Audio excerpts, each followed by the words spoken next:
Right now I'm feeling ignored.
moving on.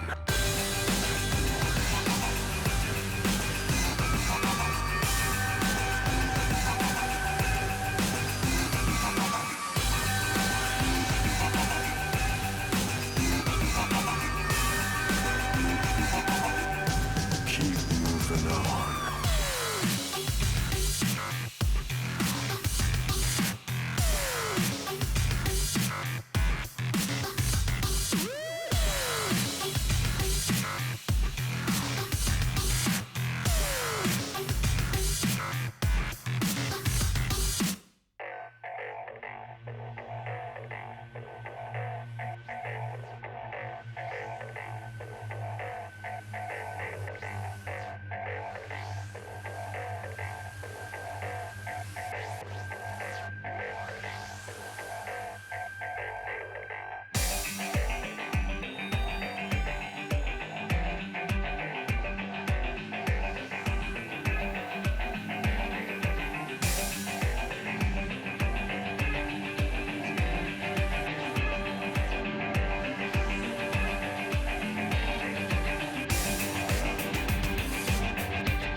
And they say I have a grim sense of humor.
a new team.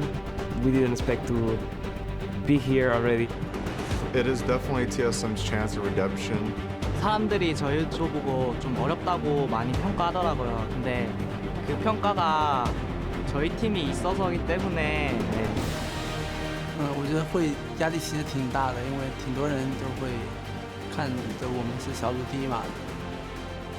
저희들이 가야 되는 목표는 여기에 있고 저희는 딱 이 바로 앞에 있는데 저희가 엄청나게 큰 문제를 해결해야 되는 건 아니에요. 이번이 마지막이라고 생각하고 도전을 했는데 이뤄져서 너무 좋아요. 我们队伍的粉丝们都希望我们队伍在这比赛取得冠军。 Qualifying for Worlds was the biggest goal we had for this year, and we did it. We just want to perform for our teammates. We don't want to perform for anything else. The hometown heroes strike first blood. Cloud9, they will take down the #1 team from the LMS. Death gets himself 3 kills in 4 minutes.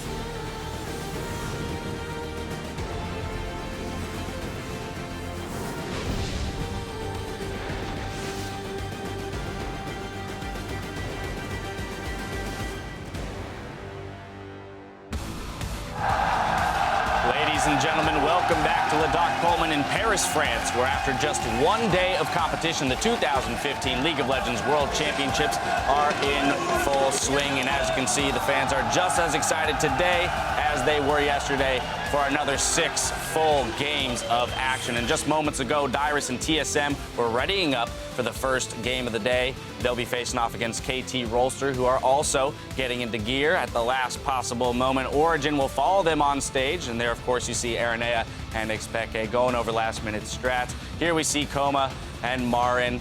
They'll be showing up a little bit later in the day, so just relaxing as of right now. Everyone's eyes are on the big prize, the Summoners Cup. And we've got another action-packed set of games coming your way today. Hello, everyone. I'm James Dash Patterson, joined on the analyst desk by Aiden Zyrene Moon today. Welcome. Thank you. Hopefully my contributions are more than just a sexy turn at the telestrator today. I'll try my best.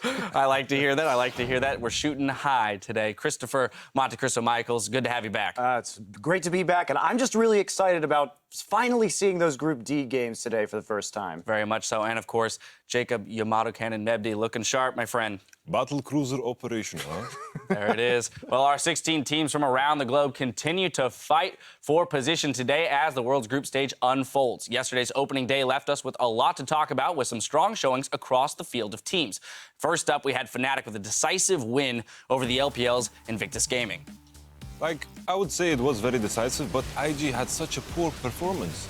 I think I wouldn't give Fnatic too much. Even though they look strong, I wouldn't say they were super dominant. But they did look prepared for their opponent. If we look at how they played the map, they were targeting the weak members, Kid and Kitties, constantly catching Kitties Thresh out. And that's a great way to defeat IG, because we know that that is their weakest part of the map. But we also talk about the inconsistencies of IG, where if Kakao is just going to farm all game, he did 888 damage on Skarner in that entire game, which is the lowest out of any jungler in summer in the world of 658 games. I think it's also very fair to say just that not relevant. It's like, I think it's very fair to say that IG's draft was very poor coming into this. I think that Yes. Skarner had no place blind picking it because Azir completely destroyed that. Paired with the Riven. Which is well, not a record you want to hold there as Kakao, but to Monty's point about Fnatic, being prepared for the team that they're facing is, and getting that first win is all important here, especially as we're through the group stages with only 6 games determining whether or not you make it out. Next up, though, we had C9 upsetting AHQ to start 1-0. Well, I think Yamato and I have to eat some crow on this one, obviously, for our predictions. Otherwise, I was going to force it down your throats. But this game in particular, C9, when we talked about how they could win, it was through the shot calling. They seemed to understand how to play their composition, and they sieged very well. That said, I'm still not convinced about C9, because Mountain decided that this would be a great time to play his first Rengar game from the entire summer season up until this point, and he was terrible. I mean, there's no nice way to put this. That was some abysmal Rengar play. They had to win their solo lanes in order to win that game. Otherwise, their lack of wave clear was going to be supremely punished. So that happened. It was a very quick win for C9, but I need to see more from C9 before I am truly convinced. I feel like they helped everybody else out in the group, too, against AHQ. Ban Rek'Sai, ban Elise, pick a Lee Sin, and you might force him to pick that Rengar again. He does still have Gragas up his sleeve, but they also looked extremely confused by Veigar. They didn't seem to know what Event Horizon did. Yeah. I have to add that I was positively impressed.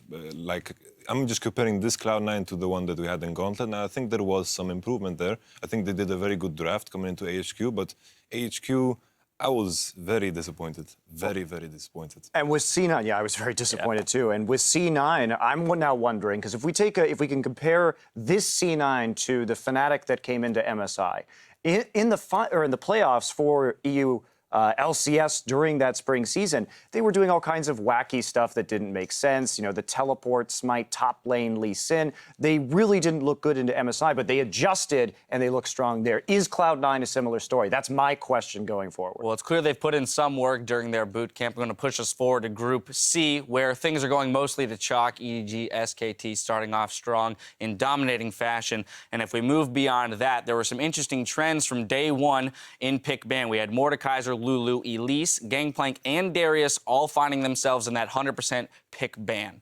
Yeah, I think that these are champions that are going to continue to be up there. But the one that I think should be up there as well is Fiora. I feel she's extremely powerful, but she kind of got through pick and bans and nobody went after her as much. I know base stats have been reduced, but she's still a huge powerhouse. We saw Marin take it and absolutely destroy a game in the mid game with some skirmishes. I think she's incredibly powerful. Yeah, I, for one, will represent Crumb's opinion, who's not on the desk, and he feels very similarly that Fiora is being underrepresented so far at Worlds. I have to say, what I'm looking forward to is, like, in the playoffs, I think teams will potentially make these very hard trades coming in from the purple side, where, like, we will see all these OP champions come through simply because of the purple side. You get 2 picks. I'm excited for that because I don't think anyone has the courage to do it in the group stage because it's very scary in best-of-1 scenarios to just get dominated by, for example, a Fiora. All right, well, with each team in Groups A, B, and C having played once, here's how they stack up. In Group A, North America's Counterlogic Gaming and Korea's KOO Tigers are 1-0 over Flash Wolves and Pain Gaming. Fnatic and Cloud9 are on top in Group B over the LPL's Invictus Gaming and AHQ from the LMS. And in Group C, SK Telecom and Edward Gaming bested Europe's H2K and international wildcard Bangkok Titans. Of course, with 42 games left to play in the group stage, there's still much to be decided and anything can happen. Now, the competition continues in just a few minutes between Korea's 3rd seed, KT Rolster, and the North American LCS team, TSM, in today's first clash for dominance in Group D. Then the LPL's LGD will face Europe's Origin, and later today, the LMS's Flash Wolves will take on Korea's KOO Tigers. Yeah, I'm really looking forward to that first matchup here, KT versus TSM. TSM people are saying, oh, they've boot camped a lot. What do they have now? But KT is a crazy team. I honestly think they're the 2nd best team in Korea, even though they came out as the 3rd seed. You've spoken to some of the inconsistencies of KT, though, Monty. Yeah, one thing that we have to remember about KT is, yes, they did have an 8-1 streak in best-of-3s to close out the season after they put Peekaboo on their starting roster. But over that 8-1 period where they only lost to SK Telecom, they also dropped games in best-of-3s to the 3 lowest-ranking teams in Korea. So I'm sort of the opinion that anything can happen with this team in a best-of-1 scenario, and if they don't get ahead early, they often don't get ahead at all. I'm just trying to picture Someday versus Dyrus.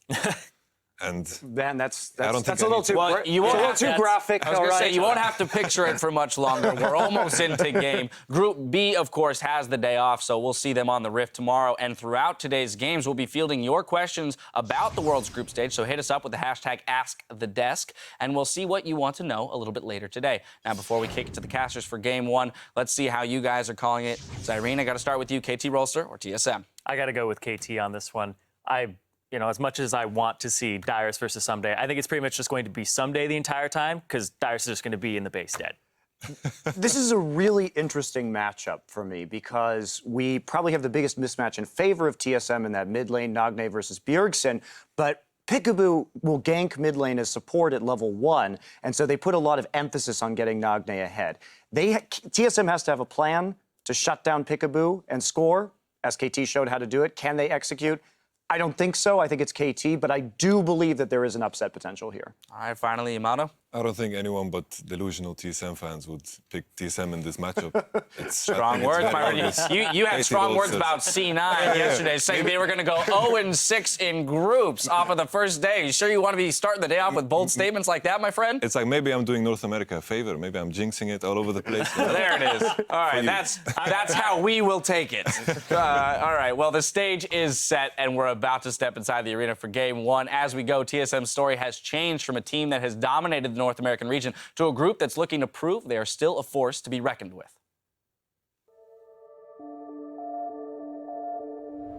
당연히 TSM이 지금 보여주고 있는 것보다는 훨씬 더 잘하는 팀이고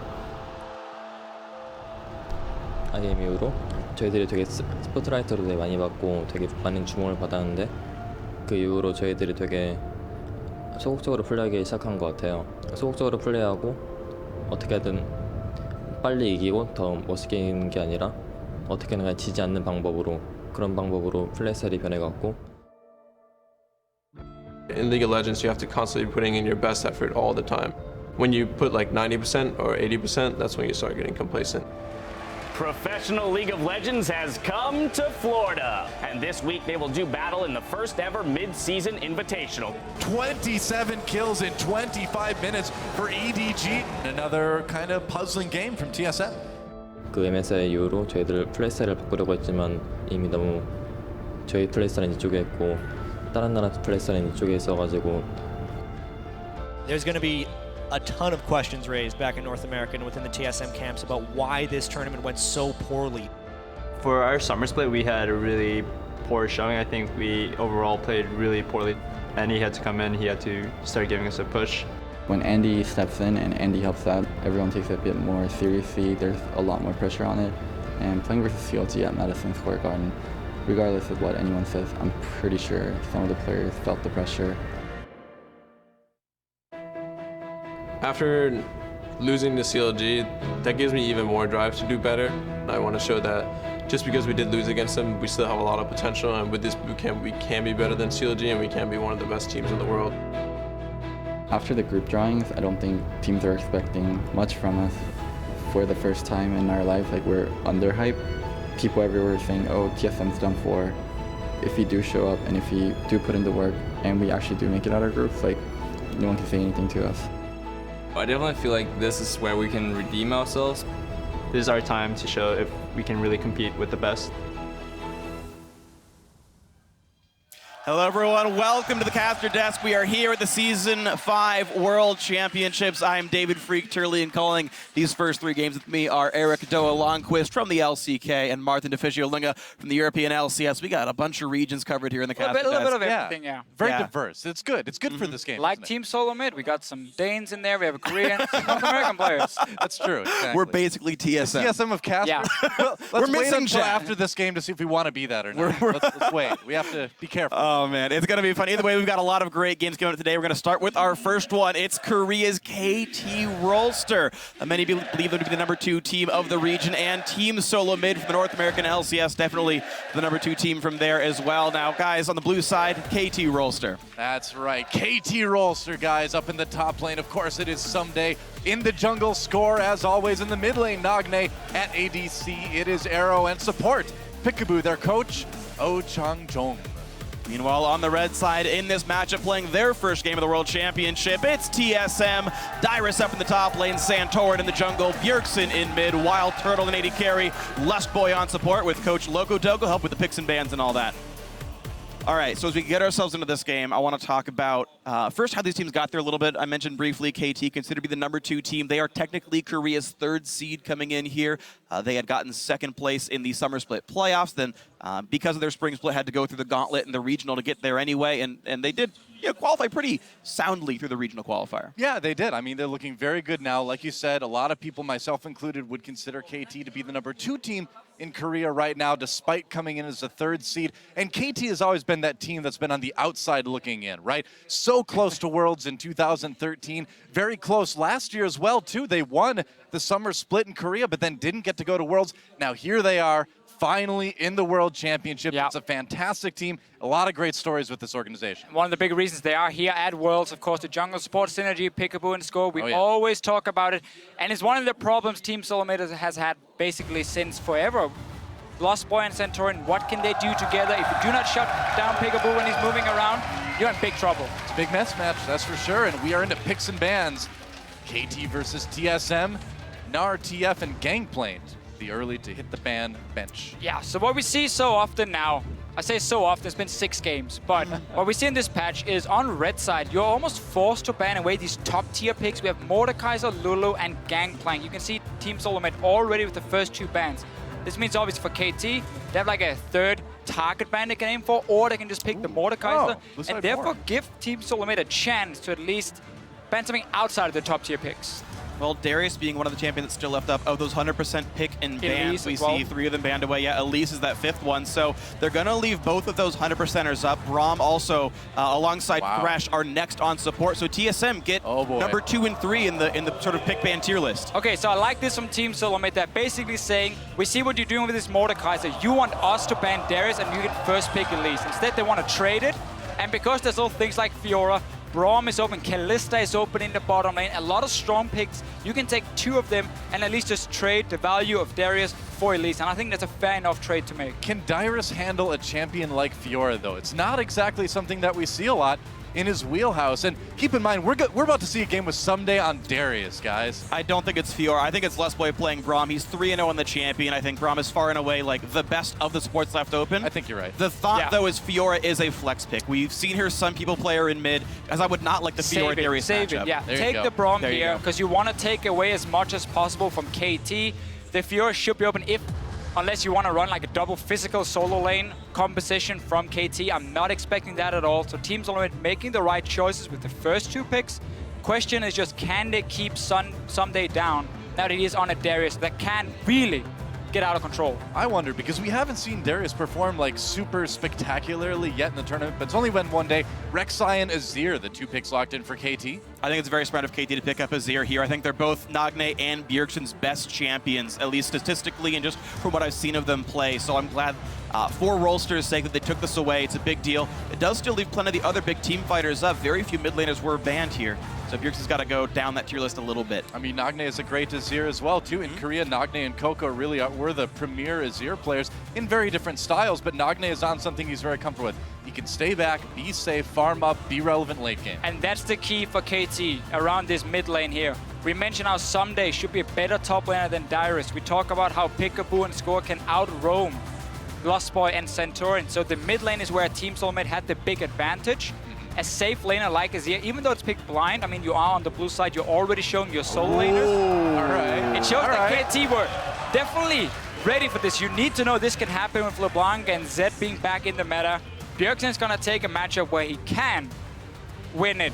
He needs help though from Santorin if they really want to shut down this Azir.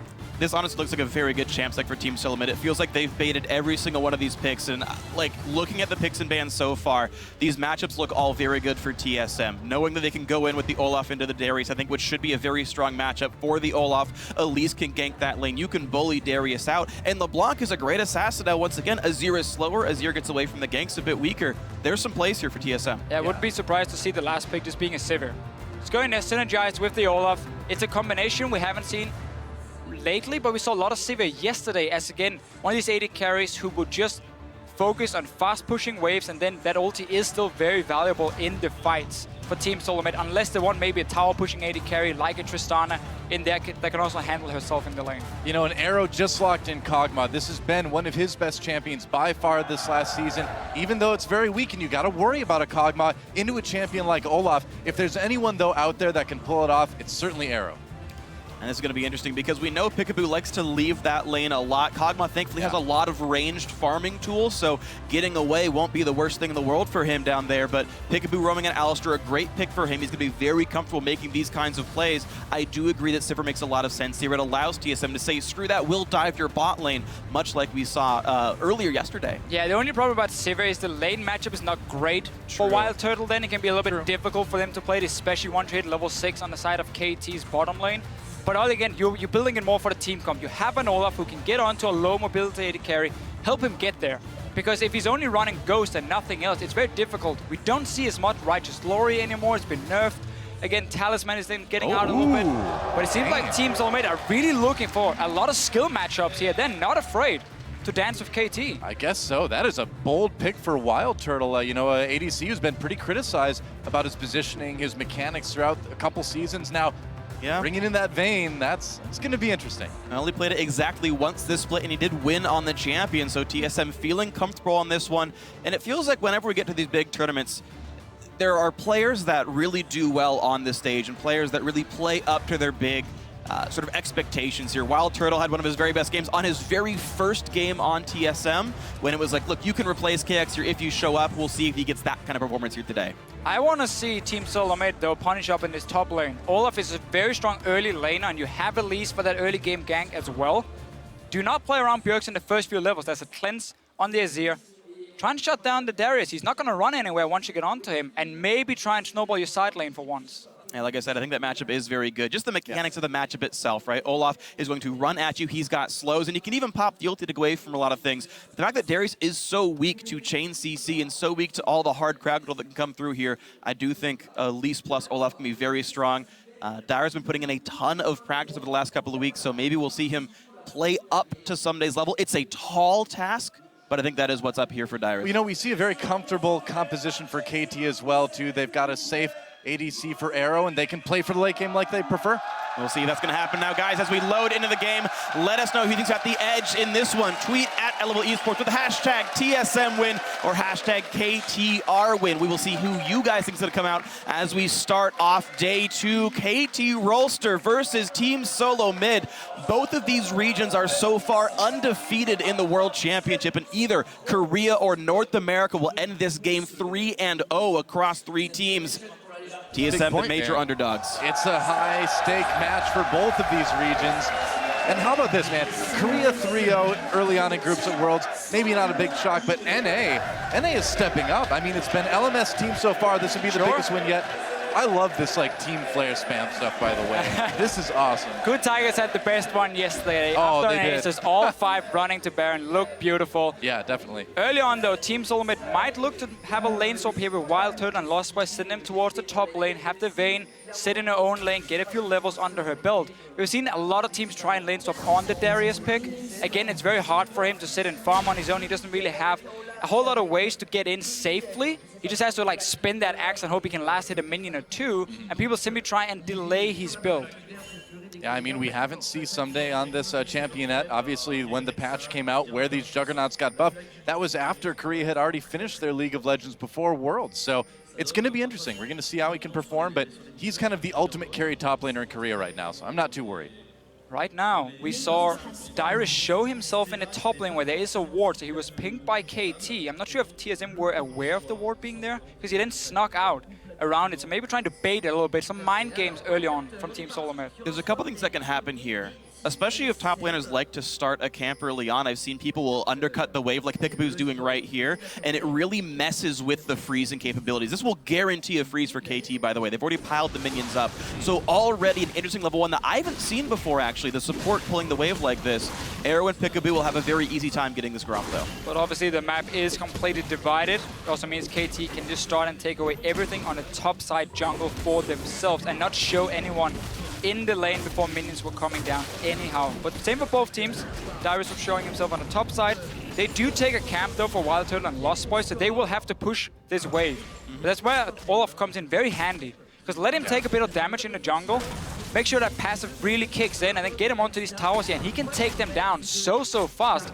And 10-15 seconds matter quite a lot if you want to fast push in terms of how quickly you can turn back down to the bottom side and how much CS you can deny from the enemy top laner. And they even made sure Dyrus took some damage. The bonus attack speed will help him clear that even faster, and we contrast that to the freeze that was initially started by KT. Here's the completely standard North American LCS turret push. Every team does this. Yeah, they are going for a very fast turret, and it doesn't look like there's anything really that KT can do to stop this right now. Maybe a bit more pressure on the bot lane. Yeah, but by contrast, they didn't pull a top laner or jungler over, so even though all these waves are getting denied, essentially the equivalent of a freeze, TSM gets so much more turret damage down. Yeah, this is KT not reacting properly, in my opinion, when they see this fast push, because the problem now for them, they're not freezing.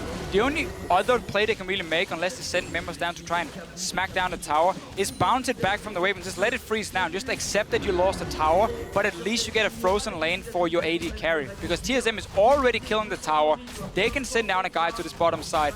KT is just very delayed. They do, however, get a little bit more farm between top lane and jungle, but we saw Santorin just sit in the jungle himself and solo farm all the time. Well, the real question is, once KT starts trying to get into the enemy jungle, you know, what's TSM going to do to stop it? I mean, they need to keep Peekaboo and Score out of their jungle. Well, having Elise is a big part of that for Team Soulmate. That's why they were happy enough taking a trade saying, you will get Darius for someday, we will get Elise for the early game for Santorin. So if you want to fight 2v2, we're ready to take it. They will not be able to get this tower. KT kept pushing the waves in, but there were only 2 members. Well, TSM's picking different lanes. They're not sending the Vayne and the Braum down there. Wild Turtle's heading to the top side, which means Dyrus and maybe some help will be holding that turret. Well, Dyrus now in the bottom lane. He will be able to pick up quite some farm. He will get solo experience, and even if he loses the tower, it's not the end of the world for Team Soulmate because he's getting solo farm, while top lane, 2 versus 1 and no backup for Someday will be very difficult for him to pick up farm. So this is basically TSM saying we can guarantee experience on Dyrus at least because he has a tower for safety. Someday does not. So he has to either have jungle help all the time or he has to just back away. Well, I mean, this is one of the ways that you keep Score and Peekaboo out of your jungle. You give them something else to worry about. Specifically, you give Score something else to worry about. He's got to kind of babysit Someday right now, and that's making it go a little bit TSM's way so far. And he's already unwilling to babysit him. You saw the Darius recall back. Wild Turtle is solo freezing the top lane. He gets that standard Vayne freeze that AD carries love while still getting the turret gold as well. Someday has to roam and try to make plays. We have to see a 4-man dive on the bottom side for KT. That should happen right now, at least for Dyrus. The way they're doing it, they look for Dyrus. Team Soulmate is reading it really well here, saying, okay, we've just seen Score move. We see Darius in the mid lane moving down as well. So we know exactly what's going on. So the best for KT now is just take that bottom tower and make sure that the Olaf does not get more farm and experience. Yeah, it looks like that's what they'll do right now. Someday Score lurking in the tri-brush. Dyrus obviously knows Score's around. They get the turret, so that ties things up gold-wise and turret-wise at least. But where do we go for a Oh, Dyrus has to be careful about where he went. He just took a bunch of damage, but Bjergsen in the mid lane with his team coming in, flash forced away from Nagne. Manages to make it out. That Cocoon coming in just at the end, but it wasn't quite enough. So 2 side lanes now are both pushing towards Team Soulmate. Up top, we have seen Wild Turtle freeze for quite a while now. And then this wave here with Darius going down, Darius might just try and shove it out, but they're going to go for him. He's getting a bit greedy. Little bit of trouble here, maybe. No level 6. He's got no ultimate. Gets knocked up. He's in a lot of trouble. And that will be first blood going to Someday. And that is exactly who you do not want to get the first kill if you're TSM. Yeah, they did so much to try and shut down Someday in the start. Gave a frozen wave to Wild Turtle. Deny him CS. KT reacted properly. They went all the way down to the bottom side, and Dyrus should just have stayed back. Because you knew there were so members, exactly. Yeah. You knew there were so many guys on the bottom side, and he gets punished. It's a bit surprising. Bjergsen doing what he can in the mid lane. Nagne, though, behind in farm, trying to keep up as best he can. But this is perfectly fine for Nagne. He's used to being down in CS and lane. This is just kind of how he plays the game. Just wants to stay safe and be relevant later. What's incredible about this, though, is that even despite the 600 gold worth first blood, KT Rolster actually just tied in gold with TSM here. Yeah. Soulmate are the only team at this tournament to normally have a gold deficit at 50 minutes in their region. We're halfway there, and TSM actually holding equal is better than their average early game, to be completely fair about this one. Up against KT Rolster, at least it bodes well. It's a promising trend for TSM, though of course there's so much more to play in this game. Well, I'm a little bit worried about Dyrus on the other side, though. I mean, he's still down by a lot of CS. He's down in levels. And now that he's in the 1v1 versus Someday, he's got to be pretty careful. I guess Wild Turtle did show up. Probably pretty smart of TSM to give Dyrus a little bit of a hand there. They can take the Dragon now if they want something, because Arrow is stuck on the top side and he's just slowly pushing it out. But Dyrus has to make sure he catches that big wave that's going to go near his tier 1 tower on top side once Arrow pushes it out. It's so key for him. He's already fallen behind and he cannot afford to fall further. Peekaboo is not going to see anything with the ward. TSM heading for a 4-man dive on a Someday themselves, but of course Peekaboo is here for the defense. Bjergsen is coming as well. He's got some, yeah, Score is there. 3v5. There's a lot of people down on the bottom side of the map. Is TSM actually going to go for it? That turret has a lot of help. Nagne moving down. Here comes a wave. They're trying to clear Plusboy gets aggro too early. Comes with the knockup. Plusboy takes a lot of damage from the turret. Someday gets slow, gets taken down by Wild Turtle. The melee continues, so Emperor's Divide used. Santorin flashing away, and it looks like at the end of the day, only Someday going down. And that was about 5 Summoner spells burned for TSM. They spent a lot of effort, and Arrow is still farming in the top lane. That will reach the turret and bounce right back. I don't know if that was even all that good for TSM. There's teleport for Dyrus, so they gotta kill down the bottom side. They played that dive really, really well, and he's gonna catch this big wave. So I like it still for them, because they're getting some farm. They know it's only a 1v1 lane. I like the play as well. We had the situation, do you want to take Dragon and play it super safe? No, they said we can 5-man dive with Bjergsen because he had been pushing the lane. This is where the pressure in these lanes come in. He could roam first and therefore go for the dive. Dyrus is taking so much damage though. Yeah, I mean, he's getting hit a little bit in this lane, and also it's now teleport advantage for KT. Someday is already 6, and Score heading up to this side as well. Dyrus is getting picked on, and he can't leave the lane easily. And that's the problem when you run out of a lot of good options. When there's only one left, it's really like we gotta just dive here because we need something for our top laner. He's already falling behind, and all of it is just trying to get Dyrus back in this game. Oh, gonna try to make play. Dyrus starting the recall, has to burn that flash to get out. He didn't actually have to. Score had no way of actually getting the unburrow underneath, but scary, man, when a big monster comes out of the ground. I understand the decision there by Dyrus, but just technically, even though it does give the red buff away, KT has control, and this is interesting. They're actually playing the top side of the map, knowing that Someday can get up there. And KT, instead of playing for Dragon, are playing for Arrow. Well, it's beginning, guys. What are we seeing? Peekaboo and Score getting into the jungle, forcing people back. Trying to do exactly the same. And they will land the stun. Someday he's gonna go in. He's in a lot of trouble, and he gets out. All right. All right, red buff Not trade. as much trouble. Yeah, red buff trade. Both top laners pushed out of their respective lanes, so both these guys getting very, very little farm. Yeah, both teams basically mirror each other, but Dyrus seems to constantly get caught out a little bit and forced to either flash away or run away. Someday had no problem just walking out of the jungle, but both teams looking at where's the AD carry pushing in the waves. Do we want to deny it? Yes. Do we want to take tower? Yes. So therefore we have support and jungle as the backup around the lane. Just applying pressure, looking for some picks. Yep. Nagne and Bjergsen still dueling in the mid lane. Nagne's managed to kind of stem the flow of CS as we see Wild Turtle take out this tier 1 down in bot. Nagne only 20 CS down now, but a lot of pressure on this top lane tier 2. Look at this score. 4 guys heading in. TSM did it 3 minutes ago. KT says, we can do it too, and beautifully executed. Wow. No summoners lost from what I can tell. Much better dive by KT. So really KT was simply about 10 seconds ahead of Team Solo Mid. By the time they took down the tier 1 tower, pushed in for the next one, they could go for the play while Wild Turtle was still busy on the bottom side, hadn't recalled yet. They knew it was a safe dive. And we see so many tower dives in the early game in this meta here. And all of them so far, it's not even been that risky. There's always been a numbers advantage for the team diving. It's never been like a 3v3 or anything crazy. Yeah, well, this is fascinating too, because we're seeing KT kind of give up this first dragon. We're really in a very different meta now. And so the question is, you know, who's going to adapt better in this tournament? KT trying to show what they've got. Nagne taking a lot of pounding in the mid lane. Still okay for the moment anyway. Well, that's what's so interesting about this game is it's an extended lane swap. TSM went back to the lane with the turret death when they first knocked it down. This game has never had a heads-up 2-on-2 matchup, including the AD carries and supports. And so based on where you are in the map, that dictates which objectives you get. TSM get the first dragon, and they keep the gold basically identical here. And if we think about it, Team Solo Mid has never really been known for having a great 2v2 bottom lane with Wild Turtle and Lost Boy. So hiding them a little bit is a smart idea, and at the same time, they try to shut down Someday as much as possible by sending Wild Turtle back and zone him off the creeps, forcing him to go on all the way to the bottom lane. But Dyrus has just been sacrificed a few times. So KT has found openings where he stayed for too long, and then they just managed to get kills onto him, which has been important for them in keeping up in goal.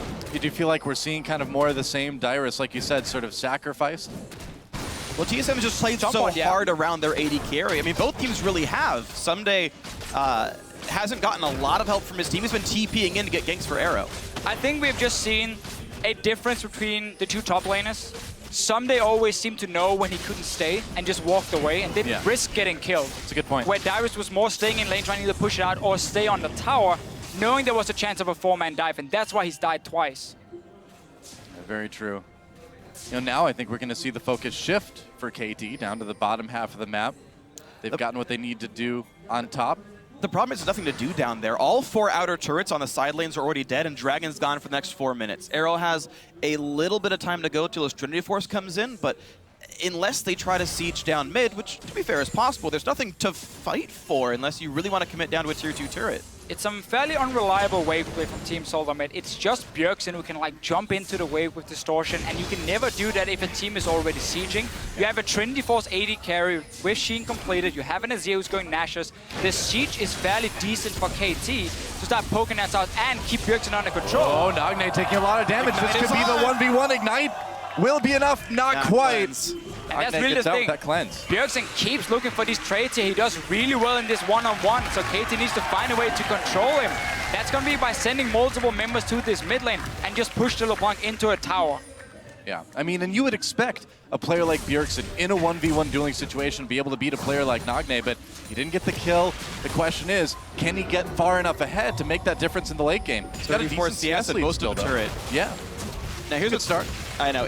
There's so many interesting things in this game. I wish I could talk about all of them, but as an AD carry, both outer turrets being down, it is so hard to play against Vayne as any other AD carry in the game. Arrow has to pretty much always respect Wild Turtle in the one-on-one because of the champion matchup here. And if you ever get an extended lane phase again, it's just hard to be Kog'Maw. And we just keep seeing how the side lanes are pushed towards either team. So bottom side now was pushed in, then Dyrus gets a big wave. Before it was down to some that he got the wave and... Nagne, that was not a good decision. Bjergsen I missed that killing this here for Savannah. There's a kill for Bjergsen in the 1v1 in mid.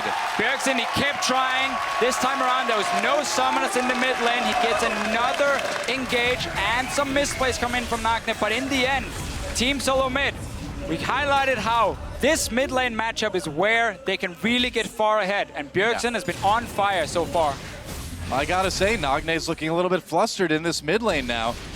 That was a pretty poor duel we just saw from him, and you can't do that against a player like Bjergsen. He will take every advantage he can from every tiny mistake you make. EU mid laners, man. In NA versus Korea, the EU mid laners reign supreme.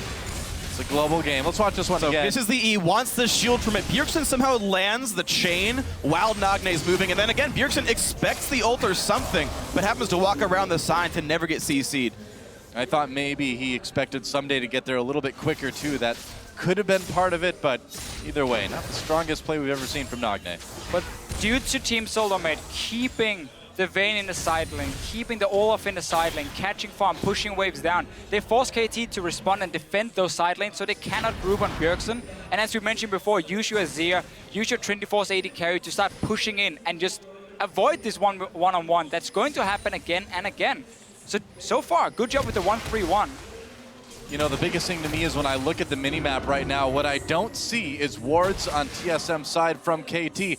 And when you don't see that, it's usually meaning a KT loss is coming in. So, yeah, if you're a KT fan, you got to start to get a little bit worried about the situation now. I mean, meanwhile, look at the vision. We're 50 seconds from Dragon. You can see 4 wards in this southern jungle. Score will clear 1. He's got a defensive pink, but there's 3 more that KT have yet to deal with here.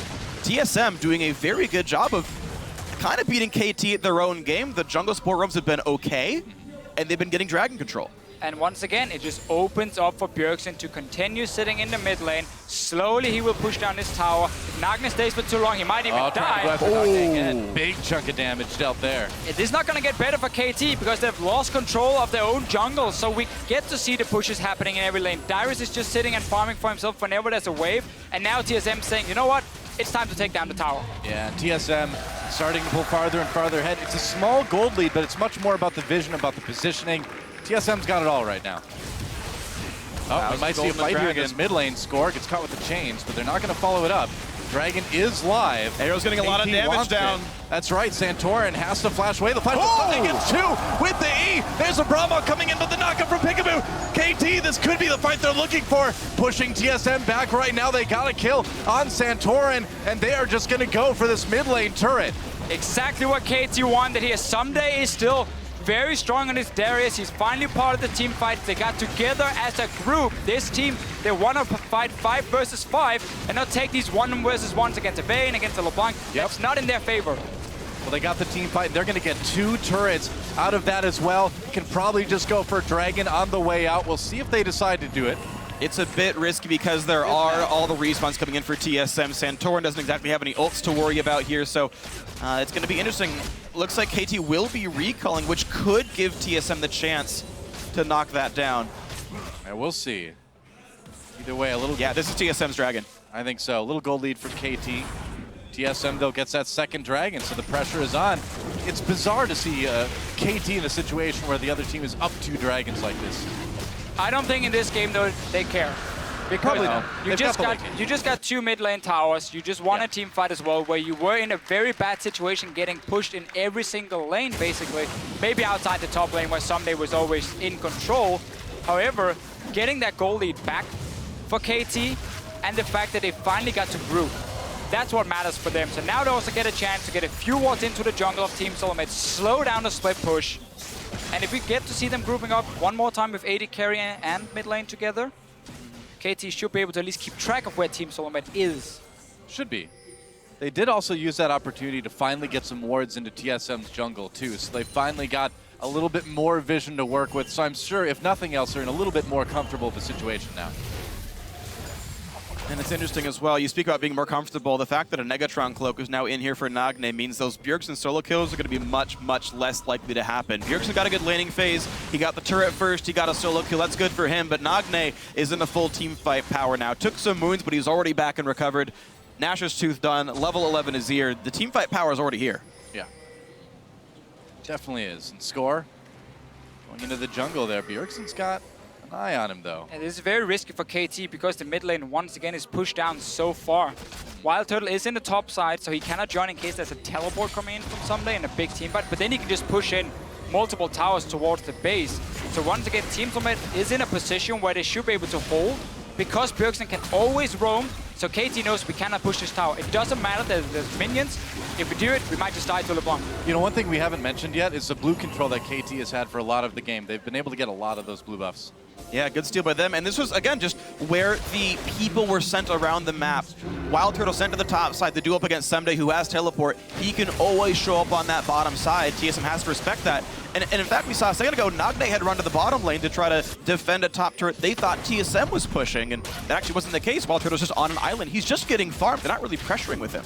We're going to see a lot more Vayne, though, in this tournament. With big bruisers like Darius, of course, in the meta, having a Vayne who can so easily duel them, or at least avoid getting caught by them with her mobility, is going to be very important. And being able to, again, split up this map and take care of the tanks. I do wonder at what point this Darius pick's mobility challenges are going to sort of catch up with the strength that it has in team fights.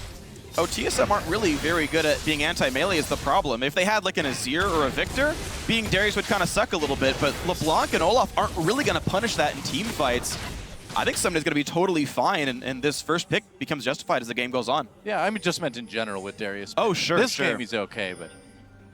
There'll definitely be a lot of games. 2 people, man. That's pretty decent. We've seen it already with Darius, how he's been a fairly safe option, honestly, for teams to have over in that top lane. He has a lot of good matchups.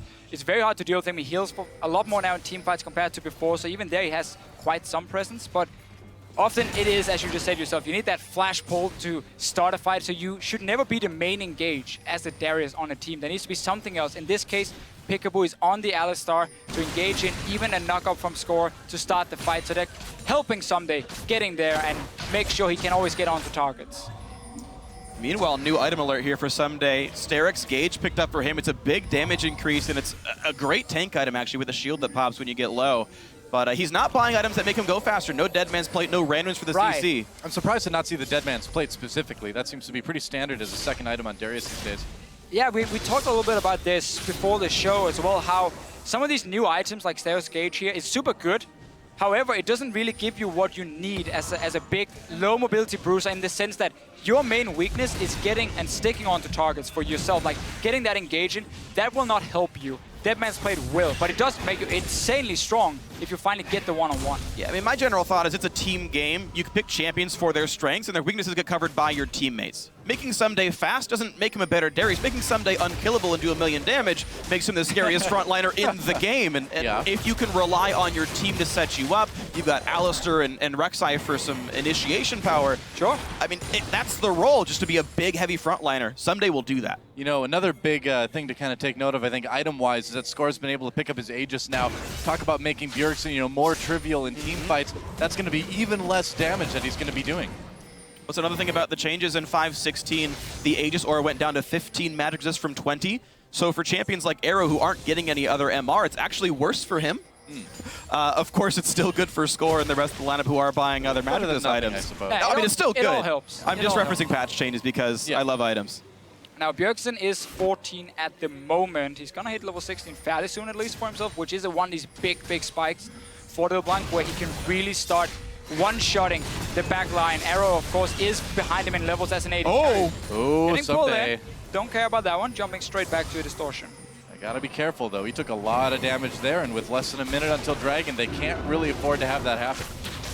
Oh, Wild Turtle comes in, contempt for Score against the wall here. Score has to burrow his way out. Shield thrown up by Lustboy as KT disengages. But again, Dragon is coming soon. You cannot lose someone right now. No, it's going to be 3 Dragons for Team Solarmate if they get it. And with KT being forced back in base, giving up all control, at least towards the bottom side, not that Team Solarmate has taken over because they want to push this tower instead. All right, going to get a lot done. Siege on the tier 2. Arrow can do a lot of damage to Lustboy if he wants to, and he may. There's a Chilling Smite. Score comes over the side. Lustboy taken down. There's another kill for Ssumday. Lustboy just simply out of position. Yeah, very strange. The rest of his team just walked back up the mid lane, but he stayed a little bit too long, and it's in the end. Score just ultis in behind him. Very important kill for KT. Very awkward, and it may give them their first Dragon in the game, too. Well, that's the thing is TSM, the rest of them had postured around Baron, daring KT to even try that. This is normal, like typical TSM. After 20 minutes, will dare you to take Dragon because they'll kill Baron instead. Lustboy didn't get the memo, went to the other side toward Dragon, and because of that pick, there is no threat, and a clean pickup for KT. Yep. It's been one of the problems we can highlight for Team Solarmate in this game is that some of their members have been caught out when they shouldn't have, and that has given openings for KT to get ahead in gold here, to now get a second dragon, or get a first dragon instead of a third dragon for Team Solarmate, which could have been a very key thing. As we know, KT as well, once they are behind, don't always know exactly what to do on the map, and often rely on getting towards these 4 or 5 dragons and then look to close it out.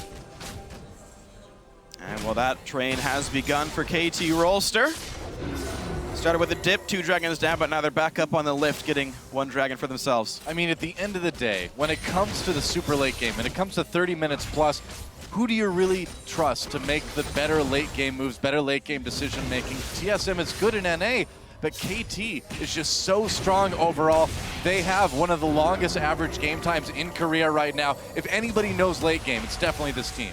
Yeah, but for NA's sake, TSM is kind of the same way here. These are both the low kill, mostly map control focused teams. These are actually the 2 least bloody teams, kills plus deaths per minute. We don't have a lot games. to do. It's sad for us, isn't it? Well, this is why we kind of start talking about the histories of the players. That's why I'm glad you're on the cast. You know these Korean teams so well, and I start gushing about items. This is like how you expect KT vs TSM to go. 6 kills, 26 minutes. And this is what we expect for Team Solarmate right now. They need to find a new objective where they can bait around and put Bjergsen in a position where he can assassinate a target. He's getting higher and higher up in terms of levels, but there's more and more magic resist coming on the side of KT, so it's not going to be easier for him to get these kills. And as long as there's map control or wards down, he can't find that assassination. And it's a problem, but we see them trying to use bait near the Baron. Come on, move closer. Someone gets out of position, then Bjergsen pops in and tries to get Bjergsen them. Nagne tries to do some fancy dodging, just takes a lot of damage in return. I mean, Nagne tries to land the E to get a shield to make that trade a bit easier. And you can see he keeps the control up in the mid lane thanks to the turret. But Bjergsen right now is about 500 gold shy of a Void Staff. That item comes through, that combo might actually kill Nagne in its own right. So that can always be a risk, but there's a lot of time that TSM has to wait, and Ssumday making a nice play here. Yeah, slowing Dyrus down, doing a bit of damage. Misses that Q. Dyrus can always pop the ultimate to just walk right out if he needs to. And Olaf is one of these champions here who's normally extremely strong in the early laning phase when it comes to his early duels here, but late game, it becomes very difficult for him to really take down anything, especially these big tanks like Someday. The one-on-one has been very much in favor of him because Someday's been getting the early kills as well. And by him just constantly having this pressure, he will keep control of where Dyrus is, and that means KT might be able to make the proactive move. Because again, they're still just waiting. They're just waiting, making sure Bjergsen cannot kill anyone, and then slowly scale up on your AD carry, scale up with your mid laner. Yeah, KT has all day as far as they're concerned. They're actually controlling the minion waves much better as well. Take a look at the farm leads on all these players, aside from specifically Bjergsen, who is ahead considerably. Every single one of the other four roles is better for KT, and now Dyrus pops the ult. The slow is enough to get him away just barely, but he's out of this lane. Afraid it might be the end times for him. Here's typical TSM play, though. Right away, they're trying for it, and Dyrus can teleport. Oh, Score comes in too. With that ultimate himself, Nagne coming up, Bjergsen trying to zone him out. We can see on the minimap. Here comes Peekaboo, teleport coming in for Dyrus. Peekaboo goes in for the knockup. No Kog'Maw. Score coming in. Where is Kog'Maw? Someday needs to do the damage. Here he comes, arrow right there. Bjergsen very, very low. Kills coming in for Wild Turtle though, but a double comes in for Nagne and KT. They've got the fight as Wild Turtle caught by Someday. That's 3 kills now. A double kill for Arrow, that's 4. Might as well be an ace because they've got the Baron. Very big mistake from Bjergsen in this fight here. He starts up by using his abilities on Peekaboo, who's popping his ulti anyway. So suddenly Nagne knows, oh, there's no threat of me being one-shot. I can move close and start dealing damage. Arrow obviously comes in fairly late, but because Bjergsen was not a threat to Nagne, he could pick up the kills. The rest of KT comes in. Team Soulmate is stuck in the Baron pit, and then there was nothing they could do. Now, beautiful stuff. KT replying to this Baron attempt so very well. Here comes the Bjergsen combo. Q, E, gets chunked down, dodges away with his W, jumps back in. He's doing no damage whatsoever. And look at Nagne here. He was on 50% HP, and yet he just stepped forward right next to Bjergsen. I don't care about you. You have no cooldowns right now. So I'm just going to take care of the rest of your team instead. So well played from KT, but also, again, a missed opportunity for Team Soulmate. Never, ever focus the Alistar. It's just not worth it when he jumps in. You know, and that's exactly what Peekaboo wanted. He wanted to scare him, wanted to get right in their faces and force that out, and it worked like a charm. Not like an Ahri charm, like a different, like a metaphysical kind of charm. A little bit mixed communication as well from Team Soulmate here. Arrow was gonna be late, so it could be a 5 versus 4 team fight.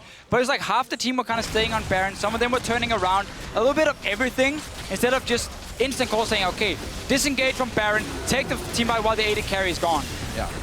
Bjergsen looking for a bit of redemption, nearly gets it with close to a kill onto Arrow. Should heal up pretty quickly though. And now it's how much can KT Rolster take while this Baron buff is on. Dragon will respawn during its tenure, but they can also try to keep sieging. Azir and Kog'Maw, 2 of the very best of what they do, while Alistar plays bodyguard. This should be incredibly difficult for TSM to do anything. You guys mentioned earlier the low wave clear by TSM. Oh, and Bjergsen from the side nearly takes down Score. They do some damage, but the turret it can't run away. It can't heal up really, and you can see very little gets done by TSM as the turret loses more and more health. Yeah, Bjergsen poking. Dyrus going very, very low. He's got to be careful here, but as a minion wave dies, KT needs to wait that cannon minion.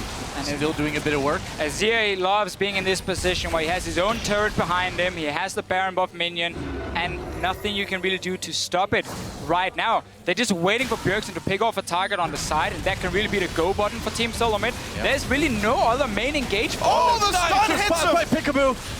Bjergsen's got to get away from this one, but now the dive in towards the turret. Few more hits will do it, and Arrow's still safe in the back line. But the W's down, he's got to buy some time. Bjergsen, again, can only find Peekaboo as his target, who pops the ult, knows he's safe, and now KT can run right for this Dragon. TSM are on the hunt, though. Wow, they're actually going to try to tie up the Dragons here, and this, if they can get this Dragon, pretty much undermines everything TSM's accomplished this game. Well, they're coming down for it. Bjergsen down to 50% mana for himself. The rest of Team Soulmate, though, except for Lostware, are fairly healthy. Arrow, they're gonna go for it. Back down. Maybe KT said, you know what? We don't want to risk it. We're in a good position right now. No flash for Someday. Score coming back in with the ult. When the burst comes down, what a pull! It stops the Guppy, but the Dragon comes through. No steal for Score. Ults in for Lustboy, but it means Dyrus is by himself. He doesn't get the memo, takes so much damage. Oh, does not quite get sniped, but TSM does at least sneak the Dragon. Man, Vikings are not known for like running away, but Dyrus, he made it a thing that I think other Vikings will consider in the future because he actually lived. This time he stayed alive. Right. The other times where he didn't run away, he died for it, and that has put him really far behind in this might game. cost them. They're going to lose this tier 2 turret for sure, and KT, even if they don't get the Dragon, has been able to at least get something out of it each time.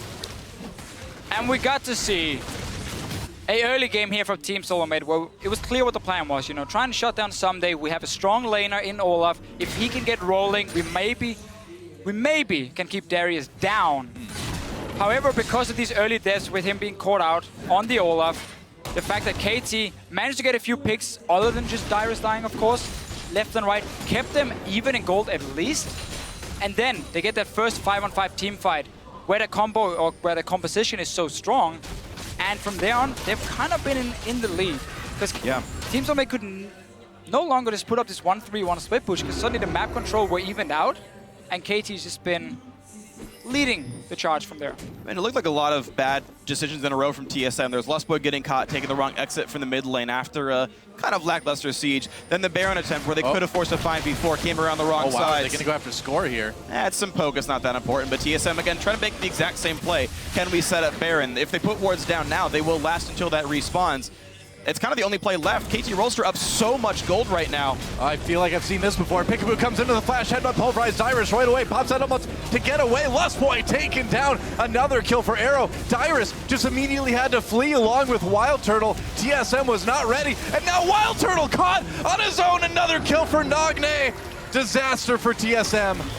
There's so little they can do now. They're just trying to make some aggressive plays, maybe surprise KT, but it's not going to happen. KT are in full control. Bjergsen once again looking to see if he can flank and get one kill.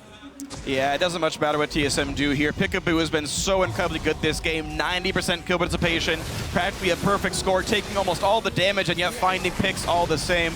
The Moby Boots Alistar just not being stopped at all. Again, trying to stop Bjergsen mid-combo, and KT in control of everything. Now, what a great story for Pikaboo throughout this year, too, was the support for SK Telecom, sidelined with wrist issues, quit the team, said, I want to play, join KT, and it was a big part of getting this squad to Worlds, and he is performing at Worlds now.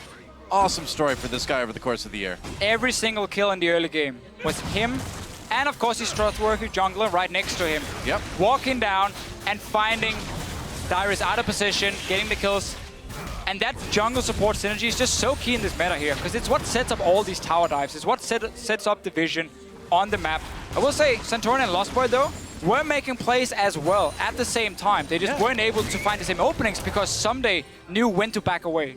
And just to kind of underscore how much Pikaboo has done for this team, the only best of match KT has lost has only been to SK Telecom T1. They have lost to no other teams in a best of series.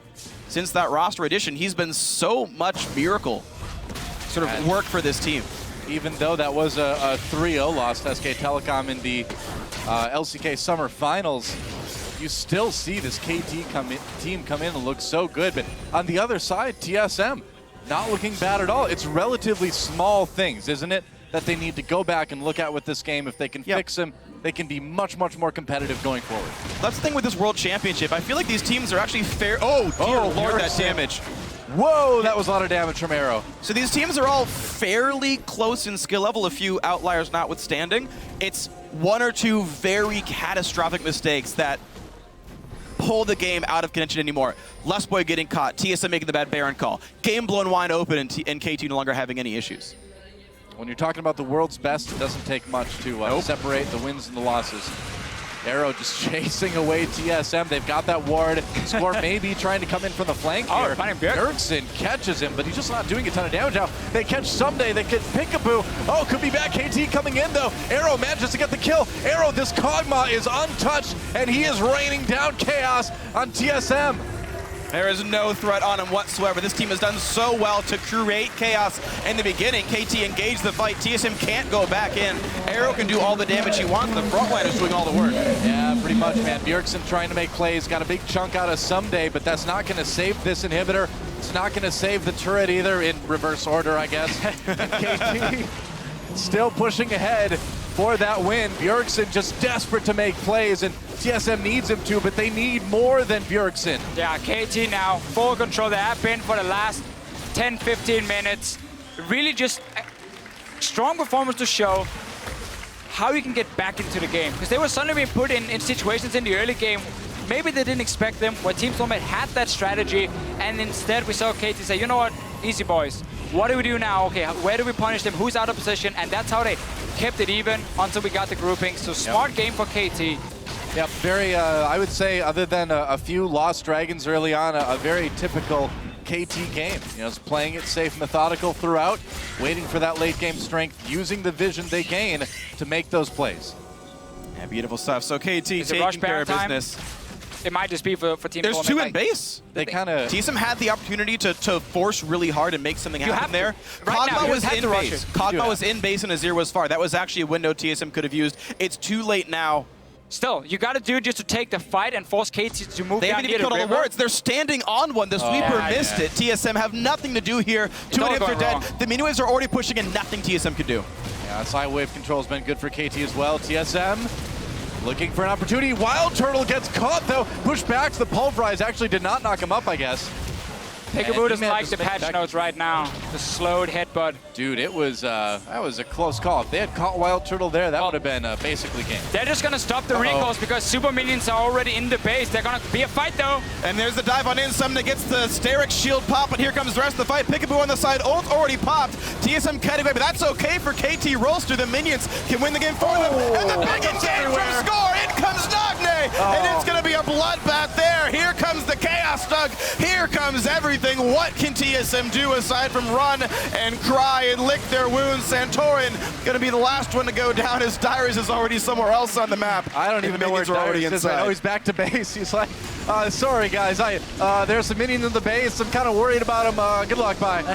They would have won the game though for KT, so Dyrus will, for now, delay. But come on, we're talking 10 seconds, and then KT's gonna push in. They won this game. They played it well. They got back. They got to late game, and they showed what they could do. Death timers are too long. I mean, yeah, KT showing what they can do, and what they do is play a very, very solid mid and late game.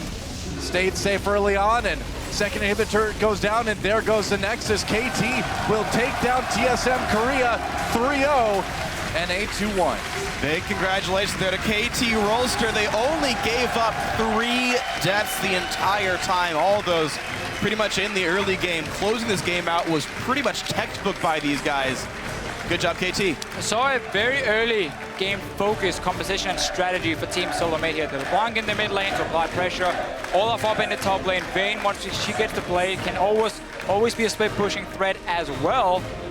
But just the individual mistakes really hurt Team Soulmate here. It made KT always have a way back into the game. Yeah. They found that way. And honestly, Team Soulmate is going to look at this game and be very disappointed at some of these early mistakes they made, because they are fairly easy for them to fix. I mean, we saw some hope for TSM too. We did see Bjergsen, I feel, pretty comfortably outplaying Nagne in the mid lane. Exactly. It was fairly small things. You know, Blustboy cannot get caught. Basically, it's if people cannot get caught, TSM will have much better results in this tournament. Yeah. I like the early game strategy from them. Pig and Manface made sense with the way they were playing. It was just executing it perfectly. Wasn't there for Team Soulmate.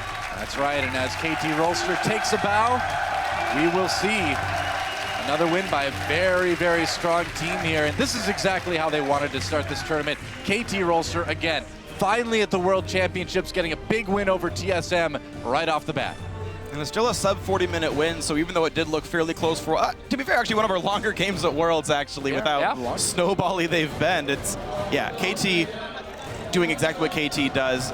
I do want to see a lot of growth from TSM, honestly. Like, I don't have much more to say about KT Rolster. I thought they played a solid game overall. TSM, it was fraught with individual misplays. The very first tower dive they did, they had a guaranteed wave pushing in, and Lustboy went before the minion waves were there. He took 3 turret shots before even dealing damage just from jumping the gun on a dive. They got a kill on that one, though. So it Yeah, but they wasn't lost all 6 too bad. summoner spells Sure, for a kill. sure. By contrast, a single TP was ulting for KT to do the exact same thing 2 minutes later. Thing is, we're looking also, again, at Darius and how he dies. Yeah. When he's overstaying his welcome, he gets killed then by KT sending down 2 or 3 guys.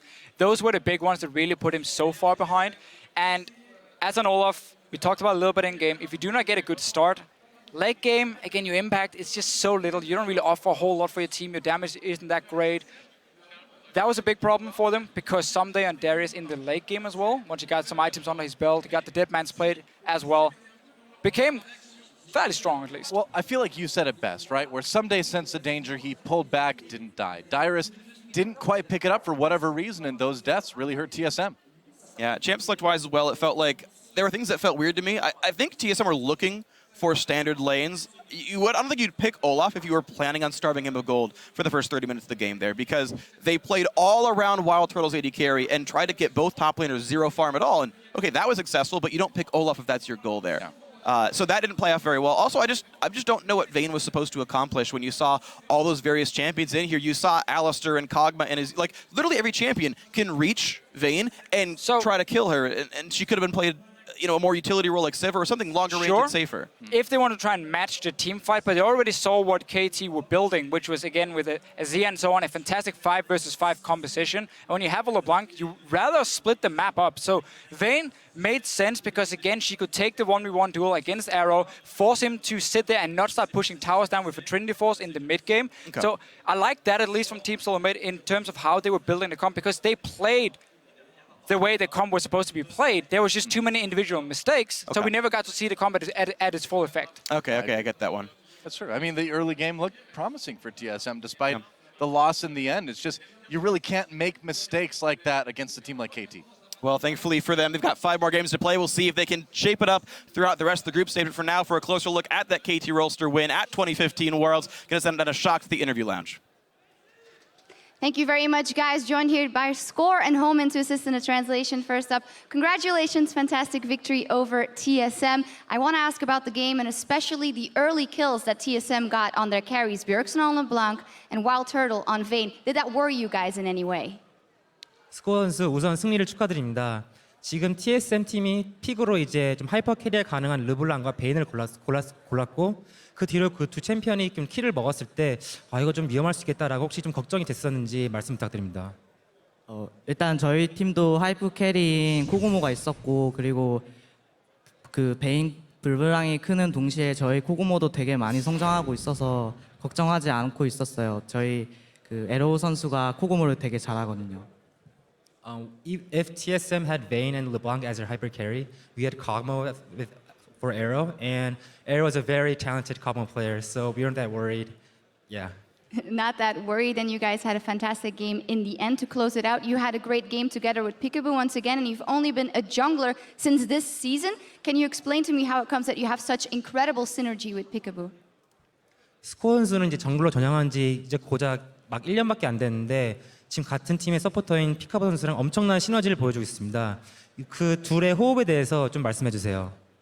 일단 피카보 선수가 들어왔을 당시에 그 전에부터 조금 제가 잘해지고 있는 단계였고 피카보 선수가 오면서 더 많이 저한테 도움이 됐어요. 제가 원래 말을 많이 하는 스타일이었는데 말을 많이 하니까 게임 플레이에 집중을 못했었어요. 근데 피카보가 같이 말을 하면서 이제 제가 말할 거를 피카보가 조금 더 덜어주니까 그 상황에서 제가 실력을 더 많이 늘릴 수 있었던 것 같아요. When Peekaboo first joined our team, that was when I was at the verge of actually getting adopted to the jungle position. And before, I was the only one talking on our team, and because of that, I couldn't really concentrate at the game. But when Peekaboo joined the team, we both divided that role of talking and giving orders. So that really helped me focus on my jungle role. And overall, I think we have a really good synergy together. Yeah, you guys did fantastic in this game as well. Now, this is dubbed by a lot of people as maybe one of the group of death. Yet, you won that first game convincingly versus TSM. Who do you think is making it out of the group? 이제 KT 롤스터 팀이 죽음의 조라 불리는 그룹 D에서 첫 승을 거두셨습니다. 마지막으로 그룹 D에서 웃게 될 두 팀은 누구라 생각되시나요? 일단 오늘 지면 당연히 저희는 가능성 없다고 생각했는데 이겼기 때문에 저희는 일단 무조건 올라갈 것 같고 다른 한 팀이 이제 제 생각에는 LGD라고 다들 많이 생각하시는데 오리겐이 될 거라고 생각해요. So if we lost our game today to TSM, I think it'd be a very hard trip for us. But since we won, I would say KT is pretty safe going to the next round. And a lot of people say that LGD has upper hand, but I actually think that Origin has a very good chance, actually. Well, very interesting, and we'll see them playing LGD versus OG right after this one as well. Thank you so much. Congratulations. And back to you guys over at the desk. Thank you, Shocks. As Score mentioned there, we will get to how the team has been playing since the addition of Peekaboo and how much better they look. But first, I want to take an opportunity to dissect that early game because we saw a lot of really interesting things come through in the first 10 minutes from both teams. I feel most definitely like the biggest part was like the first 5 minutes, I felt that KT kind of felt lost because I felt they misplayed the early game, but they repaired it very well. And the moment it became standard again, I felt that TSM were just completely lost because the principle in lane swaps is that you put your weaker lane in the wave that is coming in and the stronger lane that is like the wave that's coming out. I mean, if we're talking about that lane swap, I do feel that the initial tower push was in favor of TSM, but I wouldn't even say, I mean, beyond that very first initial part, I really think that Someday just played it a lot better. You noticed his pathing. He just completely abandoned the top lane, went through the jungle, set up the dive, and you can see KT in that game played a very risk-averse style. They just waited for their opponents to make mistakes. We saw Dyrus taking a little bit more of a risk walking forward, giving up that first blood. And KT is a team that wins the overwhelming majority of their games in which they get that first blood objective. Yeah, and they only take the risk. Like, I wouldn't say they're completely risk-averse because they did go for 2 tower dives. There was that one where there was a tower dive as well that they actually pulled off pretty easily. But I feel like they wait for the situation where they mess up and then the risk goes down drastically, right? But I also feel like TSM took that risk with the 5-man tower dive bottom. It was actually rather good. I feel like TSM and KT both played a really good first 8 minutes of the game back and forth. Then it just got completely out of hand. Well, let's take a look at that because, you know, it was relatively even, as you mentioned. There were a few slip-ups on the side of TSM, but things really blew open when we got to that Baron fight about 28 minutes into the game. Yeah, and I think this is the big difference here when we take a look at the team fighting. Starting off this clip, we do see Bjergsen here. He's going to use his combo on Peekaboo.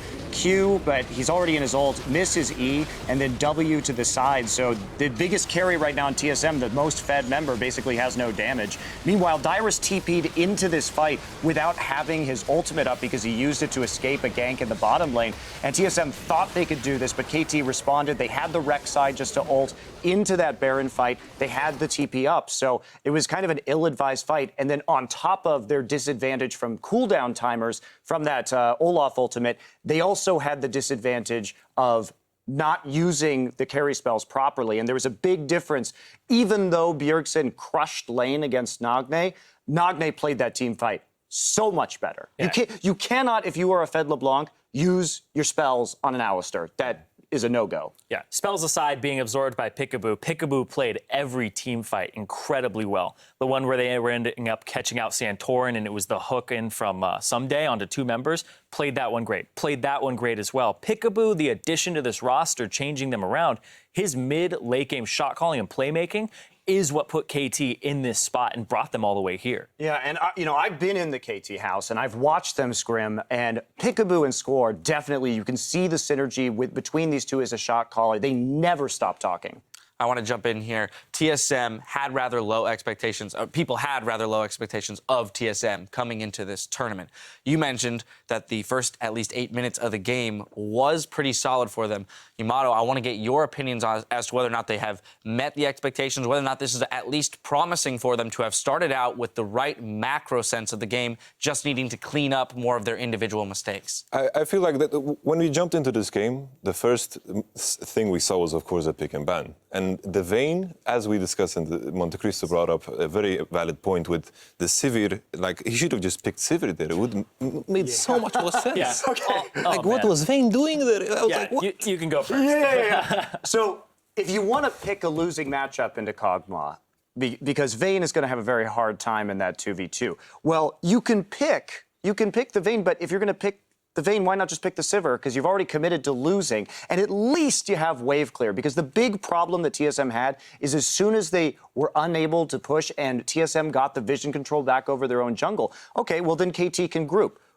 Who is going to stop the Azir Kog'Maw combo? You can't really get onto them. There's no wave clear. Sivir would have provided that. Sivir also would have provided a way for Olaf to get into that backline. Not that Dyrus ever used his Ragnarok to actually do anything besides run away, but at least that's an option. All right, well, that's going to do it for Game 1. We need to take a quick break, but when we return, it's another Group D clash between China's #1 LGD Gaming and Xpeke's Origin. Worlds 2015 continues right after this.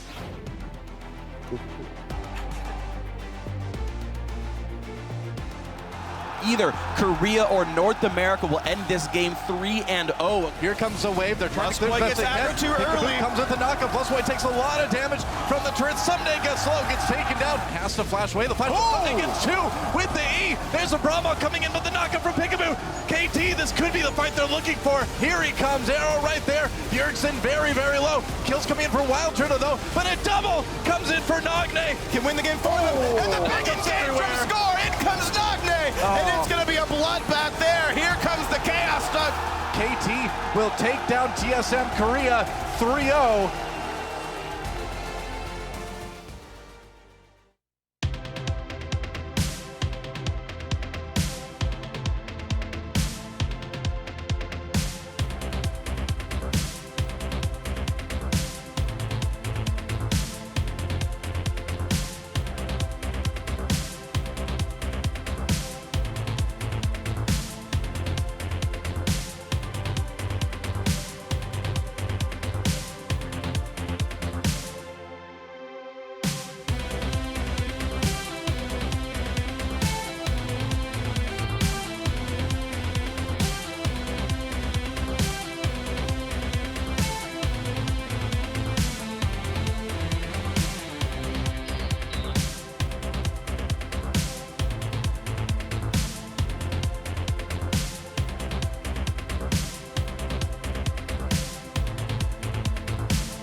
Welcome back to our continuing coverage of the 2015 World Championship Group Stage, where China's LGD is setting up to take on the European LCS's Origin. Now, LGD, this is a team that when we look at them on paper have incredibly strong lanes across the board. But in this matchup specifically, where do we see the largest mismatch? The first thing that comes to mind, like when I viewed Origin as a coach during the EU regular split, was always like the weakness I saw was Xpeke. He plays only very, very few champions and has a very weak champion pool generally. Yeah, and this summer split was not kind to him as well. And Xpeke is up against Godvi here, who plays assassins against his control mages. So I feel like Godvi has that large edge over him. But if we look at the history of international play for European mid laners, they've never come to a tournament and been just shut out by Eastern mid laners ever. They always seem to show up. So if the plot armor comes in for Xpeke, that's going to give him that edge here today. Maybe it's about time. It always seems to come in, though, and that's the thing, is European mid laners always perform on the international stage. I mean, I do remember Fnatic's performance against, SK Telecom in the All-Stars competition in 2014, where Fnatic bombed out very quickly. But for pretty much every other time, you're right. And in fact, Xpeke has had some of his biggest highlights. One of my favorite moments from Worlds last year was his duel against Dade. That Talon versus Zed was absolutely incredible. All right, but then if we move outside of the mid lane, we pop up to the top lane. We have Acorn versus Soaz. Thoughts on that one, Monty?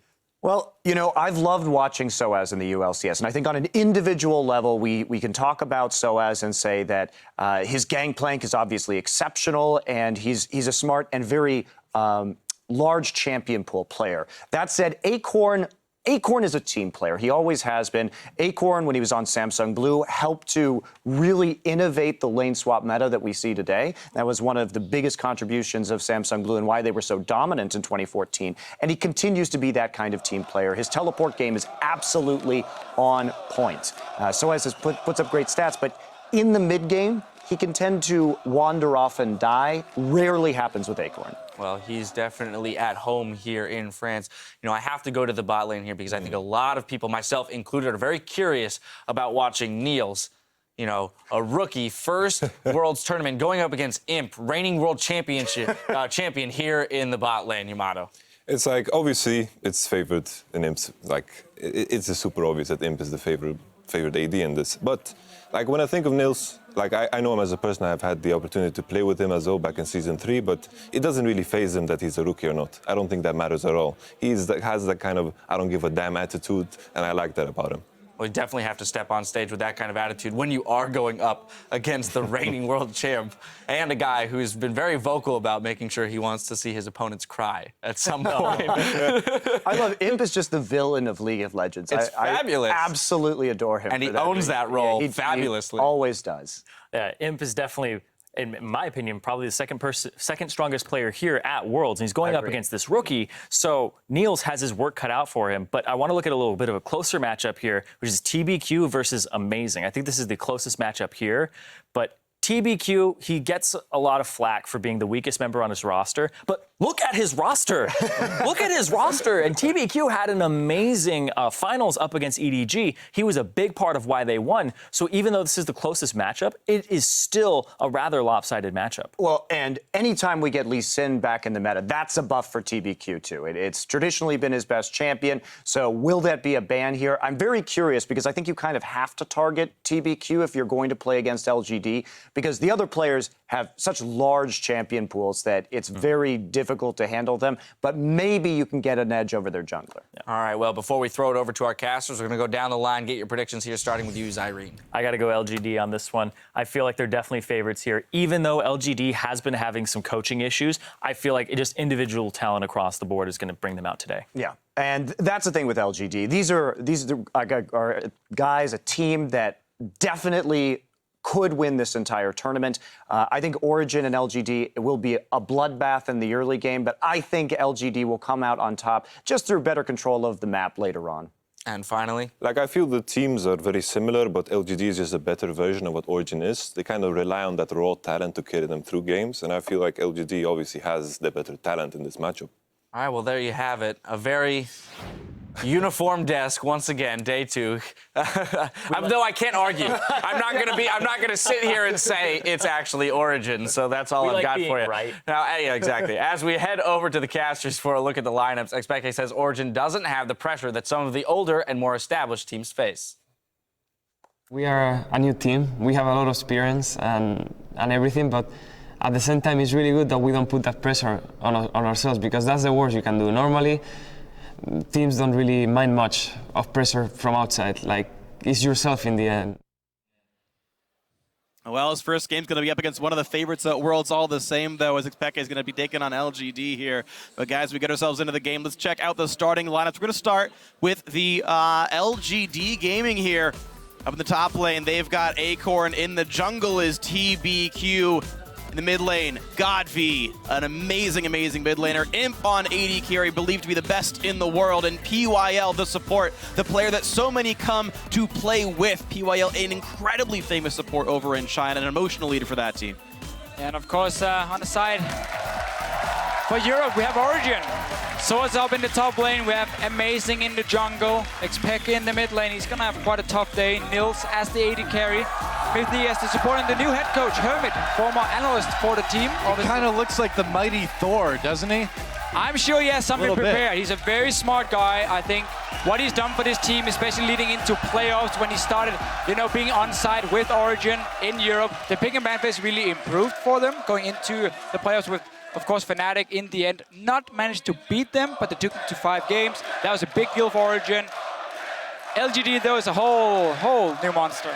Oh, yeah, man. I mean, they are so strong right now in China. A lot of people pegging them as possibly a contesting team to China's EDG, which all year we really didn't see. It was kind of EDG on top, and now at the very end, here comes LGD providing this big threat as well. And the funny thing is, LGD was always a sleeper, is the weird thing. Before all the Koreans came over, they were the next team in line to go to Worlds last year behind Starhorn, Royal Club, ONG, and Edward Gaming. Now here, they got second place in the spring split, and that went to 5 games, by the way. They were nearly the team that went to MSI and faced all those teams. LGD then crushed the summer split playoffs. This is the team that's always been right on the cusp. Here they are now. They're first showing up at Worlds. Of course, their roster, definitely an incredible talent pool on it. Yeah, I think it's the most stacked roster we have here at Worlds. Really, if you look at it, Imp, a lot of people will say he's the best AD carry in the world. I think we can agree on it. Godv in the mid lane. Obviously, you won't put him above Faker, but he's very, very, very close to him, together with Rookie as well. Acorn is one of these guys who always do well, even though you don't call him the big superstar up there.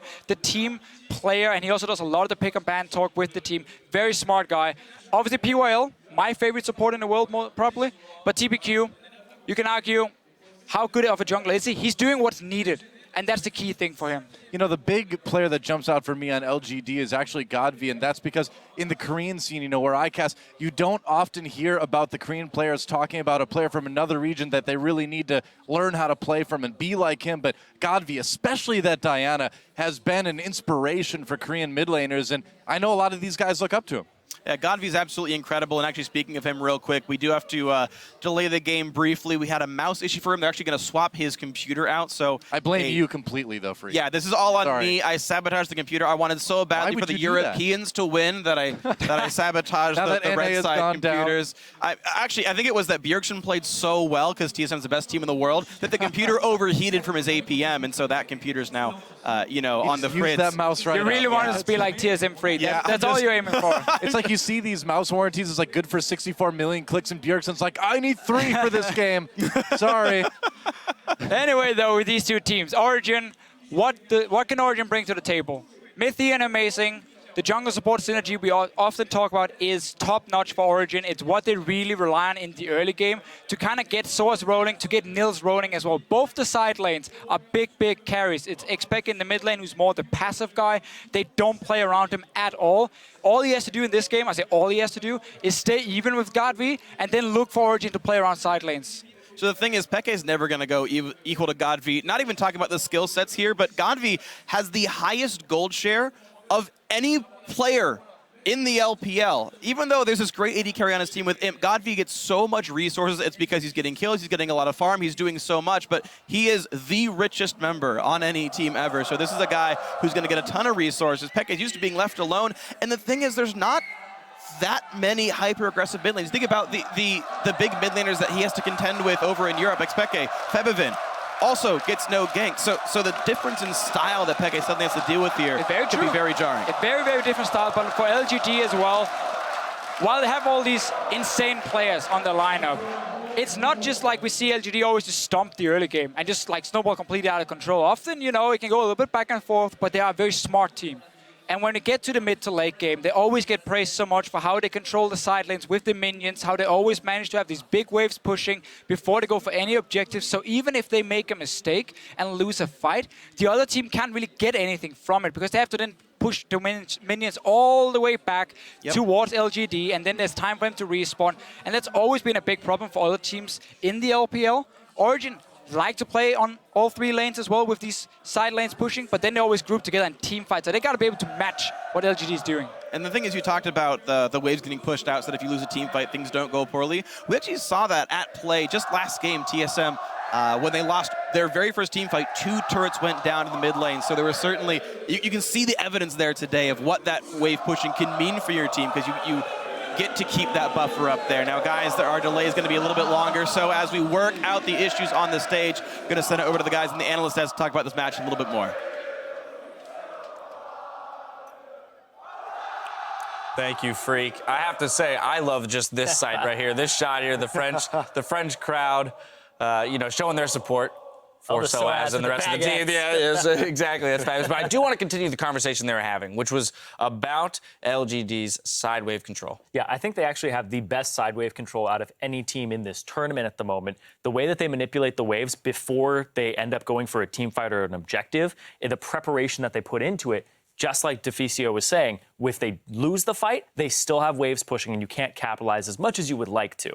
So that's a huge strength of LGD, despite the fact that I did bring up coaching things before where they've been back and forth with coaches. They've been trying to figure that situation out. But that has always held true, that part of their macro play has shown through. Yeah, and a lot of that's been credited to PYL's shot calling also. So you're playing an important role within this LGD team. But they put together a team that really does know how to do that, because that was always one of Samsung Blue's strengths as well. So, you know, bringing in a guy like Acorn, who is one of the side laners, is a massive boon. Like, I wouldn't go as far as saying they are the best in the tournament. Who would you say? Sideways. I would say SKT is the best simply because of their consistent play style. I think LGD at their best could compete with SKT and EDG, but I feel the inconsistency is the problem for me when I think of LGD. All right, well, since you pinpoint, or you're claiming there's some inconsistency there, I want to delve into, since we spent so much time in the pre-gaming setting up this Cinderella story for Origen, how is Origen going to find a win in this matchup? Plot armor. This is not helpful, Simon. We have a few minutes as they swap out the remainder of the PC. So let's dive into this. What LGD likes to do sometimes is lane swap to hide TBQ in the early mid game to make sure that he doesn't get picked on. If they're able to actually call the lane swap, match them 2-on-2, but it's still Imp and PYL, right? These are still guys that Niels and Mithy have to go up against and try to break through. But that's how you do it, is you get their jungler off of his groove. So when you say target TBQ, are you talking specifically counter jungling? Is this ganking heavily and forcing him to show into lanes? How are they specifically picking on him? So you make it so that TBQ, he is, of course, the weakest player of the roster. We've already gone over that. But what you do is you push him onto champions, not like Lee Sin, but you also make it so that you counter gank him, you put wards in his jungle, and it's easy to keep track of him, and you make sure that you're able to pick on him and just put pressure on him so he's not applying pressure on the map, because that allows your laners to thrive, that allows you to continue to push up. I feel like just overall, you do standard counter jungling things against him, and then you see the weaknesses of TBQ. And I've really liked watching Amazing this last season, too. As the jungler for Origen, I think he's been a huge playmaking force in the early game, and that could hold true here. If Amazing can come in with a big game, maybe they can slow him down. If they can win some of these skirmishes that TBQ is a part of, that is a big point also. Yeah, and of course, this is not saying that we think Origen's going to win, right? We're still reaching for the plot armor here. Yeah, I want to push for these scenarios. Some fantasy desk hour right now. Something that I would like to highlight is that we've seen the tendency that blue side is usually the team that gets the stronger jungler simply because of Elise. I feel like if you're red side, you don't really have the room to ban out champions like Lee Sin. So it's very interesting that we'll see these matchups twice this tournament. Another thing I want to touch on, we're going back in history a little bit. Xpeke's time on Fnatic, they were a team that was relatively comfortable with the double TP.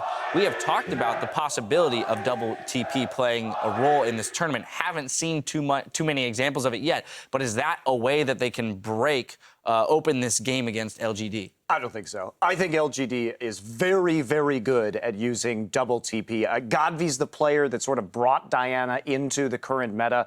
It really rippled out from his usage around the world to see this TP Diana play. And frankly, I haven't been that impressed by Xpeke's use of global abilities.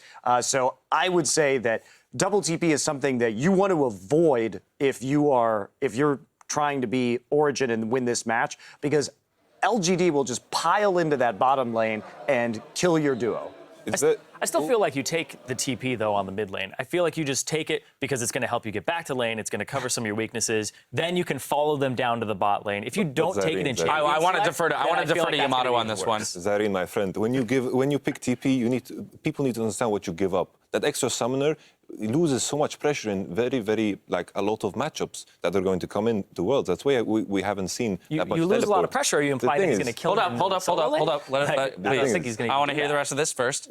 Something that we saw Xpeke running TP against Ryu, against his Orianna. He went TP Ahri, and he got completely demolished in a way that he got pushed into the tower where he was not allowed to use TP a single time until 30 minutes into the game when they completely just won the game at that point. So that is very important to keep in mind. So what would have been a better spell? Like Ignite, then he has pressure in lane because you lose so much kill pressure. Cleanse has also been very important in this tournament so far. I don't think he'd ever would have had an opportunity to actually use Ignite and kill him. It's not about killing. I don't want to get too in the weeds here. Now we're starting to jump down a rabbit hole. Again, let's we're gonna return to the notion that this is a game that has yet to be played out, right? And so as of now, again, here you see the Godv signs in the crowd, LGD fans out there, as well as the Origin fans, the European LCS fans. So there's definite fan representation on both sides. But when we talk about a game that hasn't been played out yet, and especially when we look at something where we set it up to be such a lopsided match, the thing that I find most intriguing is looking for the holes that the underrated team can poke into the more skilled team. Also too, I'm curious as to what you guys are most looking forward to figuring out with these teams, as we haven't seen them yet for a month. If anything, it's like I kind of hope that Origin will take the approach that they will just do everything it takes to make sure they have stronger matchups. If they have stronger matchups, I can feel the responsibility for them to win the early game and transition that into something. Because usually if Origin loses the early game, it kind of just falls apart in most cases, that Origin plays. Yeah, I agree. I think that Origin has improved a lot in terms of their macro play, which I think was a big weakness of theirs earlier in the season. And they came back and they demonstrated that they could hold the map a little better, especially in the finals of the summer season. But I'm still not confident that in a late game scenario, all things being equal, they could go toe-to-toe with LGD. Yeah. All right, well, we have approximately 3 more minutes until the tech issue is resolved. So another thing that I'm curious about with you, Monty, is, and actually all the rest of you, because I think most people on the desk are in agreement that SKT might be considered the favorite for the tournament. And we talk about LGD being able to compete but not win. What could they do in this match to show you that they have improved to the level of competing on fair ground with SKT? Nothing.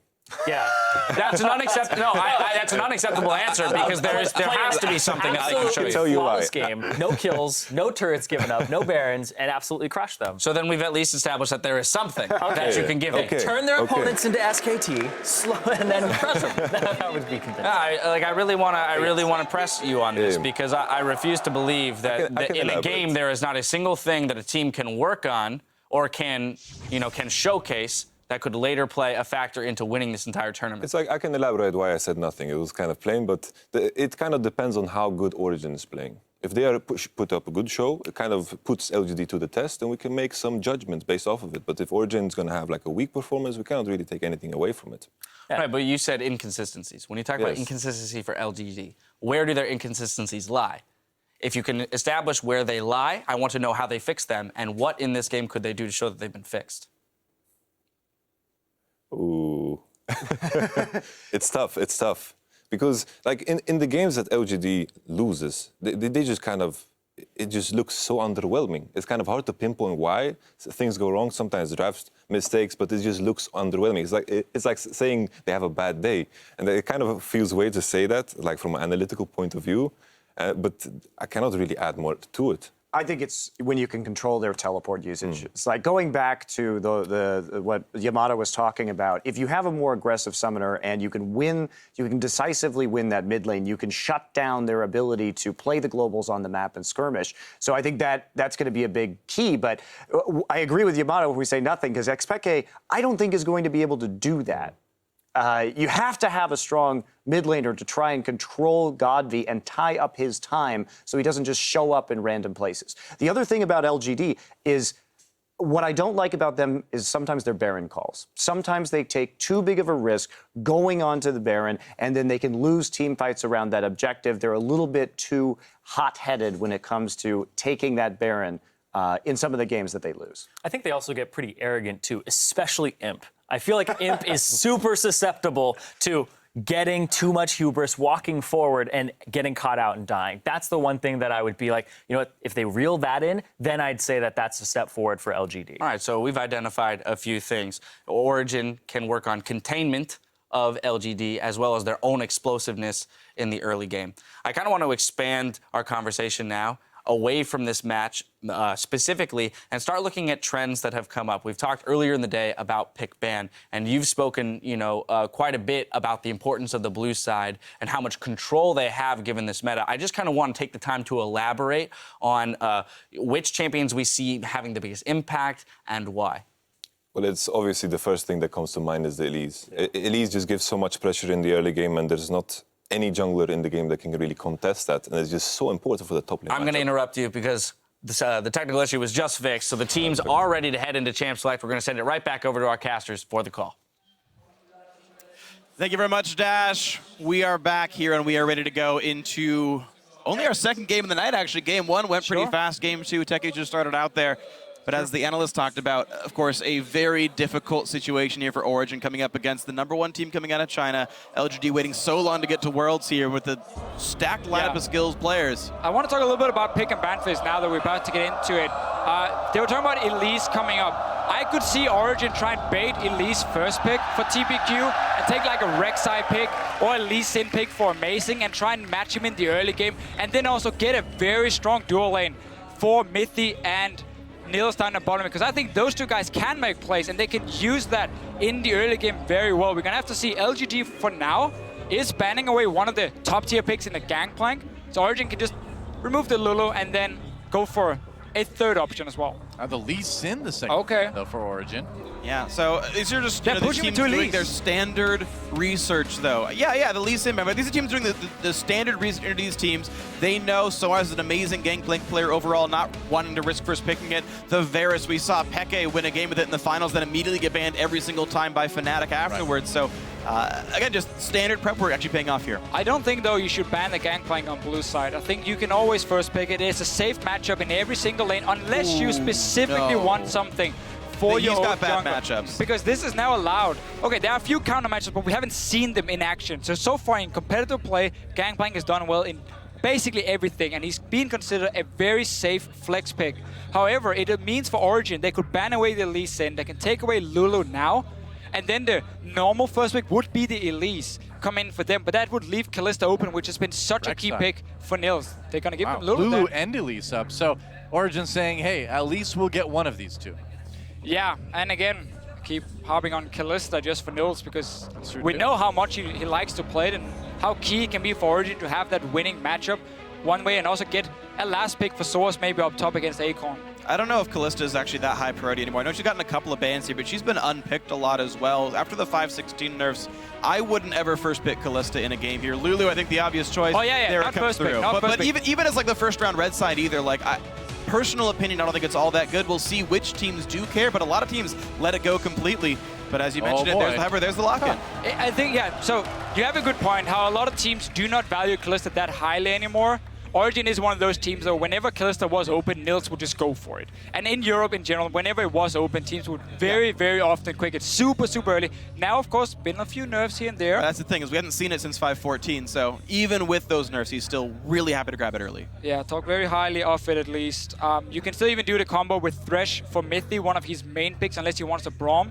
So LGG either has to pick the Thresh away if they want to avoid the 2v2 lane, but they can go full Juggermore here with the Lulu first pick. I really think Origin should not have left Lulu open and just let him first pick an Elise instead and go like Rek'Sai into it. And they got the Braum as well. I mean, of course, you have to be afraid of Imp's Kog'Maw, or Imp's Kalista as well. Of course, he's very good at the champion all the same, but yeah, if we're just looking at tallying up power picks, LGD looks so strong with their first 3. I mean, Gragas is still available too. Yep. They could pair that along, you know, with the... Origin needs a Thresh so they can dominate the 2v2 lane. I can go Alistar as well, and you have that insane dive combo of like Fates, Call, Alistar, and of course an Elise who can take care of basically everyone on the turret. But they need to win the laning phase here to make sure that Imp doesn't just farm up to be a late game monster. Kennen would work as well in the support role. You just need something that can bully, and then you aim for that 2v2 lane if you are Origin. Kennen Kalista, man, this is a matchup we don't see all that often, but when it comes out, it's certainly a delight here. Mostly known for his laning phase there. And we're going to take a little bit more time. All right, safe mid laner comes in, and it's going to be Annie support after all. Yeah, so Origin is basically adapting to the Juggernaut being built and saying, you know what, we wanted to run like Kennen and just try and go completely crazy in lane. Annie also works okay, not as strong as the Kennen, but she offers the hard engage you of course need, otherwise you're never going to reach that back line. I like the pick here for Pekka as well in the mid, just as a safe pick. Mentioned very quickly how getting Source a counter pick could be very key in this matchup, so you can have a winning bottom lane and then a winning top lane for Origin, and therefore try and get that early lead. So safe mid lane pick for him. He's most likely expecting it to be into the Lulu, which is a good matchup for Orianna as well. He can't even expect that. Acorn's second most played champion was Lulu this split, so even though we see PYL hovering a couple of top laners, you saw that click on Syndra briefly as well. LGD gets to decide who's going to actually face Orianna. Will it be Lulu or anything else we want to do? The Hecarim actually the very most played by the champion, or by Acorn up there. And well, for TBQ as well, looks like they might lock in that Vi actually. A lot of popular junglers banned up or taken. The Vi would certainly be good at getting in on the Kalista. They're going to lock that in with Malphite. So it was Juggernaut. Now it's kind of like a weird hybrid of like a little bit of protection with some really hard engage. It's a bunch of hard engage with Kog'Maw in the backlines. Looks exactly like how KT Rolster won their last game. Alistar goes in, starts all the fights, and you can't possibly get to the AD carry in the backline because everyone's already stunned and dying. So LGD with a very aggressive composition. I mean, this fits their play style, picking on people all the time. Vi and Malphite can start fights whenever they want. Knockups for days on that team. And that's what Lulu, again, offers your team, because suddenly you can make your AD carry so insanely fast that he can also play super aggressive in the front line with this hard engage. Vladimir is a counter matchup into the Malphite up in the top lane. Another option could be Fiora, who does well in the early game at least, but that would really require Origin to start snowballing from there. Vladimir gives the more late game scaling with the Orianna. A lot of AP coming in, though only Kalista is providing the physical damage. I actually like the idea of having composition that can absorb the engage and then sustain through the rest of it. They've got some shields from this Orianna in the mid lane. They've got the Vladimir to tank things up. I do think this quick style switch there for Origin to have a more absorbing backline may work out, but it does leave the Annie kind of by herself. Yeah, and LGD is going to be very happy to lane swap in this game here. Get the Vladimir in a lane swap where traditionally in the early levels he doesn't do a whole lot. It can be fairly difficult for him to farm. Yeah. And then also avoid this Kalista lane that can be such a pain to play against, because it's very clear what Origin has been doing here. They want winning matchups on the side lanes. We talked about it earlier. Pekka sits and farm in the mid lane. He won't do anything else, and then you win the rest of the map Origin. So they had the last pick for Soaz, early pick at Kalista. LGD should look just to lane swap in this one here and try and at least avoid Origin just getting these fantastic lanes from level 1. Yeah, I mean, every single one of those matchups just feels so good to lane swap against there. So LGD definitely looking for mismatched lanes, and we'll see how the level 1s play out and how the lane swaps play out.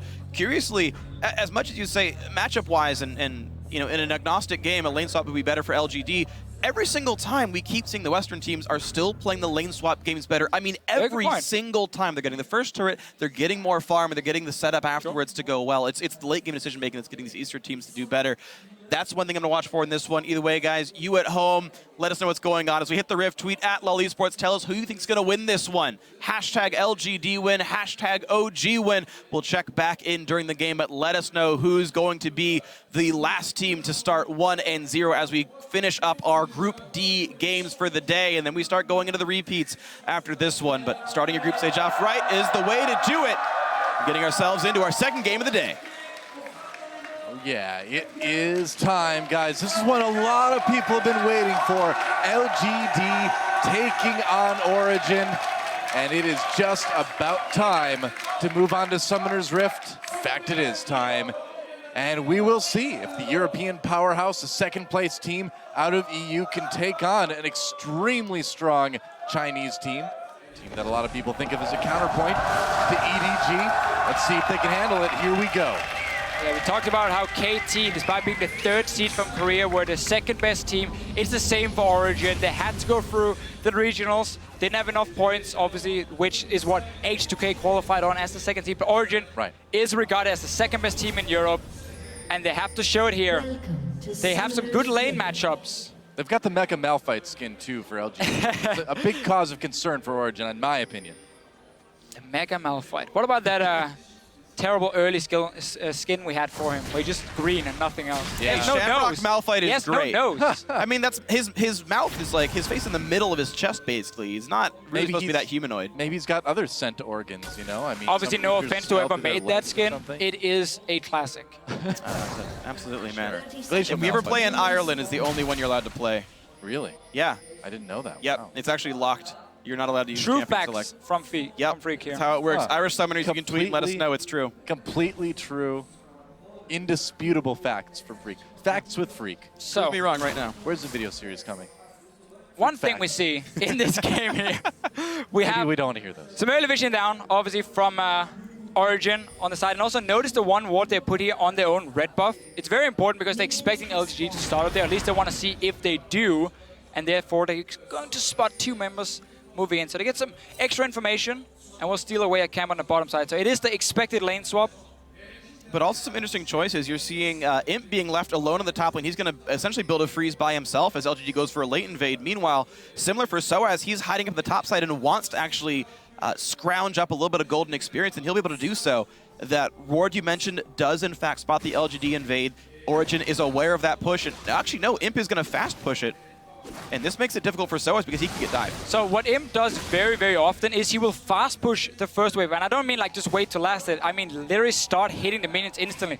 Mithy was looking at the mid lane. God Vito moves to his strong side of the map. But what Imp does, he will instantly fast push because he wants to bounce it into the tower as quickly as possible to get some early experience for himself and then freeze it there after he gets the bounce. Obviously, he's going to share experience early on with PYL. They might look to just dive onto Source because he's sitting on the tower. He's going to be intercepted between the 2 turrets as well if they move straight in from LGD. Yeah, TVQ looking to come in from the side with the Acorn to provide some pressure. Soaz, though, wise to the ways of the top and jungle from LGD, and at least he's going to be able to stay safe for now.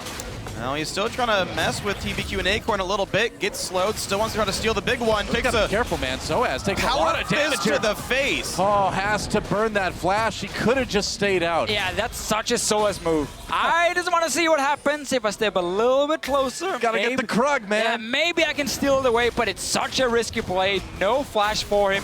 LGD get to push their wave in. It resets, and Soaz has not been double jungling because he was sitting in the top lane. I'm not sure if he was expecting a freeze to happen from the start, and therefore he could try and absorb some experience. I think he was. Because right now, he's just really far behind. He's calling for Mithy to come help him. And that's the only reason you do that, is if you expect the rest of LGD to start somewhere else on the map, and for Imp to freeze, that didn't happen, and so Soaz's bluff got called. He's going to walk into this top lane alongside Mithy, and thankfully for him, TBQ isn't exactly close by, so maybe they can keep this lane afloat. But they don't know that. Right now, LGD is keeping Acorn and TPQ out of vision. They're just hiding in their own jungle. You have no clue. You can see how concerned Origin was moving. They had to wait for Amazing to come as well to be 3 guys. And now they suddenly moved through, because in case they were waiting in the bush where the pink ward is from Origin now, they would just have jumped on Soaz, jumped on Mithy, forced them off again, and then Soaz would have been sitting on 0 CS by now. So what LGD likes to do is always, again, play in the shadows. Sit out of vision. You don't know where we are. We could be farming, or we could be sitting here. Do you roll the dice and just move in? Might cost you the game. Apparently. Well, sometimes, yeah. This time he didn't. The second time around. He at least has a little bit less shadows to deal with. He just got trinket wards from both Mithy and Amazing, the Tri-Brush and the front by the Raptors there, so he knows no dive is coming. Now he sees the Vi here, but Mithy able to be defensive. And I want to see now just Akon get down to this bottom side as quickly as possible. The reason he doesn't teleport down is because he doesn't know where Amazing is before now.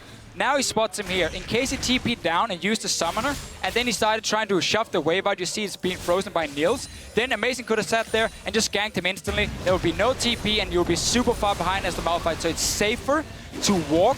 But Nils has a massive experience advantage down there.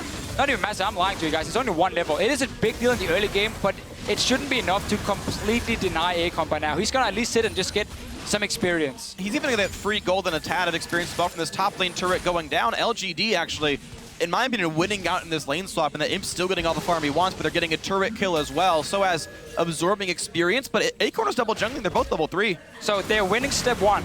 Sorry to interrupt you here, Dora, because look here what Amazing is doing now. We just talked about how this wave was pushed up towards Nils, opening up for Amazing to be there. This is again why Akon didn't use the teleport at first. He can still get punished a second time, so it's all about denying him. Amazing is moving in now. Coming from behind, Acorn recalling though. He knows it's too risky. I cannot show myself. My entire team just showed on the top side of the map. Oh, no Malphite. So right here, we see what Someday did so well in the last game. Reading, okay, if I show myself, will I get ganked? Is there a chance? Okay, I'm not going to show myself. Exactly the same move here from Akon, and therefore he stays alive and still has both summoners. Absolutely great play by him. You can see exactly what it means to be so on top of your game. It's not flashy to have 0 deaths, but that was an incredibly intelligent play to make sure he got away in time. The recall before release would show. Yeah, you have to. I mean, we saw, it's very similar to last game, really, where we see top laners really, really pressured, and we saw such differences between Someday and Dyrus in terms of who played safe and who died. And now, as we saw, LGD won the first phase of the lane swap by taking down that tower. Problem is, as soon as the tower died, Source picked up a lot of farm for himself, and now the second thing starts in this swap. When Nils managed to sit in a lane for himself, he has an experience advantage. He got a decent back timing off, and now he has to start bullying this lane where he's ahead of him already in experience. And then he needs to push that wave into the tier 1 tower of LGD, and that's where Origen can pull the trigger of TPs and Amazing coming down and like 4v2 dive them. That is the next step. A lane swap is more than just the first tower dying. It's the following 5-6 minutes as well, and what happens from there.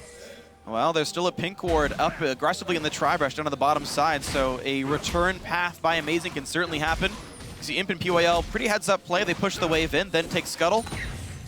Yep. Really very smart things by them. Overall, LGD sitting up 400 gold. Amazing has been power farming this whole time. He wasn't defending any turrets. He wasn't even double jungling, so he's level 5.5, getting his red buff here up against TBQ.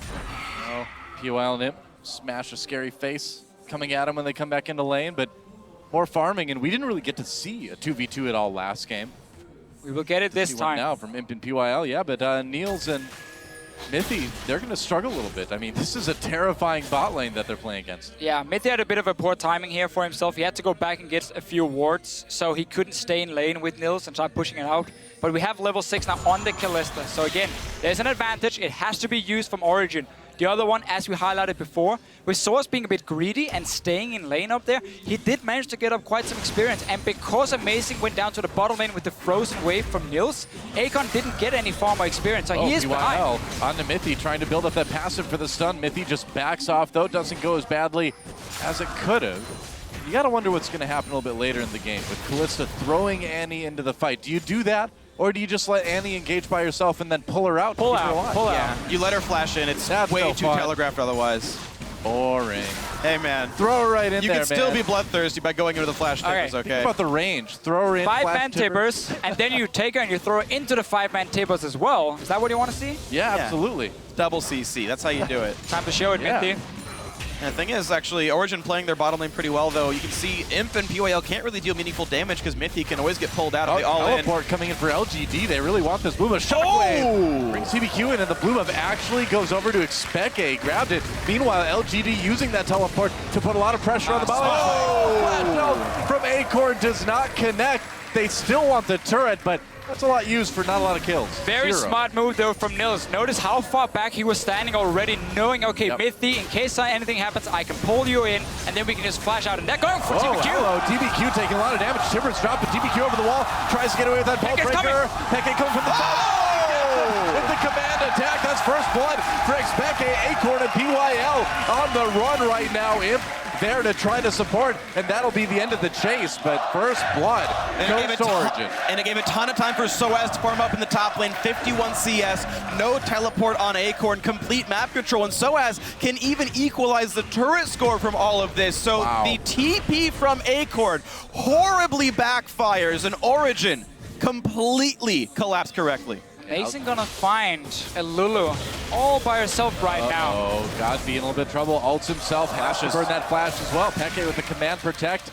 Command attack onto Godby, but that's more pressure onto this already hurting LGD team. And what's been happening now here the last few minutes, instead of Nils and Mithy being able to win that 2v2 lane, Mithy had to recall and obviously help Source on the top side earlier, so he was behind in experience. He wasn't that strong in the 2v2, but instead, because he was there to help Source earlier, he managed to pick up farm and experience, and he's really for it. So they sacrificed the bottom lane for their top laner, and then Acorn trying with this TP to make a big play, take a tower, get some kills onto him. It backfires completely because Nils read the situation and moved back. This guy's 17 years old. Yeah. And he reached that so well.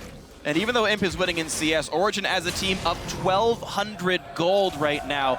And Peke, a player that was pointed as the most obvious mismatch in skill here, is actually winning his lane and has great lane blood matchup against Gad. I love Orianna into Lulu. Yeah, and that's good for him, but he's still doing it. Now the question is, as this game goes on, my concern for Origin is just how squishy they are. I mean, if a good engage comes in from LGD, if Malphite comes in, if the knockups start happening, aren't LGD just going to tear them apart? They can very easily take down that first target. You highlight yourself, so instead it's going to be Origin trying to pull the trigger. With Mithy going in with the flash chambers, you're going to have Source in the middle of it, and then of course Peke trying to put the ball on someone. And we're going to get a massive wombo combo of so much magic damage, and then Nils kind of standing at backline being like, hey guys, I'm helping as well.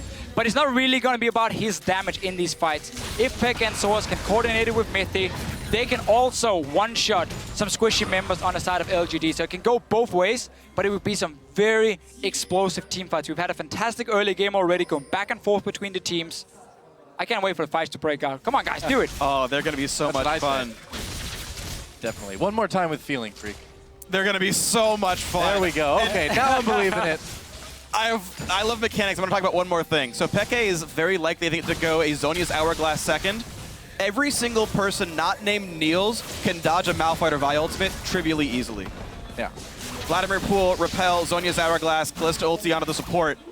The hard engage, like you talk about picking that one guy off, that one guy can only be Niels.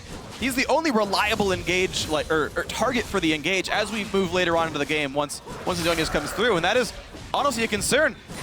Playing ultimate-based engage compositions are obviously very ulti-based, but those cooldowns are quite long.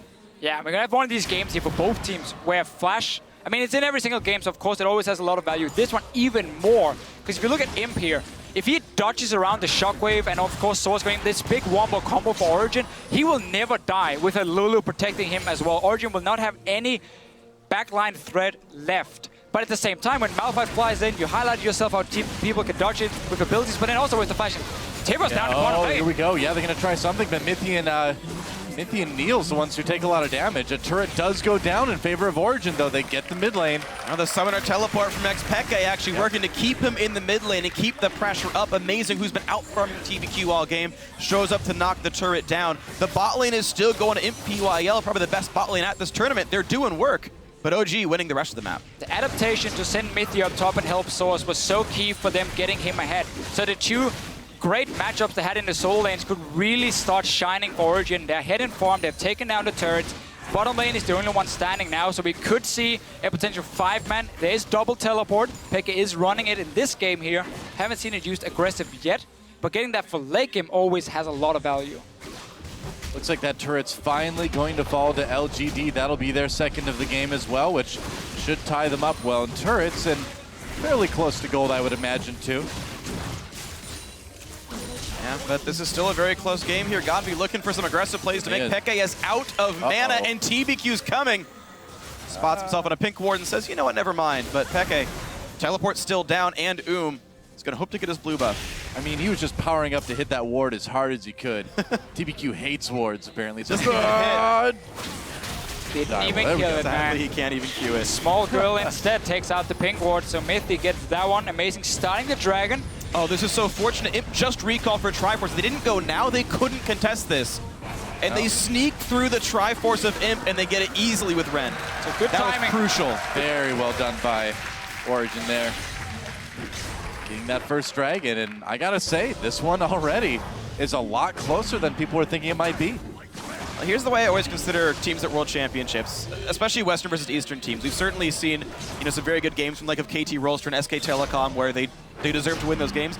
Individual skill level is not actually that far apart at a World Championship.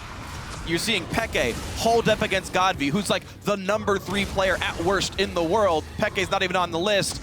He's doing just fine. It's how the team plays when the game breaks open. That's where the big differences are. And that's where the players start to shine when they're set up in these really good situations. I thought we agreed we weren't going to bring up that top 20 list on the cat. That's Freak's a own top dangerous 20 territory, yeah. Freak. Godby's in my top 3. XPeke is, not top 10 all time, but this year it's hard to contest him for that. So when we look at these two teams as well, though, and you just highlighted how the teams play outside of laning phase, outside of individual skill, it's not really something uncommon that LGD doesn't get super far ahead in the early game. We've seen this multiple times before, where still when it comes to the late game, with the decision making, with the team fights, and of course again the side lanes we keep talking about, how well they use them is what really shines through here for LGD. Origen is a team that in the EU LCS always had to do well in the mid game really to take wins. They had to get a lead going, and then they could start playing all 3 lanes, as you see here. Nils up in top side, Pekka sitting in mid, and then Soaz on bottom lane. So you're farming 3 carries at there's once. the trap. Imp going in onto Soaz now. Soaz pulls underneath it, pops that Hemo play. Here comes PYL with the shield. Soaz on the run. One more hit will do it. Kill. He gets him. Imp with the kill. XPeke coming in though, getting knocked up after using a shockwave. A little bit too early. Is XPeke takes a lot of damage, and that's going to be a double kill now for Imp. The wild growth keeping him alive. Massive outplays. An outplay, man. Imp baiting it, and then instantly we see PWell coming down. We saw the roam from Godby. 2 members dying from Origen. They will get a top tower, but down the bottom side, we have 3 guys still pushing for LGD. Yeah, if they can make it a turret for 2 kills, that's about equal, but this bot lane already under fire, and it's likely to be an uncontested turret take, so definitely advantage LGD, and they're right back in it. Just talked about how Origen likes to play the 3 lanes when it comes to farming. LGD, they can do exactly the same because they're so good at everyone controlling how far up can I be, when can I take a one-on-one, and then just the roam coming down. Imp played it perfectly, waited for the rest of the team. Godby even flash forward. Look Check here. out this bait.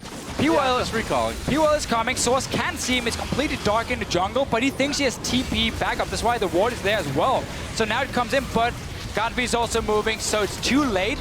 And Soaz already goes down. The flash shockwave, we're gonna see this multiple times in this game. And suddenly Origen loses 2 guys and a tower. Well, teleport even canceled by Acorn too. He's like, nah, you guys got this. I'll handle it. Yeah, I think there was one also minor mechanical thing by Imp at the very end there. I don't think when he activated W, it popped his Triforce. It was still on cooldown. He actually cast another spell with the attack in the air to get the bonus damage on the auto attack to actually get the kill off on XPeke. Wow. Either way, it was Triforce damage that didn't kill him. I didn't see exactly what charged it, but certainly good things there. Still some farm coming in for Kalista, but I mean, Imp, 2 kills on a Kog'Maw with a Lulu on your team, that's so hard to deal with. It is. I mean, Juggermaw is an apt title, I suppose. Even if it's not the classic comp that we know and love, this is still a Kog'Maw that will be nearly unstoppable if it keeps up at this rate. Only takes 3 more kills to be unstoppable. That's going to be probably not far away. Literally unstoppable. Literally, as far as the announcer is concerned, we'll hear it, and it'll be true. Thinking you're right. Well, they're putting a little bit of pressure into the jungle for LGD right now, trying to drop some wards, get a bit of vision, and it's smart. You know, you need to get some sort of edge, and Wards are a great way to do that. That's going to be a key thing for Origin. Keep pushing the mid lane every time you have the chance. It's so easy for an Orianna, just instant clear the wave, and then it opens up for Amazing and Mithy to start moving into the jungle, get some of the deep vision. The problem is still that Mills on this Kalista, because of the way the early game played out where Mithy had to leave and sacrificed a lot of experience, he never got to be the lane bully. So now he's two kills behind, and Imp is very confident in sitting in that side lane against him. No problem at all. Double teleport from Origin can be a big thing, but we obviously need to wait for Pekka to get his back before we might see another fight in the side lane where suddenly 2 or 3 guys are joining in with globals and 1 guy is roaming down and we get one of these big skirmishes. Well, it's only about a minute until Dragon comes up again. If there's going to be a fight, it's going to be around that objective. And no flash from Imp. Again, look for it. We will keep highlighting it because there's so many abilities from Origin that's going to be so key landing onto Imp. And if you get the whole combo from Origin, even the Lulu ulti should not be able to save him at this point in the game. Yeah, they need some sort of CC to keep Imp safe. There's going to be a 15-second difference as well between Dragon respawning and Peke's teleport coming up. So choosing to use him as a split pusher, there's a small timing window where LGD can absolutely abuse that. Right now they're using Soaz. He's, of course, very safe out on the side here. TBQ clearing a ward, another one dropped immediately by Amazing. They really want to have vision control around this Dragon. Oh, and actually Acorn doesn't have teleport, but he has to deal with the top lane push from Soaz, his TP advantage. It should give Origin this Dragon.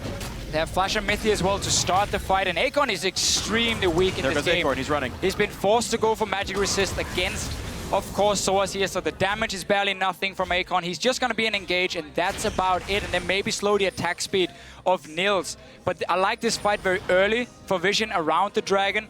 Even before it spawns, I believe yesterday the average time the Dragon was alive was 29 seconds. Yeah. This game here, because both teams are fighting for Vision, it might be alive for a little bit longer because the fight should happen first and then Dragon after. As long as LGD has vision control, though, there's no way you can react to the Malphite ulti in time, though. They're going to start right away. The back control. Soaz is pushing in the top side, and Origin choosing to contest this instead of getting the push in. Mithy up in the front lines. Dragon already picked up. There's the dive! Oh! Acorn helps him take out the Dragon. Mithy barely alive. They're going to get Amazing, though. Another kill for him. Shockwave does nothing because there's no follow-up for Origin. That turret in top lane, though, in the base may go down. Such a big mistake, though, from Origin, even walking in the river near that Dragon. So basically what they decided to say was, we're not going to fight you. You can start the Dragon because we have TP advantage. We will take the top tower, or at least a lot of it, and get extra farm on Vladimir. But then you should never move in the 4 guys, even close, so you are open for this hard engage.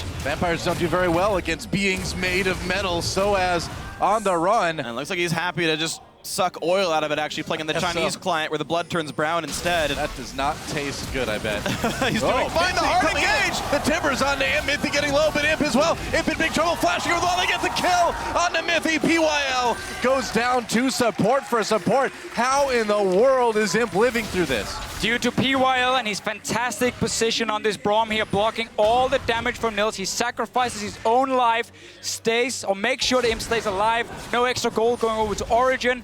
They pulled the trigger, but PYL saved the day, at least for now. They can Baron bait. They can Baron bait. Imp has to be in the base, and the guys kill this pretty fast. It's a Blade of Ruin King. They have no tank with armor that can tank this Baron. We're 22 minutes in. 3 guys is around. It's too much. Yeah. With a Spiderling, with Spiderlings and an Orianna Shield and a Vladimir, I feel like you can do enough to if you weren't contested, you could do it, but you're right. You would have to rush it down, and I think it's too risky at this point for Origin. They are still ahead in gold. We have a lot of action going back and forth. Teams overstaying their welcome a little bit. Origin moving into the Dragon, open up for Acorn to engage. Imp now got flash tables, obviously, for Mithy as well. A lot of small fights going on. Still a big advantage for Soaz up in the top lane. Look at the gold here. But he hasn't been able to do anything with it just yet. He's still scaling up on his Vladimir. And the thing is, Kog'Maw is actually one of the best champions in the game at killing off Vladimir. Percent health, magic damage. There's no MR on Soaz. Part of the reason Vlad's even tanky is the passive just gives him bonus health. Imp will shred through him in a team fight, especially if a single stun can land. And Imp having all the gold in his team, it's very scary for Origin to deal with. Not to mention Jurassic Kog'Maw again. No blood. No blood. It's amazing Soaz even tried to pick this champion. I mean, it's true. Well, he didn't know the skin before. I mean, it's just like going into picks and bans. You know they could pick the champion. You know they could pick the skin. Why would you even bother when you know they could pick Jurassic? It's a lore mismatch, big time. Absolutely. Yep. Yeah, well, PYL and TBQ How many more like 3-letter acronyms can we get in this game, by the way? I think it's PUL, not PYL. Pill? PUL. You think so? Is that Danish? Pulsa? You just with the slash through it. Pill, that's what he's supposed to do for Imp, right? He's done a great job of it, actually. 4 assists on him. He's died for him. Yeah. Still 100%. The bot lane is all of LGD right now. And that is where it all is. LGD has done a very good job saying, okay, you're constantly pushing the mid lane. That allows Amazing and Mythic to walk into our jungle. We don't want that to happen anymore. We want to make sure we control our own side of the map. So look at the amount of pink wards defensively placed, so they can always see the invade coming. And they know, okay, Origen has no control in this area here. We can play around. They're trying, though, to deny division. They're going to see 2 of the guys getting 1 pink ward. Well, they know exactly what LGD needs to do to sort of keep themselves safe. So, of course, Origen's going to be looking for those wards and getting a couple already. That's the interesting thing is Origen have the ability to play around the map so much better. Again, double teleport, a big mismatch in the Vlad versus Malphite one, who's still having to stack MR and has no CDR. So Acorn's actual fight power is even lower, his damage so much worse. And Origen just trying to play a split-up map. And they're honestly just trying not to have Imp in a fight somewhere. And unfortunately for them, he's already gotten into 4 of them. Oh, a little blue steal from him. Coming in, going to be able to get that buff. Double buffs on Kog'Maw, definitely something that every Kog'Maw player wants. A small smattering of applause for the blue steal, I guess. It's almost annoying for Origen that this top lane is all the way down near the inhibitor turret so early on, because you cannot move all the way down and push it out and farm it. So there's always this lane that LGD can slow push back towards them every time they get it down near where the old tier 2 turret were. And that means Origen always have to send the guys back in towards mid lane, and suddenly Nils and Xpeke are sitting next to each other, sharing farm and experience. It's never ideal when you run triple carries for themselves, so it's a little bit annoying for them. It's great to have the global gold, but I'm sure they would have preferred the bot lane tower to be down at this time instead, and maybe just have it that way. Well, Soaz trying for that right now, in fact, and again, teleport up, and no one who's able to easily fight him 1v1 aside from Kog'Maw. Maybe you can actually get some pressure done. Origen starting to really play around the top side of the map, but Scuttle Crab's already been taken by LGD, meaning Origen cannot faithfully go for a Baron sneak here. And we have a very, very big wave being pushed in the top side from LGD. Ooh. It's very easy for Origen to go and grab it, but Soaz needs to be careful that not 2 or 3 guys suddenly show up. Pekka can join in with teleport. We have to keep that in mind. But for now, continuously pushing for himself. They need to get this wave coming on top side, though, before it gets completely out of control. Just push it back. Nils is going there now. Yeah. So he's just going to shove it back in, and then LGD can do exactly the same. And we have this wave that keeps bouncing between each other. Nobody can really kill each other's towers because there's such a long route between the tier 2 and the inhibitor turret. All right, looks like mid lane's the push, and next package is going to teleport just to make sure he can clear the wave in time. But Imp does so much damage, he has to respect Shockwave, which you saw him stop attacking there, but this turret is only 1 wave away from dying. Yeah, it's also only 15 seconds. Oh, here comes Lulu. Dragon comes up too. Yeah, Lulu coming down to help out. Soaz could be in trouble here.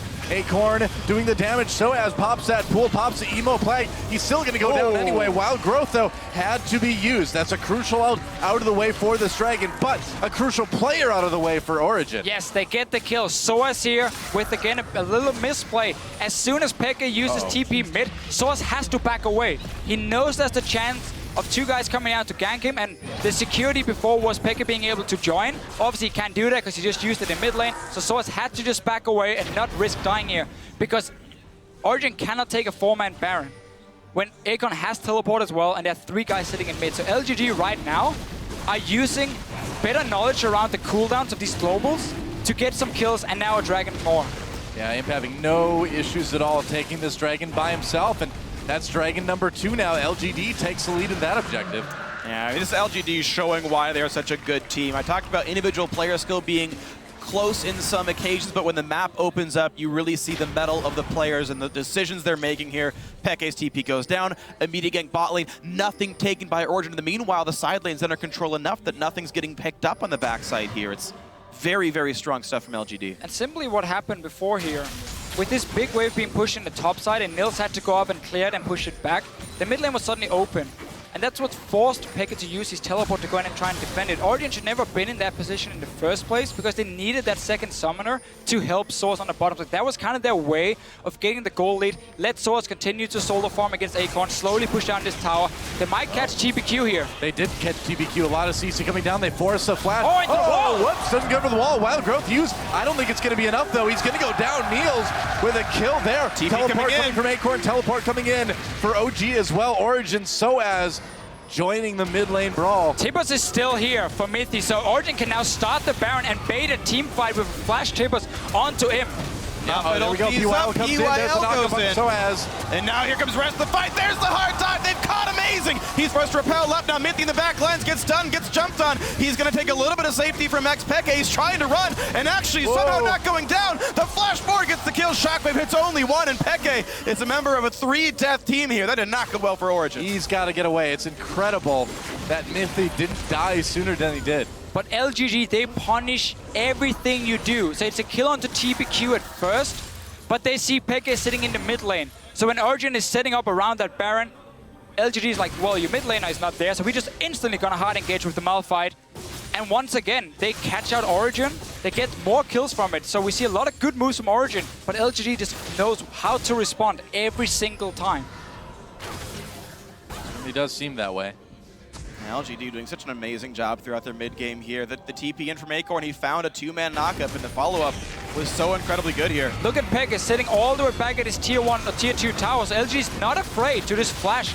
It was Origin who was supposed to take control of this Baron with 5 members to 4, but that's the engaged source, drops instantly. Good ulti as well from Acorn, and now the fight is already won. So they're simply always, shot calling wise it seems, ahead of Origin, and therefore they can keep finding these openings in an otherwise very close game. Yeah, that fight was PYL, by the way. The flash ulti knocked up Soaz before he could react. And then the Braum Q afterwards chained the stuns beautifully. Nothing he could have actually done in that battle whatsoever. Didn't even get to use his Zhonya's. Exactly, and that's why he went for the flash ult. The point-blank knockup can't be reacted to in time. That was a really, really big deal. One of those subtle things that make you a better player. PYL leading the charge here. 7 out of 8 kill participation, really keeping his team alive and setting up the fights as well. Yeah, I'm taking that blue buff for the second time too. I mean, now we really see a shift in where people are in the map this game. Suddenly, everyone pushed over to Origin side. We have a lot of cooldowns with teleport here. Only Peke as he's ready. They're going for him. He's all alone down the bottom lane. But he's gonna dodge through the minions. Wow, he gets the shockwave dodge, but there's nothing else to do. Overextended. Imp's been solo pushing so much this game. This is the first time he's ever been punished for it. Had to happen sometime. Well, that was still really far up from him. So where we have now been commentating on some of the misplays from Origin where they were in the map, Imp now makes a big mistake for himself. Staying so far up the lane, just all alone. The rest of his team were sitting in mid lane.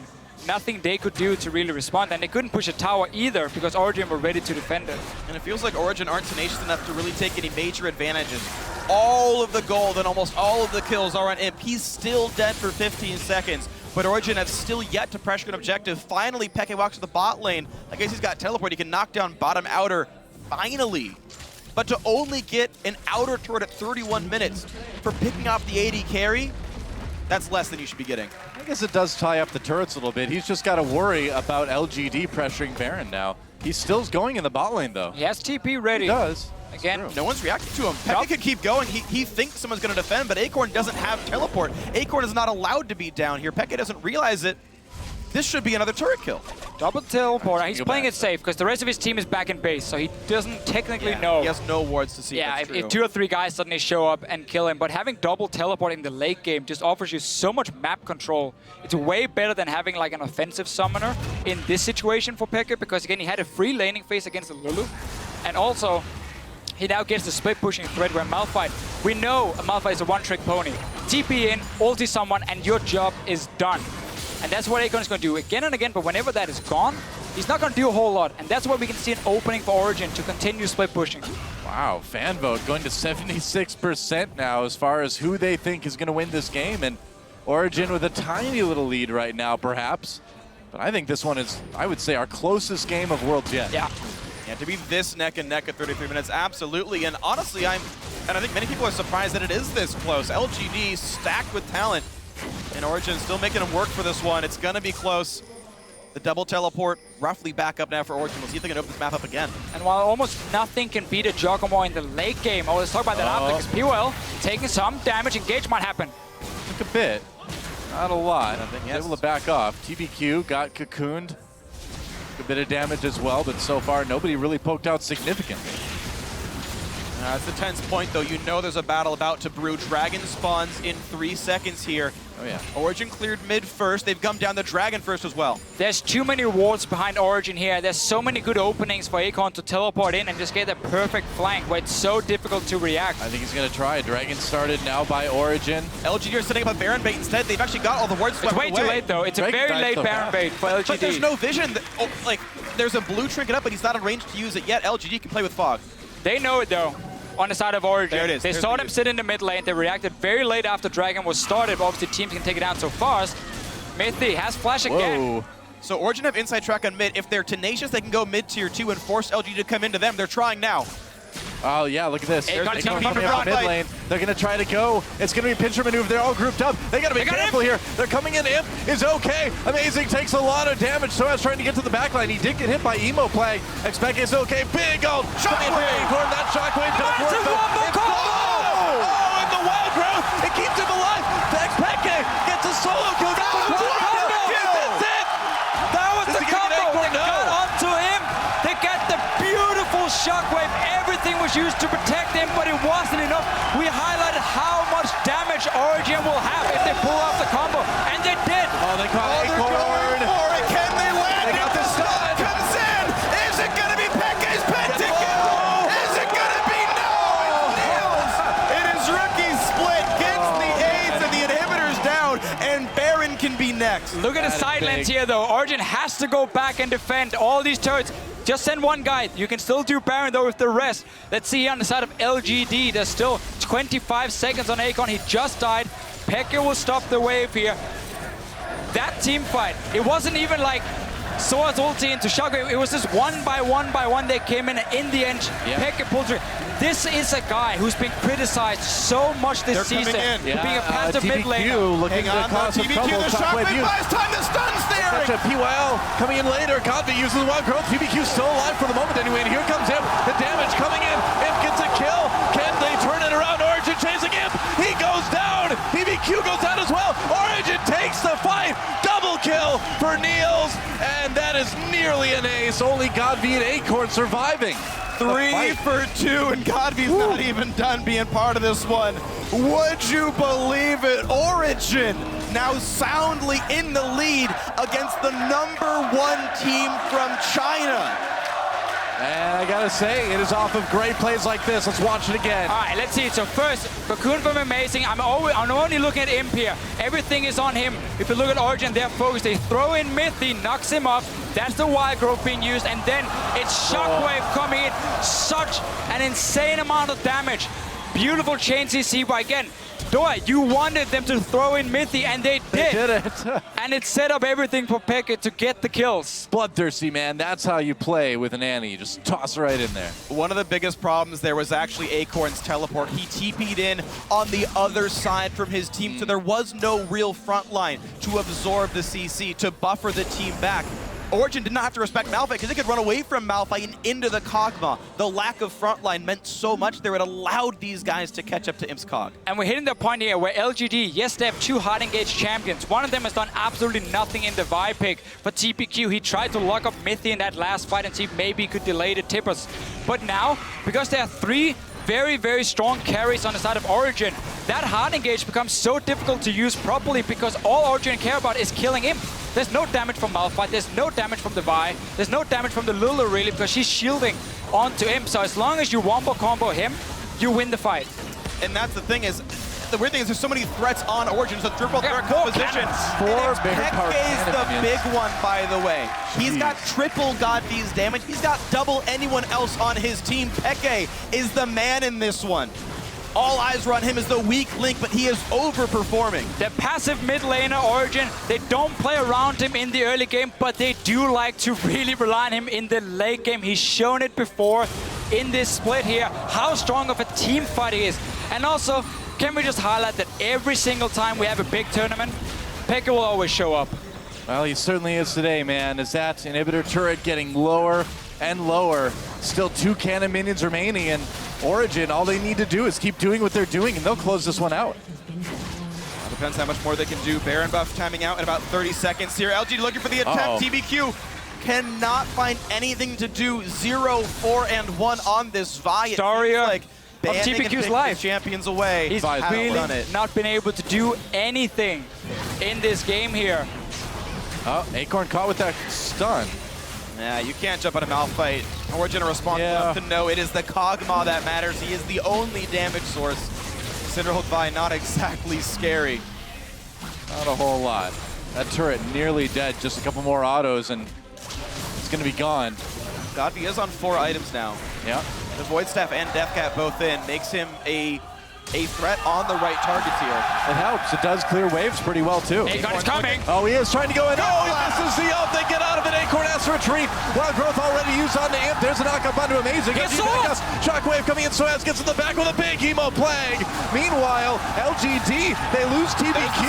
And here comes Origin coming in again. Timber's drop. Imp still alive, but it's not going to save the turret. They're going to lose an inhibitor for sure. And Origin's going to keep on going. LG needs to buy home guards and heal back up, but there's already 2 inhibitors dead. Origin able to walk away with a clean 1 for 0. 2 inhibs gone. TP This is the play. No Acorn Sin, He's but got he's no got ult. no teammates. What's he gonna do? He's trying to stop recalls. Dragon's guess. up in 6 seconds. Recalls for what? That was the most useless teleport. I think it's literally to try to get Dragon. I think that was literally the only reason why he did this. Origin are now injured on this Dragon attempt, but it's too desperate to try. I think it's going to die so fast, not going to matter. PYL trying for a Miracle Steal, doesn't get it. Another Dragon goes over to Origin as they back away.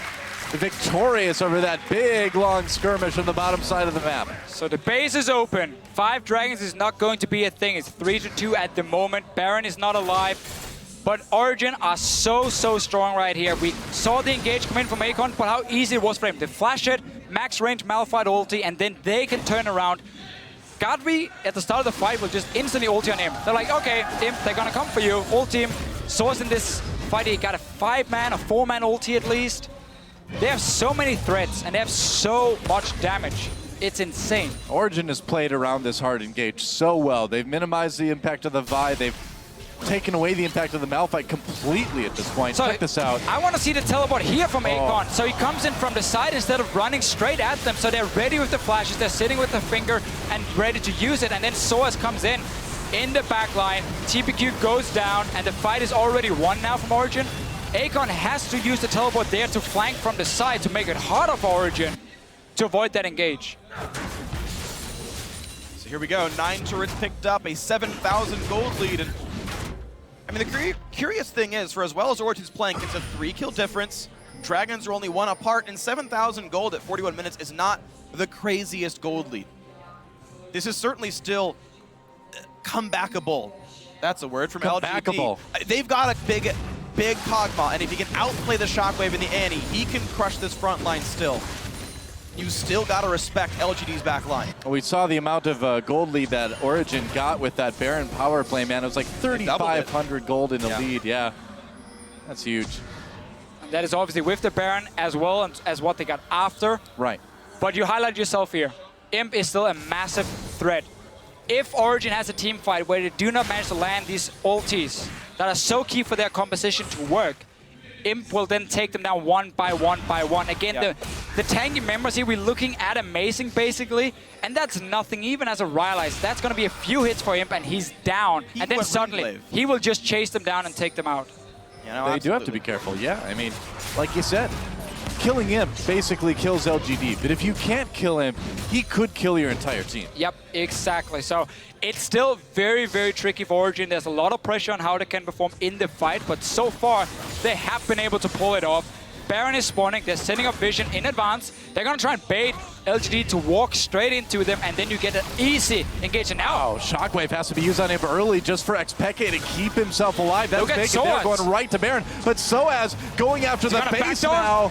But the Baron is up right now. This is the wrong choice. LGD are going to lose their base if they go for Baron. They're going for it. They're going for it. Stop the recalls. Amazing's there. It's okay if he dies. Because Soaz can make up for his mistakes from last Worlds against OMG. And they're going for the base. The base can't get inhibitor. The Malphite's in, but the Nexus is still dying. Kills are already coming through for Origin anyway. And Soaz extinguishes the ghosts of his past. He will slowly but surely get enough damage down. He has to. There's a Baron buff for LGD, but it's gonna be enough. No way. Soaz says, I can do it better, and Origin beat LGD. That was was insane. And Speke is like, hey, I'm supposed to be the guy doing that. But this time, it's Soaz. Origin takes down one of the contenders to get to the finals and Worlds right away in their first game. I cannot believe that this happened. China's the reigning champion right now. Edward Gaming won the mid-season invitational. Then LGD one-upped them and became the #1 seed from China. And Origin were a challenger team last split. With a lot of veterans who had so much experience. It's true. The whole split, the whole season for Origin has been fantastic. You said it yourself, they were a challenger team. They won, of course, the Challenger Series. They came into the LCS. We didn't know really what to expect from them, but they just showed up big time from the start. Great mechanics on these players here, able to execute some of these strong and very hard to play compositions like this one, where you need to really time your ultis correctly. And they pull it off against a team that we keep saying has the most stacked lineup at Worlds with superstars in almost every position. Such a good game from Origin. LGD really made sure they had to work for it because there was so much back and forth in the early game. It was so close for very so long. high level game. Very high level Yeah. game and the best we've had so far. That was a fantastic game, man. And what a huge, huge game for the crowd here in Paris, too. To see Origin take out a team like LGD. And, man, this group is wide open at this point. Who knows what's going to happen now? I mean, absolutely. Even TSM was a bit of a threat up against KT Rolster here. All down the line, every one of these teams can do something. LGD, you saw their face a second ago. They are shocked this even happened. I think we all are. I know the Twitter vote was like 76% Origin, but if you ask Twitter's always any right. analyst who should have, was not supposed to win this game, but who was favored to win this game, I mean, it's like 99 Oh, to yeah. 1. This is a massive LGD, upset massive from upset. Origin. There were 3 teams people said coming into Worlds would go to the final or be able to win the final. SKT, LGD, and EDG. Now, we just saw Origin take down one of them. It's such a great showing. But overall, man, these team fights and Xpeke with his Orianna showing up when it really matters. The team fights were spectacular. The way they handled the hard engage for LGD was equally spectacular. A well-deserved win from Origin. Nothing fluke about that. It's a surprise. It's an upset. Sure. But it was an extremely well-played game. Absolutely. And there were so many cool things that happened here. So the split push threats that were here were actually a really, really big deal because even though you had this Kog'Maw get ahead early, one really well-played tower dive by LGD got him 2 kills, then a bad dragon fight by Origin gave 2 more kills to the Kog'Maw, and like no one can stop Imp. It was Soaz getting a lot of split push early on. 2 turrets were killed by that Vladimir quite early on. That gold buffer gave a lot of room for Origin. And they just played the split push very well. Double teleport, sometimes very hard to contend with. They opened up a lot of the map this way. LGD is going to look at this pick and ban phase and say, did we show our hand too early? Because we saw the amount of counter picks coming in there. Orianna was great into the Lulu, which got moved to the mid lane. You highlighted, Akon could have taken it topside, but they wanted some hard engage all of a sudden. And we had basically good matchups for Origin in every single lane, which also allowed them to run double teleport because you don't need an offensive summon against a Lulu. And that was very key for this team. Well, you can see here in a second that we will have Soaz and Xpeke up in the interview lounge with Shox. That'll be very soon. I imagine there's going to be quite the crowd uproar when he does finally show up there. But, I mean, thinking about this game, the split push worked very well. The team fights actually, I know last game we talked about having a split push comp versus having a team fighting composition. TSM not want to be part of the 5v5. Origin seemed happy to be like, yeah, you've got a big Kog'Maw, but we're happy to come back into you guys and go for the hard engage and try to kill the AD carry. I think really the key was when they saw the Malphite Vi coming in and they were like, okay, so you have some protection with the Lulu, with the Braum, but now you're running so much hard engage, which cannot really do anything against our triple threat because, again, we will have so much damage. Even if you take out one guy, we might still be able to take the fight. And again, just getting the counter picks with the Vladimir. The way in the lane stop, it looked bad at first for Source because he got denied quite a bit. He was on 0 CS, but then Mythic came up and Mason came up to help him. So they sacrificed the other lanes to make sure Source was farmed enough, and that was key. It was a really big deal, so a great game by Origin overall. But for now, we're going to check in with Shox, who is joined by 2 of the victorious members of Origin.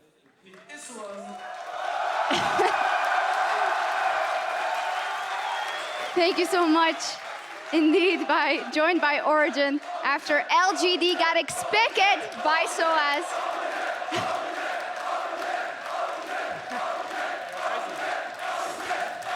I mean, You guys were a pretty popular team coming into this, but this was an incredible game. I got to go to you first because that ending of the game was so incredibly tight, and we all remember what happened versus OMG.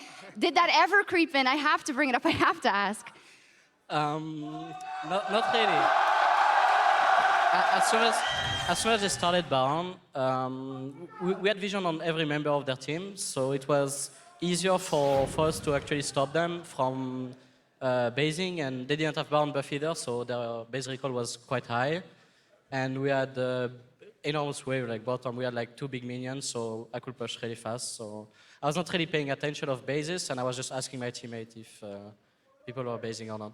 People are basing or not. Cool, calm, and collected. Is that also the way you experienced it, or? No, for me, I was like panicking there. Yeah? Because we were fighting. We actually won the fight, but I thought we were going to lose it. And I like, okay, if we lose this fight, it's going to be over. But we actually killed him, and he actually backdoored the Nexus. So. Yeah, he did. Very interesting that you say if we lose this fight, still we can lose, because you had that amazing fight where you got a quadra kill, and after all the Xpeke is the weakest link on OG. Xpeke is an old schooler who might not be showing up. Tell me how you lived this game from the start till the end. Well, at first I was pretty confident on the lane because the way it started, I knew I couldn't lose the lane because he didn't pressure me enough at first. So I was like, okay, this is going to be a fine lane for me.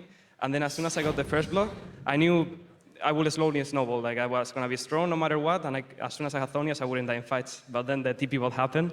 And yeah, it was really lucky for us because after that, we had the game on our side if we didn't do anything. And their Kog'Maw was fed. The only one that couldn't get fed got fed, like super good actually. So it made the game a lot harder because we had to give up Drakes, we had to let them take priority wherever they wanted, and it just slowed the game until the fight that I got the ultimate on everyone.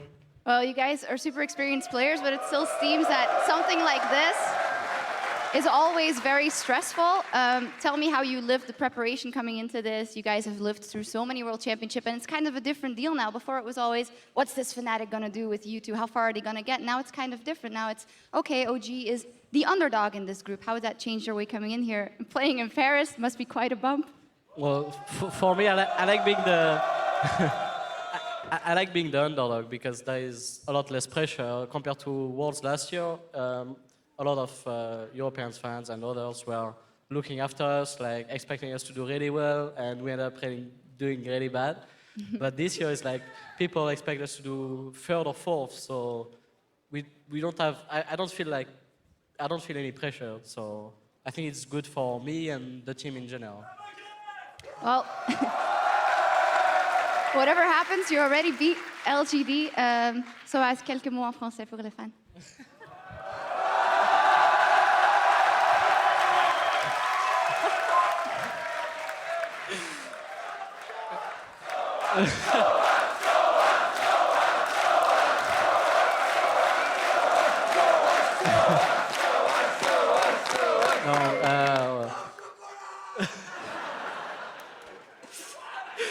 Non, mais merci à tout le monde qui nous supporte et nous suivent jour au jour. Non, en tout cas, merci à tout le monde, franchement, ça fait très plaisir. Simple thank you to everyone from SOAS. Peke, do you know any French? No, merci. Merci, voilà, there we go. Et merci à vous deux. Congratulations, fantastic win by Origin here in their first game of Group D. Analysts, take it away. Thank you, Shox.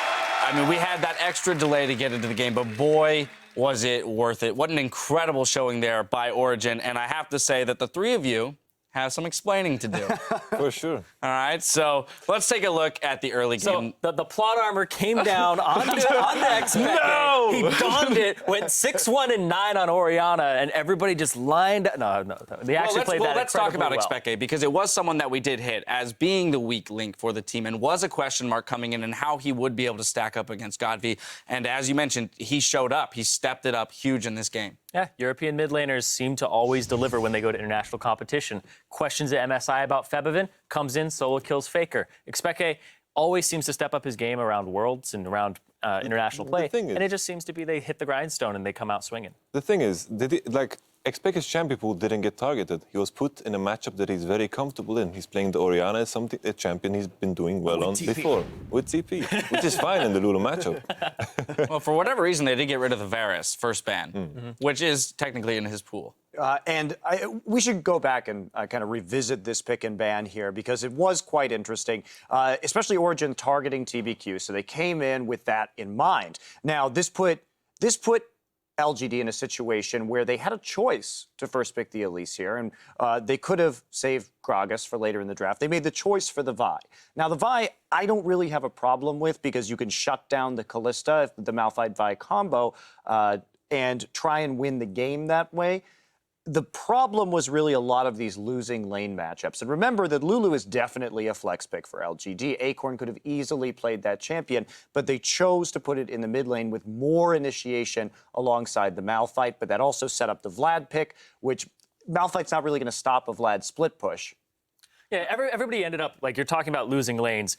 They aren't exactly winning or losing lanes there. They end up going even, and then they reach team fights where that's where it really prevailed for me, was you're against a triple threat as a mono threat composition with the Kog'Maw. But here's the thing. Wait, you need enough. Hold on 1 second. You need enough engage to kill Kalista, and then enough damage after your engage to kill a Vladimir, which you don't have that mixture of with one threat. Understood, but we saw a lane swap come through anyway. Yes. So even choosing worse lanes, we saw the lane swap came through, which Origin ended up playing very well. I know you have thoughts on the way that Amazing specifically. It's like Amazing played in a way that he didn't show on the map at all. That puts pressure on all the lanes, and there was no play from TBQ at all. He just showed up top lane when they were supposed to commit for the dive on the Vladimir that had no flash. They had to make sure that Elise shows up so Akan could do something. He didn't do anything for 3 minutes, which is horrible. Yes, and not only that, but it was TBQ repeatedly showing on a tri-brush ward in the top side. So Soaz, he knew exactly how safe he was, and Acorn was not. And maybe this is a problem, one of the problems that you see with having these mixed language rosters, because it just looked like TBQ and Acorn were doing entirely different things in that lane swap, and Acorn wasn't willing to pull the trigger to have a teleport to maybe attempt to dive in the top side, and instead just ended up kind of running around the map or just sitting in Fountain at the beginning of that game. Meanwhile, Soaz was just picking up farm under the turret. So you can say, okay, LGD got the first turret in the top side, but it came at a very dear price in terms of top lane farm. Now, ultimately, we did see Origin play out that lane swap well, take advantage of TBQ in certain areas, but Imp on the other side of things on that Kog'Maw was doing everything in his power through the mid game to ramp up 4-0 at one point, bringing us all the way up into that 34-minute mark, that crucial 34-minute mark, where we saw a team fight in the mid lane that completely swung things in Origin's favor. Yeah, it's and that's the big setup, right? If you're going to play. If you choose to play Juggernaut with no other source of damage, remember, we used to see the Ku Tigers do this, Lulu mid, Maokai top instead. Sometimes they use Rumble, but it means that the crowd control has to be used perfectly because of that one damage threat. So that's going to be, I think, a big part of this team fight. Yeah, it has to be on the right person, too, here. Never, under any circumstance, should you be Vi ulting the support of a Kalista. He's trying to stop the ultimate from Annie coming through, but it ends up just getting the Annie thrown in onto Imp, who then gets locked into place perfectly for the shockwave. The setup there, if you had ulted Niels, you lock him out of his Fate's Call, and then you see Acorn actually goes after Niels afterwards, and he's so low HP. If you had actually focused him, you may have stopped that catastrophe from happening to your team, but Origin played the Wombo combo really well. Yeah, beautiful team fight from Origin, no doubt. And we didn't even see what the setup to that was, which was they were sieging the mid turret, and what LGD was trying to do was set up a pincer attack because they had Acorn TP to that turret. I would not recommend trying to flank with a Juggernaut. Juggernaut is like a cannon. It's a piece of artillery. You set it up, it points in one direction, it doesn't move. You know, you can't turn it very fast. You have to all be together because otherwise it just doesn't work. So without that extra threat there, you're going to find the Kog'Maw in a very vulnerable state. That said, it was played very well, but you have to talk about TBQ here. There were 10 kills in this game. He was 0-6-1. He had a 10% kill contribution rate as a jungler. That is unacceptable. Right, so that is that weakness that we're looking at for LGD. Now, that does it for Group D. So let's take a look at the standings over there. KT, Rolster, and Origin are up 1-0, while the LPL's LGD and North America's TSM are still looking for a win. And so I'm going to turn back to you guys for a final word here, which is given the result of that game, what does this do in terms of the ecosystem of this group and the way it might play out, having seen LGD drop that game? It's always so hard to jump to conclusions when you're seeing one game, because then you're just inferring so much from it, and it could just be an outlier. I mean, I have bad games, everybody has bad games, and TBQ there and the communication may have just been a small breakdown. They still have ways to recover. They were never completely out of that game until way later on. But I feel like this does put Origin in that top spot where you're just saying, could they be in there as number 2? There's more weighted on it because they definitely came here to play. I'd say they made more than a good case for themselves coming out of the group in the top 2. Now, coming up next, the international wildcard Bangkok Titans will take to the stage against Season 3 world champions SK Telecom T1. There's more Worlds coming your way when we return.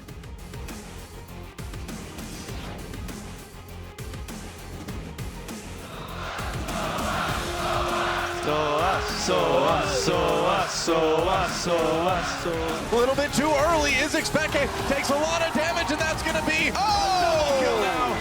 There we go. EYL comes in. There's the knock on Soaz. And now here comes the rest of the fight. There's the hard time. They've caught amazing. Xpeke is okay. Big old shockwave. That shockwave doesn't work, though. It's blown. Nice. Good job. Wild growth already used on the amp. There's a knockup onto Amazing. Shockwave coming in. Soaz gets in the back with a big emo plague. And Soaz extinguishes the ghost of his past. He will slowly but surely get enough damage down. He has to. Soaz says, I can do it better. And Origin beat LGD.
Welcome back. Next up is a Group C bout between the international wildcard Bangkok Titans and Korea's #1 seed SK Telecom T1. Now, as we look towards that matchup, Warlock explains how facing a powerhouse like SKT is just the cost of doing business when you play at Worlds. So having to play SKT is like overwhelming, I guess, because a lot of people have them as like the best team in the tournament. But to me, at least, I feel like we already expected to have a hard group coming into Worlds because every team is good enough to make it here. So I wasn't too upset or anything with the group. Yeah, I definitely think it's a framing of your mindset as well, because they're coming in and you're not thinking they're the best team in the world, right? Now they get to go up against the best tutors in the world and then learn from that, and they'll have that footage. And that's the proper mindset to have when you consider that yesterday they had to go up against EDG, the winners of MSI, and today they're going up against the runners-up, SKT. So it's not getting any easier for them, really, in this matchup.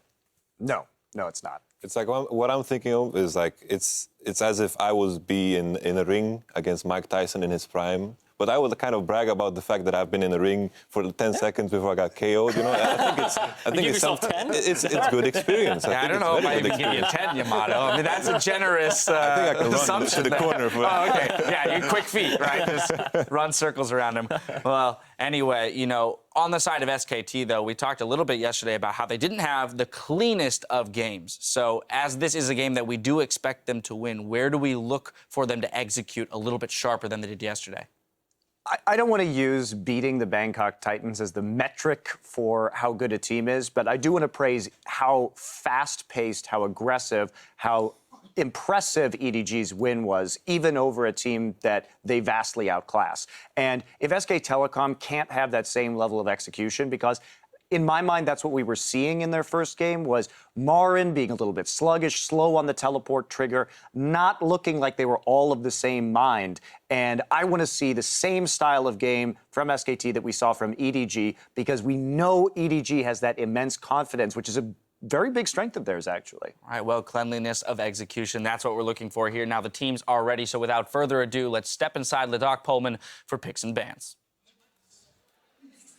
Thank you very much, Dash. We are here and ready to go into our next game. So before we start, let's start running down the rosters. And for Thailand's Bangkok Titans, let's get that one up on your screen. Warlock up in the top lane.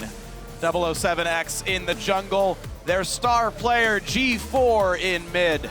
AD carry Lloyd used to be the star before G4 came in, and then Moss, their support here. They got great names. Their coach, by the way, named Cabbage.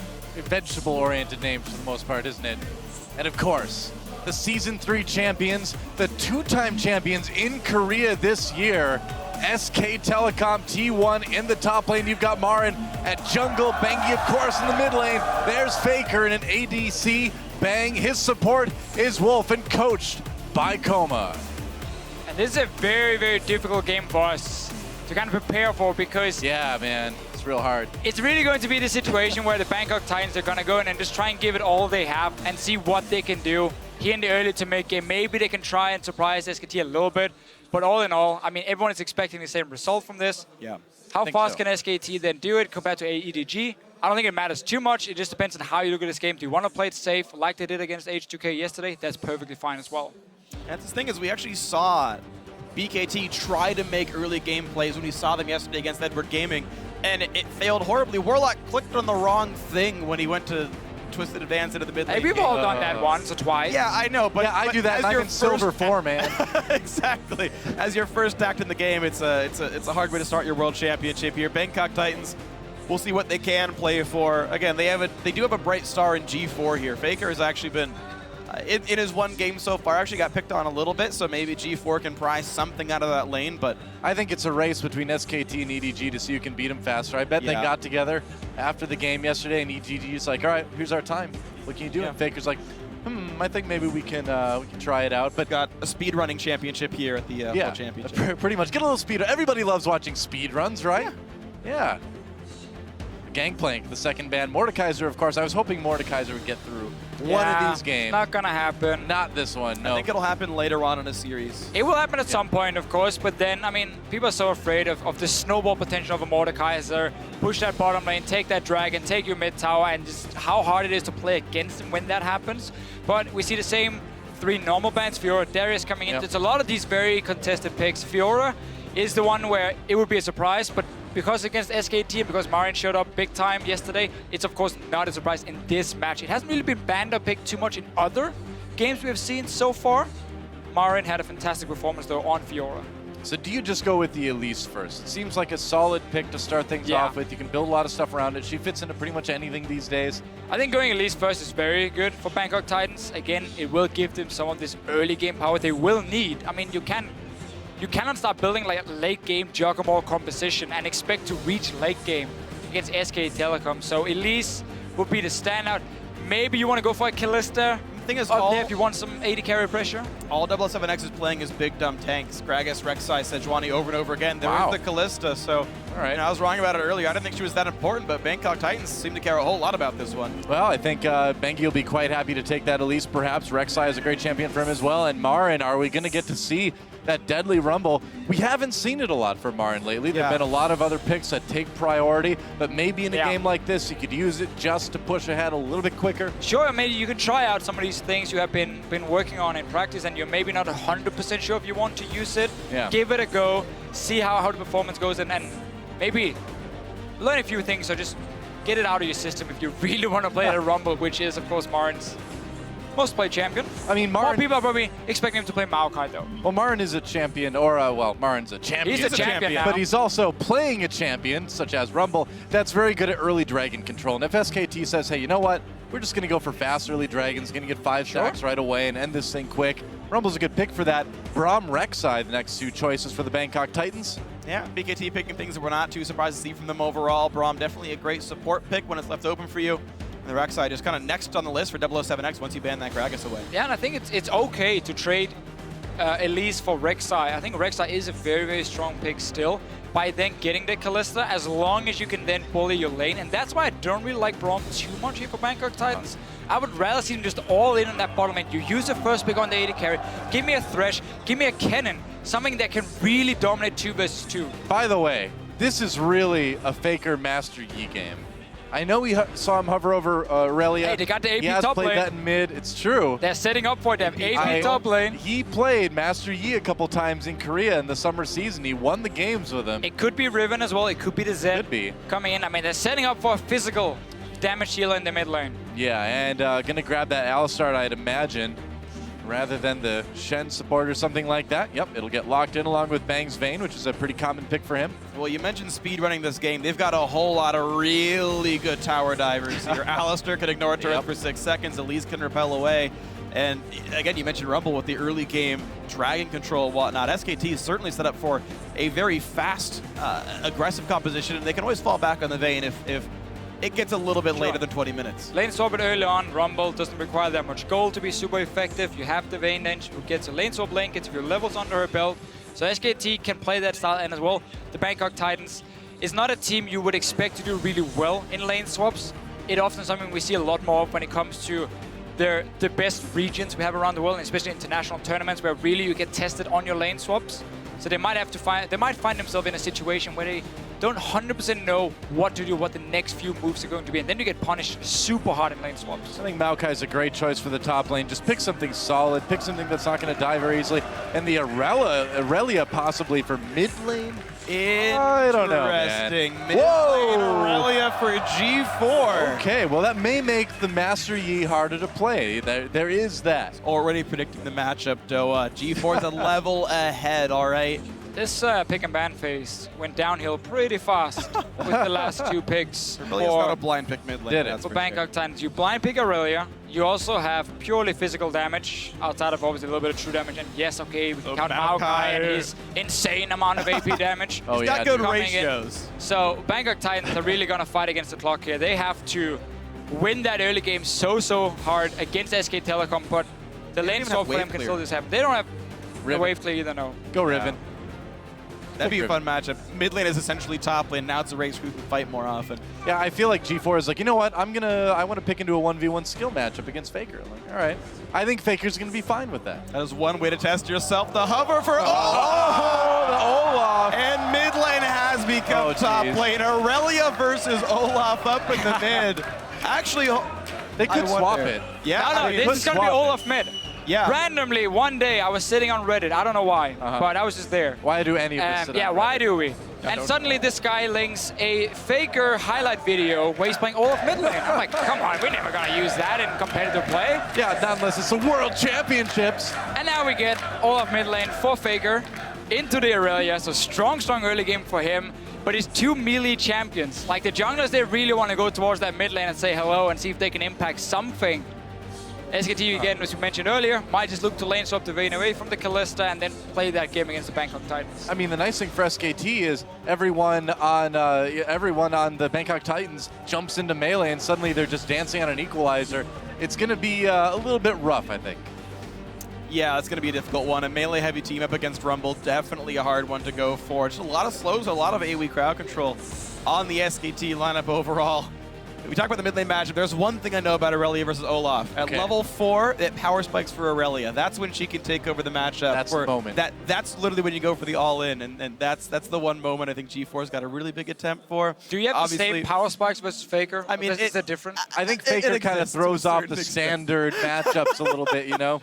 Well, we'll see what happens, guys. We're going to get ourselves into the game, and so you at home, let us know how it's going to go. Tweet at Level Esports with the hashtag SKTWin or BKTWin. Let us know if you think the Bangkok Titans can upset the #1 Korean seed in SK Telecom T1. I mean, we've had upsets here at the World Championship, but this is the upset to end all upsets, really. This is a tough road ahead for the Thai team coming into Worlds here. I would say so, and I haven't looked up the stats, but I think it's fairly reasonable to say this is Faker's first professional game on Olaf. I don't know if I need to look it up to make that call. I know Monty's probably looking it up right now. He probably already has, like 10 minutes ago. Serene can be happy. We're running double teleport again. Yep. On the side of SK Telecom. They're already looking for G1. This, undercut. His first On the slow, G4. yeah. They got a lot of slows. Yeah. There's a flash already from G4. Yeah. We just talked about the two melee matchups and how the junglers can look to impact that very early. Flash is now gone for G4. Respect to him anyway, though. You're blind picking your mid laner. You take an Aurelia, you say, you know what, Faker, I'm gonna duel you. I'm gonna take my gloves off and slap you once and say, come at me. Let's see what happens. Well, he loses Flash before a minute into the game, so not a good He's start. making it a little bit harder Auspicious for himself. He's putting the training weights on. Right. Yeah. Just sandbagging for the, for the lane matchup, right? To be fair, Faker doesn't have Flash either, so I mean, really, he's just playing fair. That's a good point. Faker has decided to go teleport Ghost to the mid lane with this Olaf. Double teleport. Yep. Saw how well it worked for Origin last game. A little bit different this time with the mid Olaf. Well, it's a strong split pusher, though. It is. Coming into the mid game. So SKT going for that lane swap, but Bangkok Titans is going to read it and meet them up and get the 2v2 lane. Yeah. No bias. So, and this is going to mean there's going to be a jungle start for SK Telecom, so they will get an experience advantage. Must might try to go out and just freeze the wave, but he's soon going to find that SKT is going to be up there as well. Didn't even do the full camp. They just stopped, took the small one, went instantly to lane as they saw Must was up there. And already the mid lane's actually pushing in towards Faker's turret. This is actually very smart of SKT to do this. Elise has great early gank, and actually already Faker can go for this kill. The chain slow is available. Ignite popped by G4. You do not G4 find an went Olaf in. at level 1, but No. he can reset his axe again and again and again and again. He doesn't know about the power spike. Level You got to 4. run down there and tell him, man. Now, interestingly, of course, with Flash for both these guys, their base health is actually quite low. Both do plenty of damage early on, so like an all-in is possible to do the damage. You can see G4 trying to go Oh, there's the Ghost. He popped it. He's going after G4. He's got no flash. He's got no light. First blood, 1v1. Olaf versus Aurelia. That's a sentence that was actually said in the World Championships. Hey, for top lane, that's normal. For the mid lane, it's a bit more rare. But G4, why would you fight the level 1 Olaf at first? Lose the trade. don't know. You don't have a flash from level 1. He was literally just standing there, waiting for him to come in. What's All going right. on, Deficio? Again, Analyze this. He's making it harder for himself, so it's even greater when he picks up the kill. Later on, we get 2v2 lane top. That is where Bangkok Titans can try and make some plays with the Kalista. But Alistar Vayne can very often just sit and farm and just try and out-sustain basically with the Alistar. Played very defensive. Will be a gank down bottom lane. Look here. 007 is coming down. That's a TP. Oh, teleport canceled. canceled. Yeah. But that still means that they could go after Marin. They can go for him, yeah. He's Marin running has away, Flash. Yeah, he knows what's up. though. Saw him on the ward in the river. Yep. They have now information on where the jungle is, so Bengi can make some moves on the top side of the map. Blue buff has not been taken yet. And Wolf also knows the jungler's not here. We can go aggressive. There's a knockup onto Lloyd. Condemn pushes Moss back just a bit, wants to avoid that shield. They're going to chase exhaust onto Lloyd. Bang getting chased. There's a stun. Bang in a little bit of trouble here. Lloyd as well. They're going for it. The brawl's real. Bang low, so is Lloyd. Wolf going for the bloodthirsty kill here. Comes Bangy. There's Repel. Does he get the execute? He does. And Bang coming in. Moss in a little bit of trouble. And that's a Moss that's not going to grow on any side of any tree. It's gone. Mechanical misplay by Lloyd. He tried to make a really cute trick where you attack a minion, you kill it with Rend, and you get the reset so you can keep rending onto Bang. But Rend didn't kill the minion. It went on a cooldown. He had no more damage left. Close, but definitely, much like Graves, no cigar. It's going to be one of those games. I expected this when I saw who I was going to cast with. Just take a break, Deficio. We got this one. You guys just go crazy. That's not us. That's not our. Oh, okay, it is. All right, it is. That's our normal day. Going crazy. Man, this game will drive several people crazy, I'm pretty sure. Moss, Jason, there's the fadeaway smite for Bengi for that blue buff, and Wolf just says, talk to the hoof, I guess. He's got hands, but I wanted to make it cow related. Yeah. Yeah. Why not? I guess it's more steer. He's male, right? Like, that's no bull. Noah, you're great. But Warlock, meanwhile, not helping. Marin. Oh boy. Has to flash. Yep. Summoner out of the way. Marin doesn't have to worry about that anymore. And I mean, we're kind of seeing what we expected to see, right? So, Freak, where's the level 4 power spike in mid lane? Well, he's down 14 CS and half a phage. He's level level 4. 1. Oh, I missed it. 5. Oh, it's only level 4 you can do it. It's like too late now. I mean, rank 3 acts is too much damage for you to trade back in, but you had this like small window. Jungler fight. And 007 getting a little bit of damage onto Bengi. There's a chilling smite. Bengi has to get away. A little bit of damage at the undertow. Meanwhile, Play Marin with the kill. It was so close. Bengi still on the run. There we go. Before James got the kill. Power spike. Bangkok Titans, but Faker is not going to be stopped. Level 6. G4 should have turned around and not let him pick up the undertow act. It's too late now. Faker can't lose this. I don't think so. Come on, attack the Wolves. There we go. Wolf coming over. He wants some pizza. The Fanny's bloodthirsty. Are they going to give it to him? G4 try and get away. There's a kill for Faker. Marin has gone Soul Stealer first item, getting some confidence after that kill. Meanwhile, the very exciting top lane, they're farming. Yep. All right, Moss condemned against the wall there. Takes a bit of damage from Bang's bolts. Faker's just going to go and take out this mid lane turret, because why not? 3-0 already. Yep. Not as fast as Deft, though. Yeah, it was a later third kill. 2 minutes, almost 3 minutes slower than Deft had 3 kills. Separates the great Olafs for the good Olafs, though, is when you make sure you take damage before you hit the tower. So your passive kicks in. Yep. This is just some lessons for you, Dora. If you want to go play Olaf mid lane, I would love to play Olaf mid lane. Though. Do not try it in solo. Where else am I going to play it? So speaking of speedruns, I have legit seen a speed run of League of Legends. It's playing a 1v0 and winning the game with no one else in the game. It actually is playing Olaf, taking 3 turret shots at the start of the game, and then pushing with 10% health the whole time. I've actually seen that footage, so Faker's learning those lessons. The more you know. There's a teleport. Doesn't want to miss a single minion.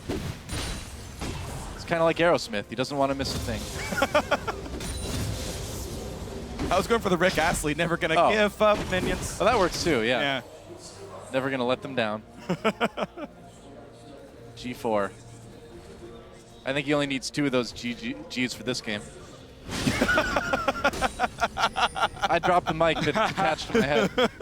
You let go of the head that stayed where it was. I can't. I'd have to fall on the ground for this. That would not be comfortable. I mean, you can try when we're back on camera. I could. Bring out the theatrics. You can do an interpretive dance for this game. I want to see Warlock kill Marin.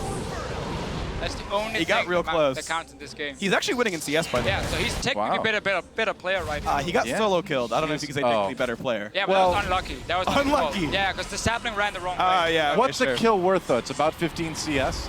So it's pretty even. All right. What about this first item Magi's from Marin? Is that standard Deficio? Yes. We haven't seen Rumble in a while. This has been the big change for him.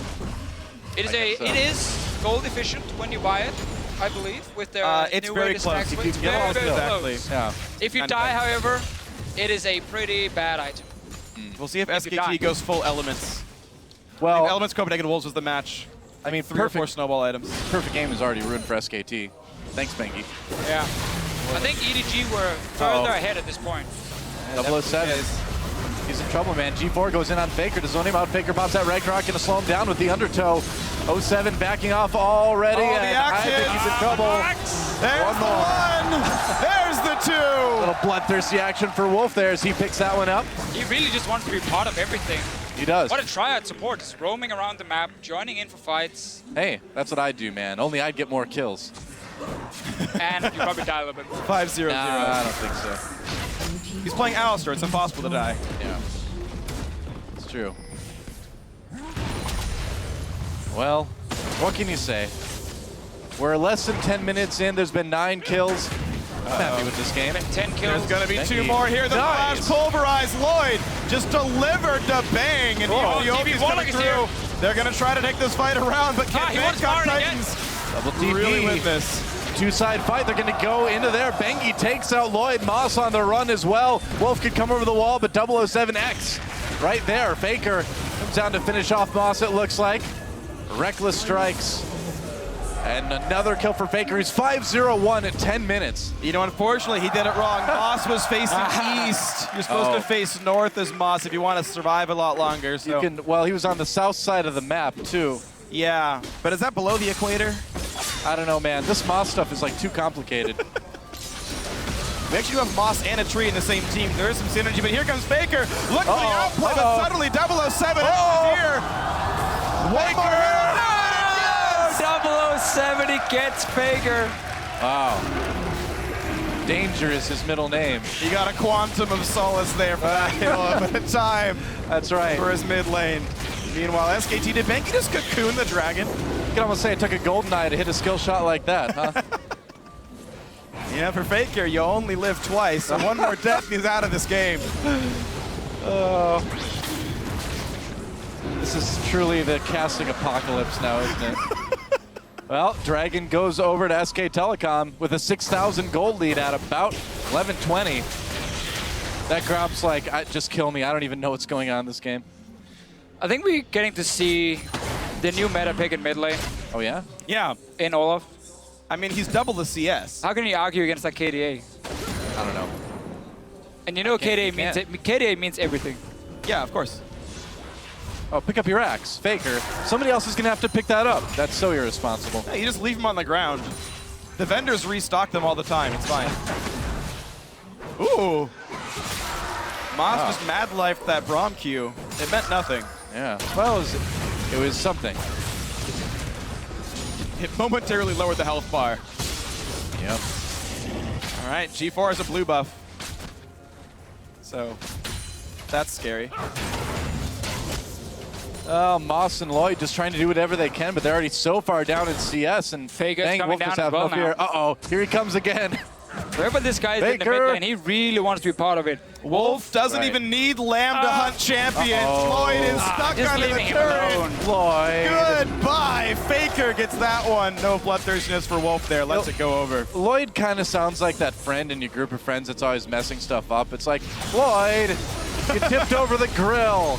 Oh, Marin caught in the mid lane, though. There's a knockup. This might be another he kill for flashes BKT. away. Oh, he's not gonna... G4. Oh, he made it! There's the equalizer coming down, and 007 is taken out again. Man, this is not good for BKT. No, I take it back. They take down Faker. Oh, that's a bit of a turnaround, actually. 2 for 1, though, still in the favor of SKT. Yeah, they got to back off, I guess, a little bit. Faker going a bit too ham, finally. I mean, he's the depth leader Never on his team. expected to hear that from you, Dora. Too ham? No, I Too never ham. expected to see it either. All right, well, Marin with the sickest bait here. Oh yeah, fight. G4. So, Oh, that shield came just in time. G4 is really trying so hard to get these kills, but it's just so difficult. But Warlock, on the other hand, every time he's gone in, he's been able to get something and a kill on Faker. Faker just like forgets that turrets do damage to him there. I'm worried that this game is actually going to reduce SK Telecom's skill as a team. Well, they're playing I mean, Olaf. it can't go much lower. Well, they are playing Olaf mid, I suppose, aren't they? Yeah. That was my SKT jab. He didn't react to it. We still see the same here for Bangkok Titans as they tried against EDG though. They're not afraid to go in and really just go all in. Like it's what they've been doing as well. Home in the GPL. It's very aggressive in the way they like to play, often around G4. He got their Aurelia pick, he blind picked it, and obviously hasn't made it easy for himself. Why would you blind pick Aurelia mid lane? There's so many other picks out there. Azir, Victor. It hard counters the rest of Faker's champion pool. He had to go outside the pool to win the matchup. That's why the Olaf came through. I suppose. Well, next level. Oh, turret been destroyed. Yep, just found out. Oh, Marin. Marin in a lot of trouble. I don't think he's getting out. No, Lloyd with the kill there. That's Soul Stealer. Yeah. Not paying off very well. 4 stacks at the moment. Now, under efficient. Really. That is not value. Now, SKT, in all seriousness, Faker is in a little bit of trouble. He might have to pop that ult to get away. Taking a lot of damage from the ultimate from G4. Doesn't use the ult. Doesn't need it. This is still a World Championships group stage game. You do have to play a little bit seriously. It's very sloppy right now, but it looks like it's not going to matter too much, is it? No, SKT is pushing it to the limit. Yeah. And like that, chasing for some of the kills, but they also know what they're doing. I mean, that trade in the middle lane we saw earlier with Faker, he knew exactly what was going on level 1, level 2, so of course he just takes the kill for it. Marin with the Soul Stealer is a different thing. It's time for revenge. The flash from Lloyd used right away. Equalizer, where does Lloyd go? Right into a Flame Chunk, Flame Spitter, Flame Chunk. What the heck was that? Marin. Flame Chompers. Flame. I think is what you're going for. Flame Chompers, maybe. The wrong champion. Flame Chunk. I guess that's a new move. Sick. I've just revealed it. It's the new Chips Ahoy flavor. That does not sound tasty. No, it doesn't. But Faker run. A bit tasty as well, though. Red buff on him, still walking away safely with the flask on. And now the engage onto the turret. 007X is going to have a pretty hard time on this one. Well, Bengi gets under the turret. Going to get taken down man. very, very low. Very sloppy start from SKT. What do you expect, though? PKT, Bangkok Titans pushing them back. 007 coming in. You know, I don't think they're going to win the speed run here. World Record's going to stay with Edward Gaming on this one. SKT doing what they can in the front line. The turnaround. Oh no, G4! He's trying to run away, but there's one more attack after the bang, picking up the kill. 2-0-3 on him. Marin just yelled face melter. You know what I realized is that I've never really heard Super Galaxy Rumble in English before. This is the first time. Oh yeah, I used it in Korean. Right. I've never heard it before in English. Wow. Oh, it's great. We need Lissandra in the game.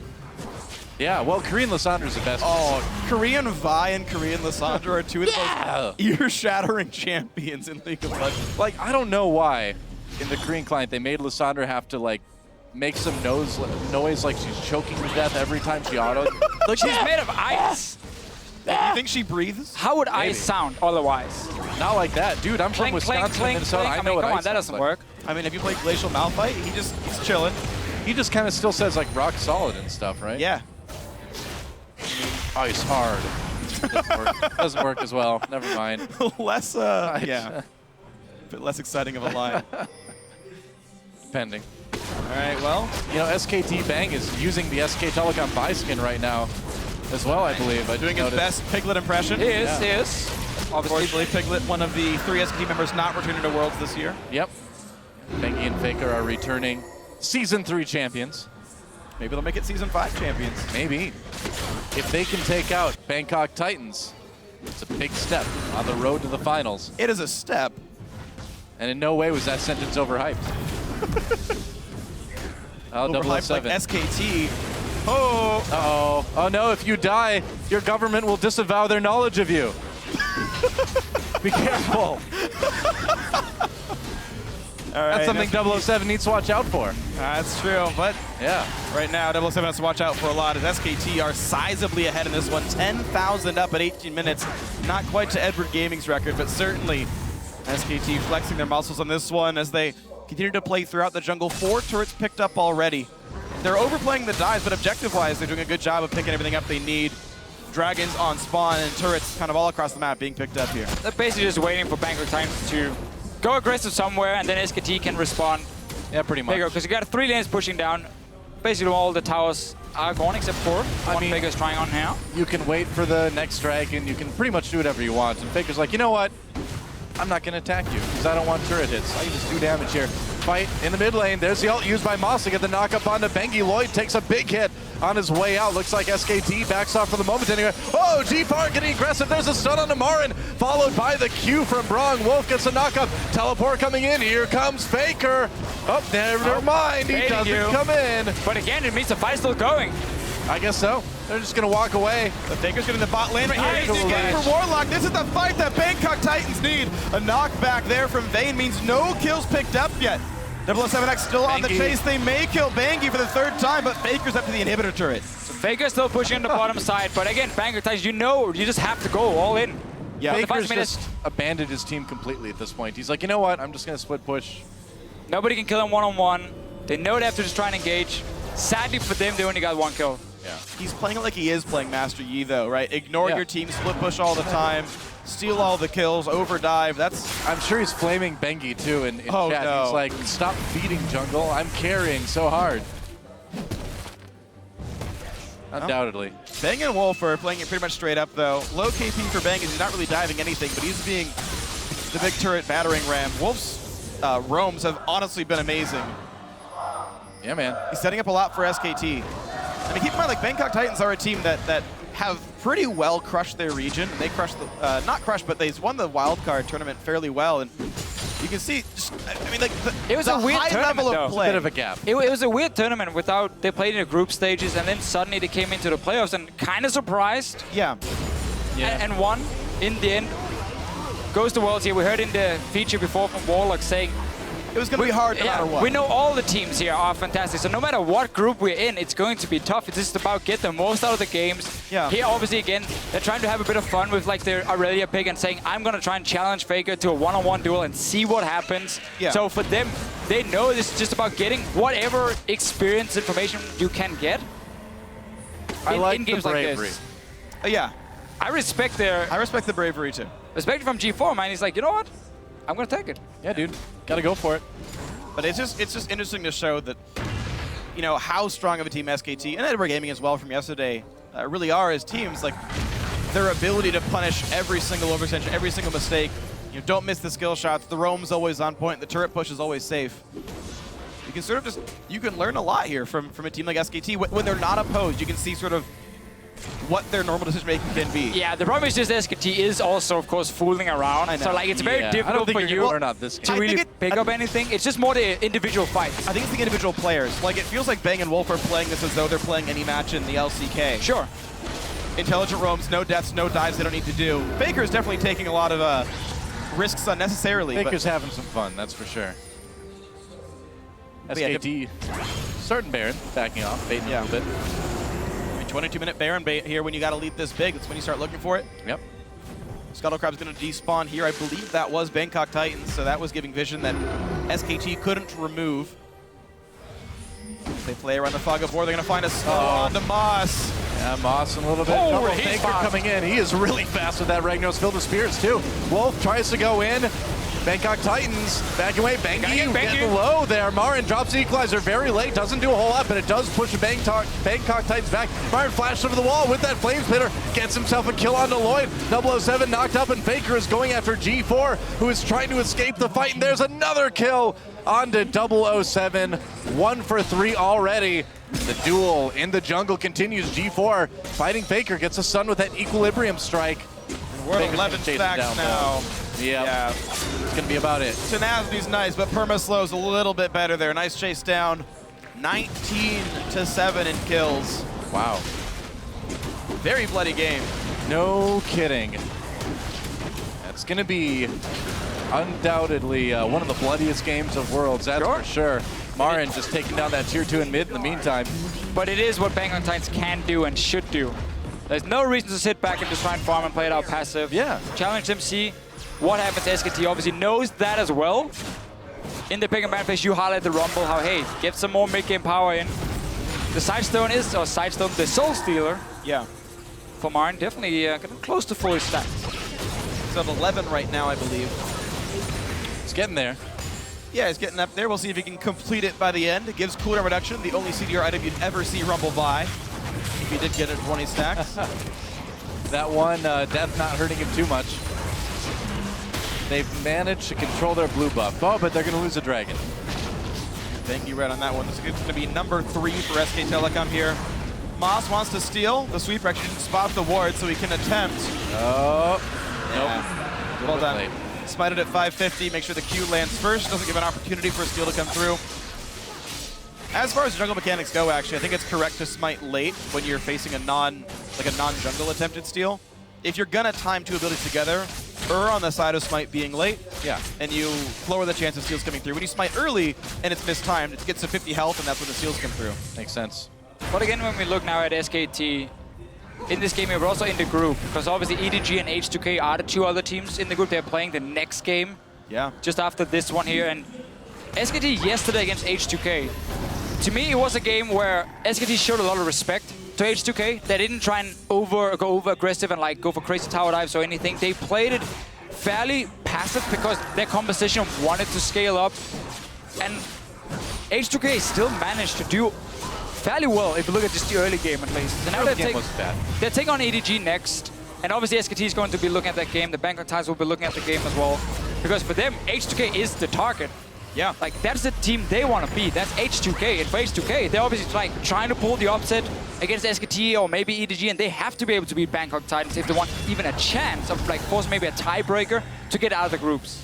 Absolutely. Those are going to be honestly important games. You never want to get caught unawares. I mean, we saw teams like Alliance overlook the wildcard team dropping. I don't remember that game at all. Yeah, I remember it pretty vividly. I actually watched it about 3 days ago.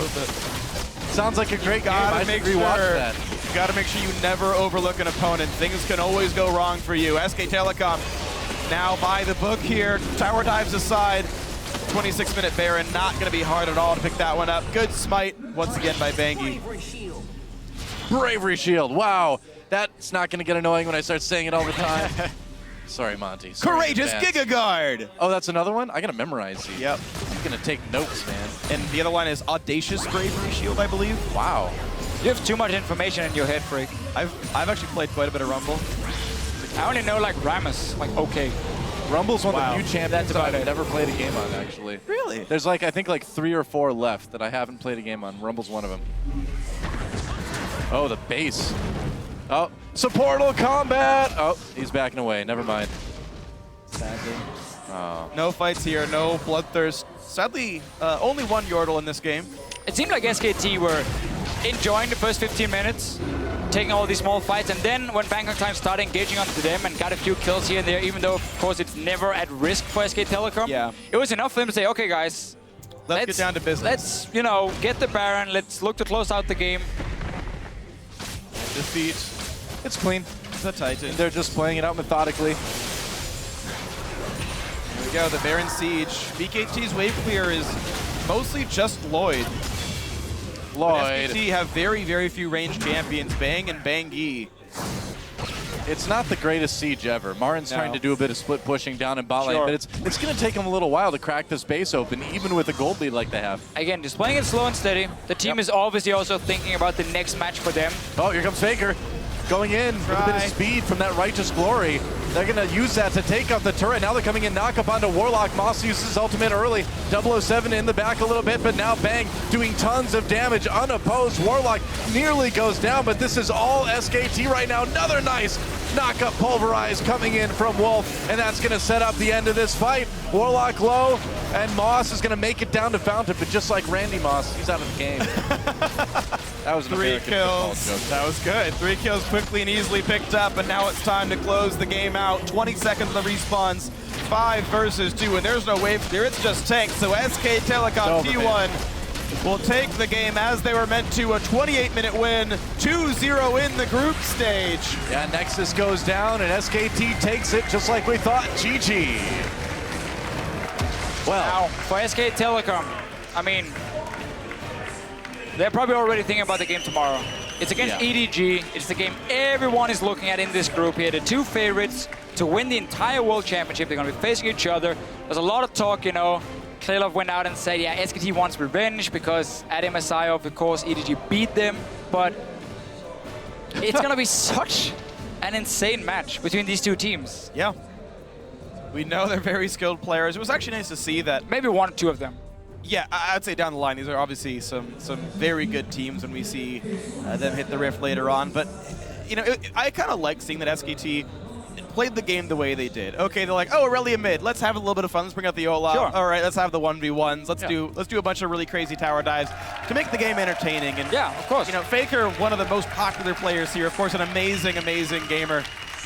And he knows how to have fun with it. But then when it came down to it, like, all right, guys, let's just turn it on. And the last 5 minutes was just like textbook SKT, prep the Baron, take it down, take the buff, take the game. Yeah, they lost a couple of people here and there to dopey dives, but in the end, it was a very, very clean close for SKT. And looking at this team going forward, like we said, the big match tomorrow is happening, EDG versus SKT. That is the one that everybody's waiting for, the one that SKT and EDG undoubtedly are waiting for as well too. So even in a game like this, where there's a clear skill gap between the two teams, it's good to see SKT playing it out clean. And there's one thing I want to bring up, actually, is you mentioned maybe skill gaps between the teams, but also looking forward to SKT versus EDG. Keep in mind, that next match coming up, Edward Gaming versus H2K, we talked about it a very little bit during this game, but I mean, we saw the upsets already. We saw the Origin upset. Maybe H2K could pull the same thing. We'll see that in a little bit, but for now, for a closer look at that SKT, well, let's check in with Dash and the gang at the analyst desk. Thank you, gentlemen. Now, that game was lots of good fun. And I have to say, it takes some serious guts to pull out Aurelia mid against Faker himself in the mid lane. I'm pretty sure he knows all those matchups. Yeah, but he gave away his counter pick. The Olaf, he just revealed that to everybody in the world. Well, that's going to be the secret, I guess, moving forward. Just on blue side, ban Olaf, first pick Aurelia, done deal. On the serious note, I would like to give Warlock some credit because I think he's been surviving just fine. Like, besides his W on the creep yesterday, I think he's doing just fine. So that's a player you might look out for in the far future.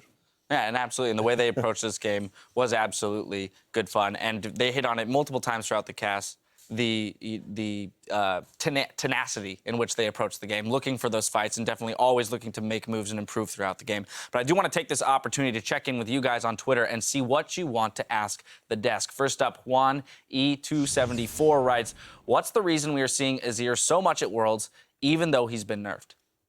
Azir just has one of those kits where if you're allowed to play it in a team, it's kind of similar to Thresh, that he's always going to be relevant. And even though he's the lowest win rate champion in solo queue at the moment at about 42%, just his pattern in a team environment and what you can play against it is very limited. So you're still going to see him despite the nerfs. Also, just his passive allows you to control pressure around objectives so well because you can stop their minion waves from moving forward. So it's pretty much just always a relevant pick. Yeah, I do not envy the position of our balance team when it comes to Azir. Because people will be angry about it who are Azir mains who see 42%, and he's so difficult to play right now because he's easy to gank with the movement speed reduction, and he's not as rewarding to play, but he's still so rewarding in the highest skill cap. Yeah, top of competitive play, bottom of solo queue is a tough spot to be in when you're looking at balancing. Next up, at M Kingston 782 says, do you think Mordekaiser will make an appearance, and will it have as much an effect as we expect? I'm coming to you with this one, Yamato. Well, I think Mordekaiser, once again, is a champion that has, like all the Juggernauts have this pattern of having very absurd strength, but very obvious weaknesses. I feel Mordekaiser is a type of champion that kind of changes how you have to play the game completely. That is why we kind of are not going to see it in the group stages. But as you're coming into the playoffs, I think some teams will dissect this pick. Yeah, and I think it's one of those things that in a best of 5, if you're going to take this pick, you can take that risk and not immediately lose. Best of 1's a little bit hairier. Everybody's obviously desperate to get to the quarterfinals. And he changes the game so much because he accelerates the pace. He dominates dragon control. And then once he gets that dragon, he dominates sieges. And then you snowball the game out of, crazily. But if there's a counter pick, I wouldn't chance it in a best of 1. Just go for it in a best of 5. And by virtue of being a melee champion, he completely changes the landscape of the team that he needs to have around him, which is another point towards maybe not wanting to chance it in best of 1s. Finally, our friend Black Anola asks, do you think a non-Eastern team has a chance to make it to the finals this year? Ooh. Yes! No. I like the gusto behind that. Well, shout out to Black Anola there on that one. It's like I'm hoping that my curse continues, but it's just how the groups are set up with EDG and SKT coming out of groups on one of each side. I cannot imagine a Western team beating these teams. Yeah, And I know Black Canola is a big TSM fan, and as I have previously advised him on Twitter, why not just be a fan of a good team, and then you can be happy. So that'd be my continue. All LGD fans right now are actually let down today. Just be an SKT fan, and you know what? I can give that as a KT fan myself. I can give that advice because I have known nothing but heartbreak in that particular matchup. I think, though, your point about the fact that with the way the groups were drawn, any team is going to have to go through either SKT or EDG, given that they actually make it out of their group, which they most likely will, in order to make it to the finals is a tall task and an unfortunate road for a lot of teams who have their sights set on the finals. Well, as we speak, Europe's H2K Gaming is gearing up to face the LPL powerhouse Edward Gaming. We'll be right back with a look at that matchup, so don't go anywhere.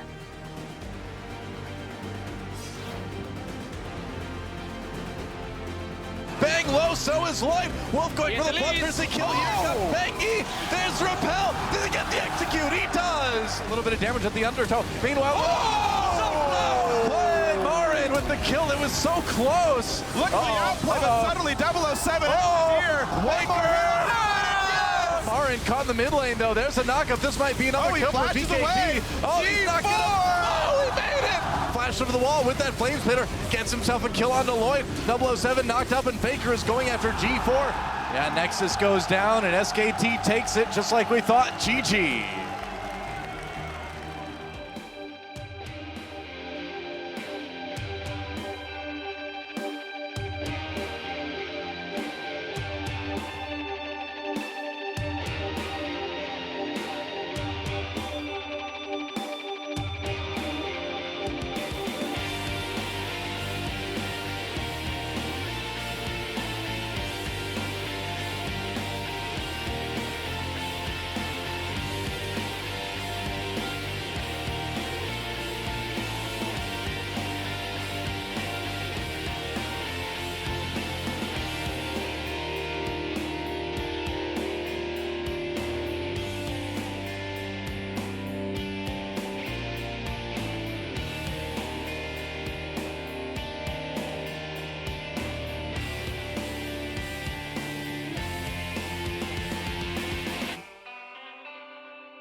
And welcome back to the 2015 League of Legends World Championship. I'm Julian Pastry Time Car, excited to bring you our next 3 games alongside Mitch Klippo Fortboss and Sam Covey Hartman-Kensler. Should be a good one here. EDG going to come into their second game here in the group stages, and I'm very excited to see what they can do with it. I'm just excited somebody can finally pronounce my name. I tried very hard, so I'm glad we nailed that one, but we're going to set up our next game where we have another chance for an underdog to make a stand. It is Europe's H2K versus China's Ed Wood Gaming. Straight out of the gate, Ed Wood Gaming were playing exactly the way we've come to expect them and forced the Bangkok Titans into a quick 20-minute surrender. So this one is going to be a bit tough. You say underdog, all I see is that Europe's beating China so far in the tournament, so if history repeats itself. But yeah, getting back to the game, what I fear the most is this top lane triangle. So you have Klilov, Pawn, and Amazing J working together, and they should be able to beat Lulix, Rio, and Odoamne. On paper, that matchup is so tilted towards Ed Wood Gaming, so that alone should be very interesting to watch. I guess on the other side as well, like, just the supports are so strong there, so there might even be a mismatch, and in general, I feel like HDK are a little bit more on the bottom lane. Yeah, having Lulix and Kasing, who were notoriously have been a little bit behind in terms of synergy, matchup against Klilov and Mako, that is just not going to work out. So these are already a couple of mismatches we see, so it's very hard for us to find winning lanes, winning matchups, winning pairings altogether. So yeah, EDG definitely favored over here. Well, HDK is an all-or-nothing team that relies on getting that early game advantage. They weren't able to find it against SKT, and it won't be any easier today against Ed Wood Gaming's faster and more aggressive game. That's right. As you guys said, they are the underdogs coming into this one. To survive the EDG onslaught, it's going to be important for them to start out with a good jungle start for Lulix. You guys keep mentioning him. You know, against SKT, Bangy really just well. came in, he bullied him out from the very beginning of Almost the game. too easy. Didn't even need his laners to collapse to come bully Lulix out.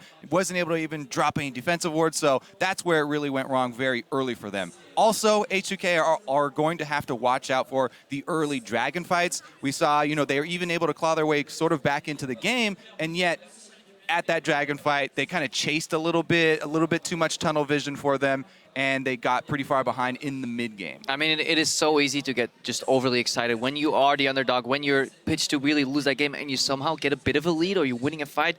You think, oh my God, we're doing it. It's going to happen, and then you chase too far, and then you get Speaking of Lulix, he was the one with a good Gragas play, you know, and he ulted Faker back into the team fight, and that's what, you know, got their blood boiling, got them pumped up and wanting to chase, but a little bit too far. Yeah, it was a bit, but before we hit the rift, I'm going to check out our stars. We'll start on the European LCS H2K's side. In the top lane, it is Odoamne. In the jungle, it is Lulix. In the mid, it is Ryu, AD carry Hyun, and support Kasing, and of course, Coach Broly.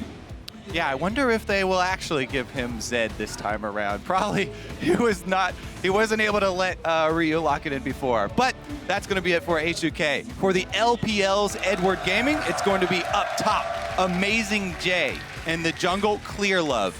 Mid Pawn, AD carry Deft, and of course support Mako. Coach Aaron is going to be on stage with them as well. Yeah, there's just so much experience in that roster, both coaching staff and players. Like, they've been on this stage before. Even if H2K managed to get somewhat of a lead, an upset in the early game, these guys are resilient enough. They've played so many games over in the LPL, so not many things phase EDG. Yeah, Aaron's got to be one of the most successful coaches in League of Legends of all time.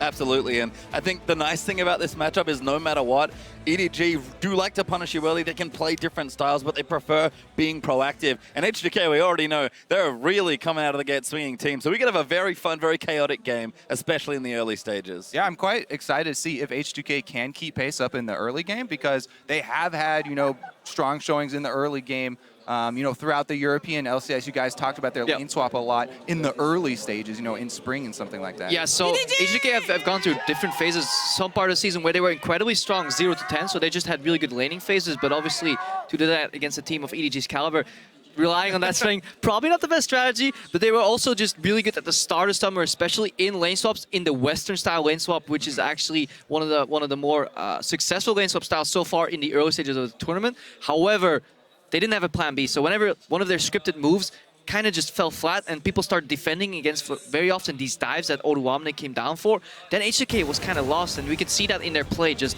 not very together, not in synergy. Well, we are in a champ slate now for this game. H2K over on the blue side, EDG on the red. Twisted Fate going to be banned away from Pawn, and Gangplank continues his very bannable status in this particular tournament. Yeah, as we mentioned yesterday, Twisted Fate is one of the main champions that Edward Gaming have used to just steamroll in the past when they do get an early lead and Pawn just all over the map. So again, that's going to be banned away from them. Yeah, that Twisted Fate ban seems to be only targeted at Pawn in this tournament, so a very player-specific ban rather than a lot of what we see is like what we call meta bans, like Gangplank being banned out, Elise being banned out. You can see that for any team.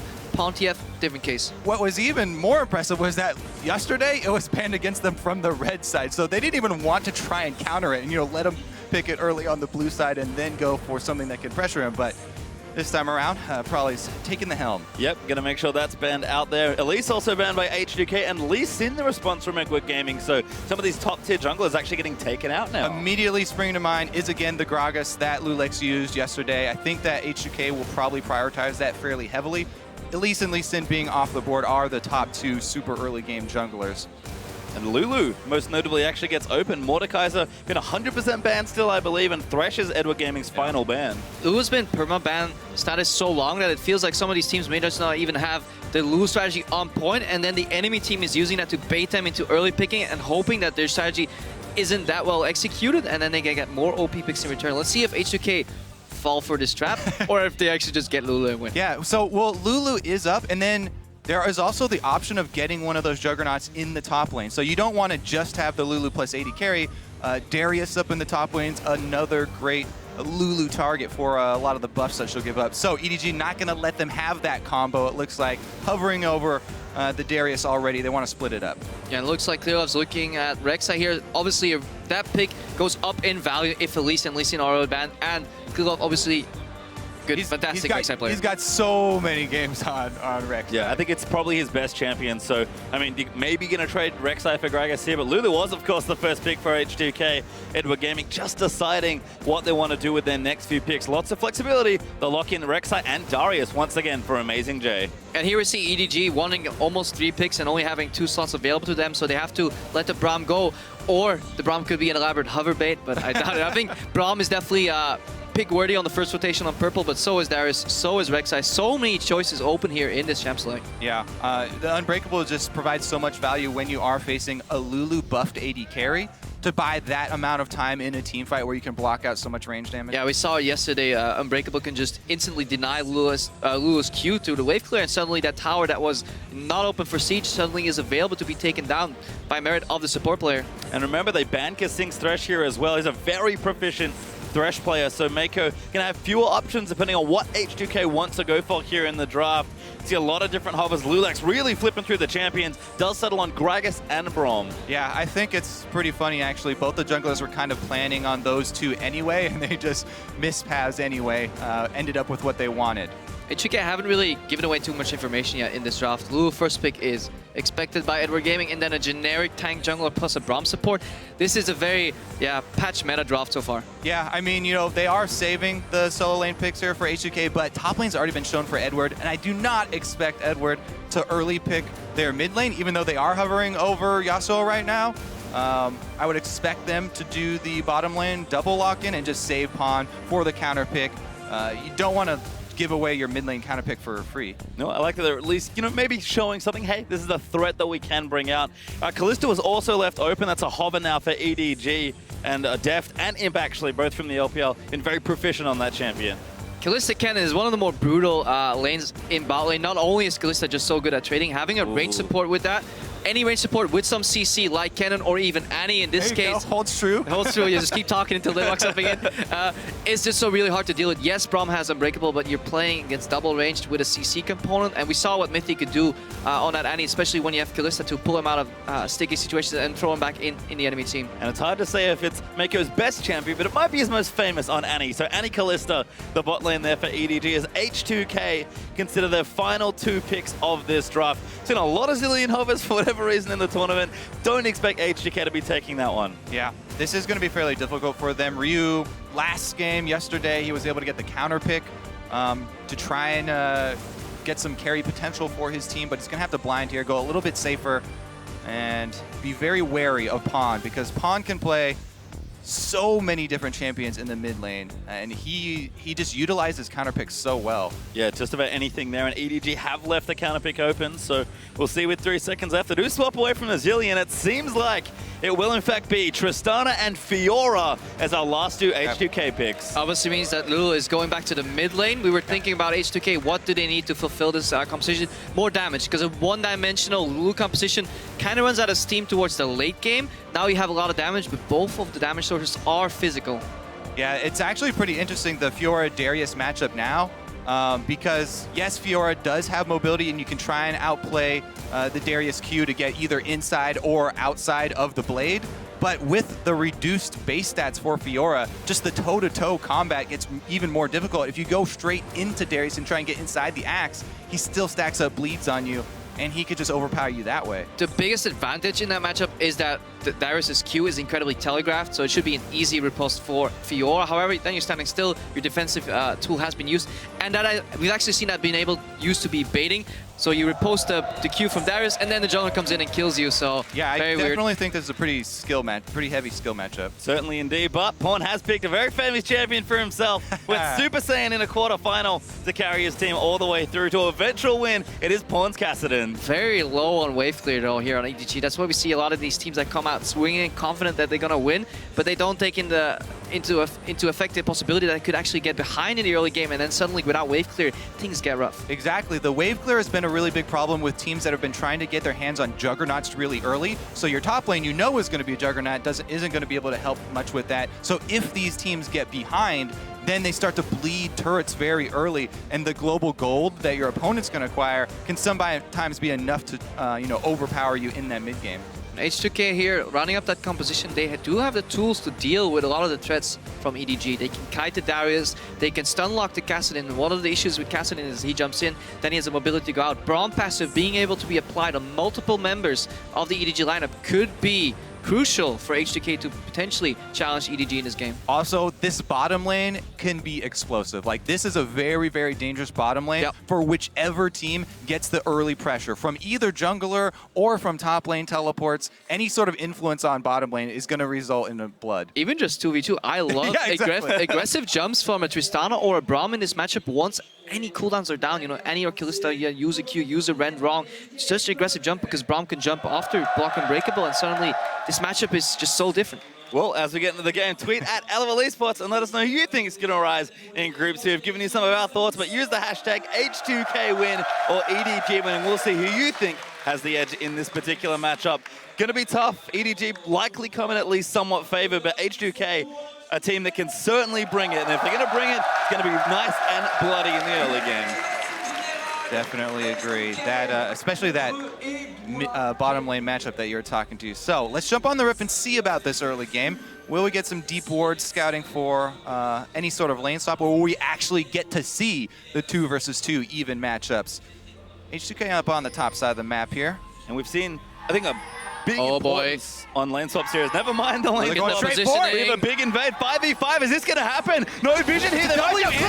Actually got spotted Annie. Huge shot there onto Lulix. Amazing J though. Gets absolutely mashed by all the damage. Clearlove going to get a knock up on the Cassine. They're going to keep running his depth. He's hopping. He doesn't have that much damage, but he's going to try. Flashes burn. First blood to Mako. Ryu now. He's in trouble. That's going to force the flash out as well. Hyanan going to keep moving in, and Pawn does get slowed. They are going to still run Pawn. He flashes with the E. Ryu barely lives as Hyanan now caught out in the top left there of the map. Ryu is going to keep going. Clearlove flashes for it. He wants the last kill. Amazing J not in range, and it's just one.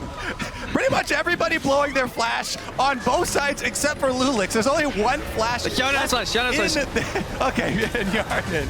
But man, usually when you're talking about level 1s, you're so scared of the team with Braum, because if you catch somebody out, the chase potential with Braum is ridiculous. But Annie starting Incinerate, charging up the stun from the fountain and getting there in time. AoE stun. AoE knockup from Rek'Sai, because Braum passive is really good. If Yarn's E actually exploded on the entire team, that is a massive amount of damage. This was so incredibly close to being multiple kills on actually either side, but EDG, bloodthirsty support. Doa would be proud. Mako picks up the kill. Okay, so the silver lining there for H2K is that they do get back to lane first, and they can quickly shove it. Misses only one melee minion there. And after that, we kind of expected a lane swap. Instead, got a full-on 5v5. We actually do have standard lanes, but just flip them around, Serious. No, we're swapping. Yeah, swapping. H2K, because they got there first, shoved the lane very quickly, and they're gonna piece out. No flash top on Pawn. lane. Oh, Pawn could be in trouble. Does get tagged. Ryu gonna keep moving in. There's one more. Does get the stun, but it's not enough to pick up a kill. Yeah, and honestly, this Kassadin in lane in the early stages is just trying to hold the zone here. So, any chunk of health that you do take off of him could result in extra tower pressure from the mid lane. And if you look at the top lane right now, both EDG members kind of backing off, and this is why we see Odoamne going for early teleport. Only gets 2 creeps, though. Could have done that a little bit earlier. Amazing J was very low on a Darius from the double jungling so far, so slightly propelled forward. Tempo advantage usually here for H2K. All right, going to use the teleport to the minion just to deny some CS. Exactly. Try and zone off Odoamne there. Amazing J getting in place. Remember that they do have double teleports, EDG. They do have Pawn on Kassadin with one as well, so side lanes still have to be worried. Yeah, we were talking about how brutal that matchup is, Kalista and Annie, and we see H2K thinking about swapping again here. We immediately pushed in the wave with Tristana and Brawl. They based, but I think they want to give the illusion that they're counter-swapping right now and then walking back to the bot lane. So some mind games going on here. Certainly are, as Clearlove does leave his red buff. You can see things have quietened down a bit after the initial 5v5 fight. Just the first blood there. Actually going to Mako, who's got a quick Ruby Crystal, likely for a fast sight soon. Yeah, this is actually fairly scary for H2K here. With EDG getting out to an early lead and having the double teleport, there's so much pressure they can put on the map. Kassadin is the champion. The reason you take teleport on him is for the early teleports to the side lanes where you can pick up kills and start to snowball really early. So we see EDG, their Kalista Annie lane try and shove in, then the Pawn teleport comes in and they try and snowball that early game. Clearlove actually looking for a gank in mid. He knows that Ryu's flash isn't back, although he does have that ignite, but Pawn little low on mana. Gonna get aggressive. Nice trade though from Ryu in the mid lane. I want to keep my eye here on Deft and see what he maxes out on the Kalista. Very often in the Tristana matchup, you see Kalistas actually go for Q, so at least they can win the 1 to 2 auto attack trades. Auto attack Q, auto hop out, and then pop a little E, because if you go for the E max, then obviously you're stuck trading with a Tristana with explosive charge. You're not going to win that. Exactly. Plus, usually you're like, oh yeah, Tristana, she's so good into Kalista because her combo is front loaded and she can get off a lot of bursts, but Annie landing the stun really interrupts that and messes with the timing of your trade. Ooh, look at Lulex here. Going aggressive. Clearlove actually maybe forced out here. Good web there by Gragas. But the Wolf helping out just a little. Clearlove gets away safely. I mean, fraction of a second later means Lulex picks up that Wolf, chunks out Clearlove, and suddenly he is the one doing to Clearlove what Bengi did to him yesterday. So close. He did get some deep vision down there, dropping the pink ward as well, and that's in a fairly rare spot to check, so that'll probably last a long time. Up in the top, though, trade going down. Yeah, real aggressive. Nice riposte from Odoamne, blocking that Q damage, I believe. And that's what we're going to be seeing a lot in this matchup. Amazing J, obviously, once he starts casting that Q, it's going to come out, I think, 0.75 seconds later, and then obviously you can easily riposte that. But still got to do it. Odoamne deny some damage there. Yeah, trying to do something there on the top side. Amazing J not too far behind his Pawn. Going to clean out these waves. Trying to look, get his farm. Got his fast. Looks like he's run out of charges though, but he'll just clean up minions under turret as they shove towards him. Oh, the Raptor buff going to proc just as the ward is dying. Heartbreaking there for junglers. I know that feel, Lulex. He's had the small misses that just put you on tilt as a jungler. Just barely not getting the wolf on the invade, then that as well. These small things add up, Krepo. The collective sound of all the junglers in the crowd crying. No ignite here on Pawn. Luckily for Ryu, that's the flash. Yeah, nice aggression there from Pawn, but couldn't quite finish it. Little low on mana, but starting to turn the matchup a bit. This is actually huge. For Pawn on Kassadin to be able to turn this lane and gain control of mid lane. Now he's level 6 also. He does have that teleport that we mentioned. This is so much pressure for EDG. And now Clearlove actually trying to invade. Lulex was sick of him in his jungle. Will go for the Grumpy. Should be able to smite this away. Are we going to have a battle? No, Lulex just completely backs off Pawn. Still too much of a threat. Yeah, his turret is at just as much health as Ryu's is. He's leading in CS as Kassadin. He's buying the early blasting wand as well. Things are looking very good for Pawn and the rest of EDG. Yeah, you really want to punish that Kassadin levels 1 through 5 and then use the advantage either to kill him in lane or use the fact that Lou is constantly pushing him to chip away at the tower, make a roam happen, but H2K didn't manage to do anything of all that sorts. Now Pound is comfortably ahead in that matchup. Took a look at Deft as well. He is, in fact, maxing E because the laning phase is just going so unchallenged. So for objectives later, long out team fights, definitely in Deft's advantage. And all that's actually led EDG to a nice little 1,000 gold up here at about 7.5 minutes in, so nothing massive at all as Mako is going to clear out that deep pink ward. Mako very vigilant when it comes to cleaning out vision and also placing vision for his team. Oh, look at Hjarnan as well. He had to base picked up an early Avarice, even though he's on 51 CS, which is almost a BF sword mark, because he had a couple early bases for a long sword, some potions. Couldn't find himself some gold enough for a BF sword, didn't want to get the pickaxe, so he's stuck on an Avarice. He is very far down in damage if it comes to a 2v2 skirmish. Meanwhile, Mako's getting a lot of work done here. This is the dangerous line of wards to get in. This 7-minute mark is the most dangerous time for supports, and he just got down some very deep vision inside the back of that red buff. You can see there all through this bottom side jungle, which is what they're prepping for the big move. The Annie Kalista about to hit level 6. They do have both teleports ready as well. This means that EDG will see any jungler presence coming. And that makes Lulex's life so hard. And very often we and many others criticize Lulex for not getting anything done, but his team isn't ever helping here. Always get that deep vision in his jungle. Uncontested jungle invades by Clearlove here, and Lulex slowly falls behind, and then the lane starts suffering because more pressure comes out of Clearlove. And that's exactly what they want here, Clearlove. We've talked about his Rek'Sai. It's a champion that he's so proficient on. It just fits his skill set so well. So, you know, the gold lead, not really there yet for EDG, but the game playing out how they would like it. You can see Bilgewater Cutlass finish for Deft nice and early on. We've got the Phage building up for Amazing J. And on, you know, on either side, just getting their components up. And we'll see what happens maybe 10 to 12 minutes in for that potential first dragon fight. Yeah, it is so crucial to get some extra AD damage on that Tristana if you really want to burst out Deft in a couple of stuns, and I don't see any realm of possibility where they win the 2v2, so pressure in bot lane from EDG, pressure in the mid lane now from some really nice trades from Pawn from EDG, so everything going their way. Yeah, for H2K on their side though, at least, you know, Odoamne was getting pressure on top side. He would shove up, and then he came down just a second before to try and help Lulex here. They saw this invade coming, they're trying to collapse on Clearlove. Clearlove got the blue though now, Pawn's him, he's got the Rift Walk in,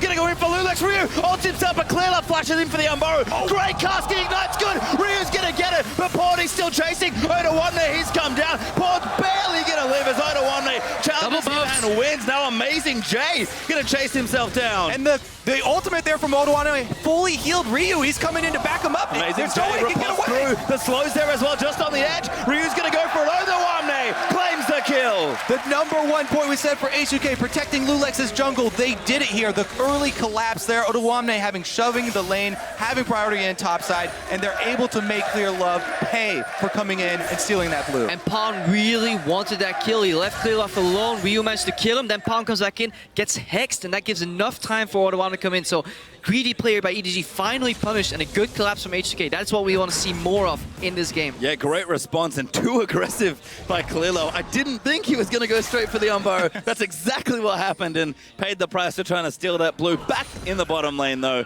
as we calm things down. Deft and Mako still farming away. Deft actually building a nice CS lead, 20 up so far over Hjarnan.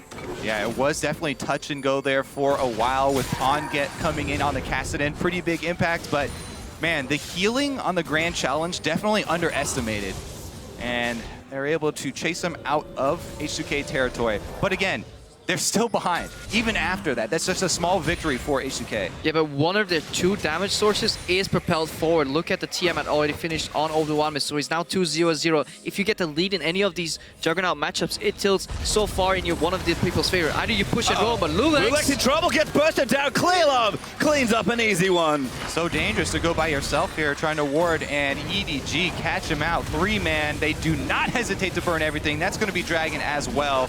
So very quickly after the single win there from H2K, and EDG strike back. Oh, now Pawn actually chasing out Ryu. Not quite enough to finish it, but going to pressure him away as EDG do take Dragon #1. And that's just so sloppy. You have double pink wards. You don't need to get that green ward ahead of it unless you actually spot people. Early move from Lulex, and that is something we see very often, even in Europe from H2K, is that they ward on their own. They may be in the vicinity of each other, whether it's Lulex and Kasing, but they don't really synergize well. They don't back each other up, and that's exactly what you need. Now we see Odoamne. Nice play, does pop the ulti. Amazing J going to pull him in for it. Odoamne, can he outplay the donkey? It's good, repulsed and manages to live. Clutch riposte right there from Odoamne, and yet he still has to leave because Rek'Sai could easily come. Oh, wow, he actually canceled his recall. He's looking to shove another wave here with the Tiamat. But I think luckily for him, Clearlove's not around. Not just yet, as odoamne might finish that one off, but I think we can start to see the matchup. It's very back and forth. Amazing J's played it once before and did pick up a win, but you can start to see where Fiora can get an edge in that particular 1v1. Oh, and poor Hyana, so he based first, picked up the Avarice because he couldn't afford the BF sword and he didn't want the pickaxe. Picked up the pickaxe anyways. It's going downhill in that bot lane. Well, top lane could be very interesting. EDG saw Lulex sink into that bush. Good vision there. You can see a little bit of movement from the Tremor since Clearlove wants to be the one to come in second, I believe. He's going to spot Lulex here, and they're all back away. Yeah, I think they were thinking about setting up a trap there with the pawn teleport, but Ryu is putting a lot of pressure on mid lane, shoving him into the turret with a quick wave clear. Clearlove is here in mid, but just going to find a pink ward instead. Ryu looking good, building in towards that. Athene's Rod of Ages on the way for pawn. Both those mid laners should have the major items completed relatively quickly. As Amazing J think he knows what's up, but I don't know if he can stop this potential dive. Seeing a very extended laning phase here so far, not much cross-map moving, not too many roams, and I think a style we see very often in the LPL, but that's also a style H2K like playing. They're very accustomed to that, especially in the later parts of the season. They stepped away from that very lane swap focused meta where they focused on the 10 to 20 and they just did the 0 to 10, 0 to 15. So overall, they can still come back from that deficit, especially if we can get to some more item spikes here. Some rough points due to the early game. And pace of the game, not really going maybe as chaotic as we expected. It started with that big 5v5 at level 1, but it's just been some solid landing, some good ganks underinvaded by both sides here. And actually in bottom lane, H2K going to get the first turret of this game. They will take bot tower. Clearlove is not nearly enough to defend that. Yeah, Tristana easily going to be able to take that one out. Let's see where they send him next, because odoamne right now from base could swap lanes, but he's heading straight back to the matchup with Amazing J. Yeah, Pawn has an advantage in items, but it does take time for that Rod of Ages to scale up, and then compared to the Athene's immediate power spike on Lulu in mid lane, gets some magic resistance, so the poke from Palm doesn't really hurt. He can consistently clear mid lane first, so he always has the first step in that mid lane. Ryu here, so maybe you can soon see him roam a little bit. If he can get up top, Lulu is so good with and against these Juggernauts. That's why her value has even gone up in these tournaments, and we'll almost always see her as a guaranteed first pick. Yeah, I feel like EDG just have so much control though, because Clearlove was able to farm a bit more efficiently than Lulex in the early stages when they were, moving around top. He got an early sight zone here, and the Ninja Tabby actually very effective. He's going in. Yeah, collapse here onto Kasing. Knockup's going to be there from the Fates Call. Mako does line up the stun. Unbreakable. Not enough. Deft is going to get the kill. And now actually the chase on Lulex could be in trouble. Ulti used. And they'll clear the pink ward. This is exactly what we talked about earlier. Lulex and Kasing, yeah, they were on the same screen, but they're not backing each other up. Look at Clearlove and Mako. They were in the same brush, clearing vision together, engaging together, knock up into stun. That synergy is completely lacking in H2K, and it will be their downfall. Clearlove and Mako work so well together. Plus, Clearlove is really using the Void Rush for more uptime on the map. Ryu here just gets soloed. Polly's there. Wildgrowth comes out as well. Pawn has to flash. Rift walks away. Teleport's been used. But here's the follow from Amazing J. He wants to dunk, but he's been challenged by Fiora. odoamne gonna run into Hyana, goes through. Huge double upper hand. Flushes out of the way. Clearlove's here as well. He's popped in with the ulti. And now Mako. Flash ult. Max range damage. odoamne goes down to Amazing J. And Hyana, he will continue the chase. Clearlove hungry for blood. He has his flash. He uses it straight onto Hyana. And the ult there from Braum. Sorry, the Q from Braum, not enough. And they'll keep chasing Hyana. He needs the rocket jump up. But he's gonna get it. Clearlove will chase. Can he get the kill? He will. And that's going to mean some extra time in here to steal away the blue buff, possibly.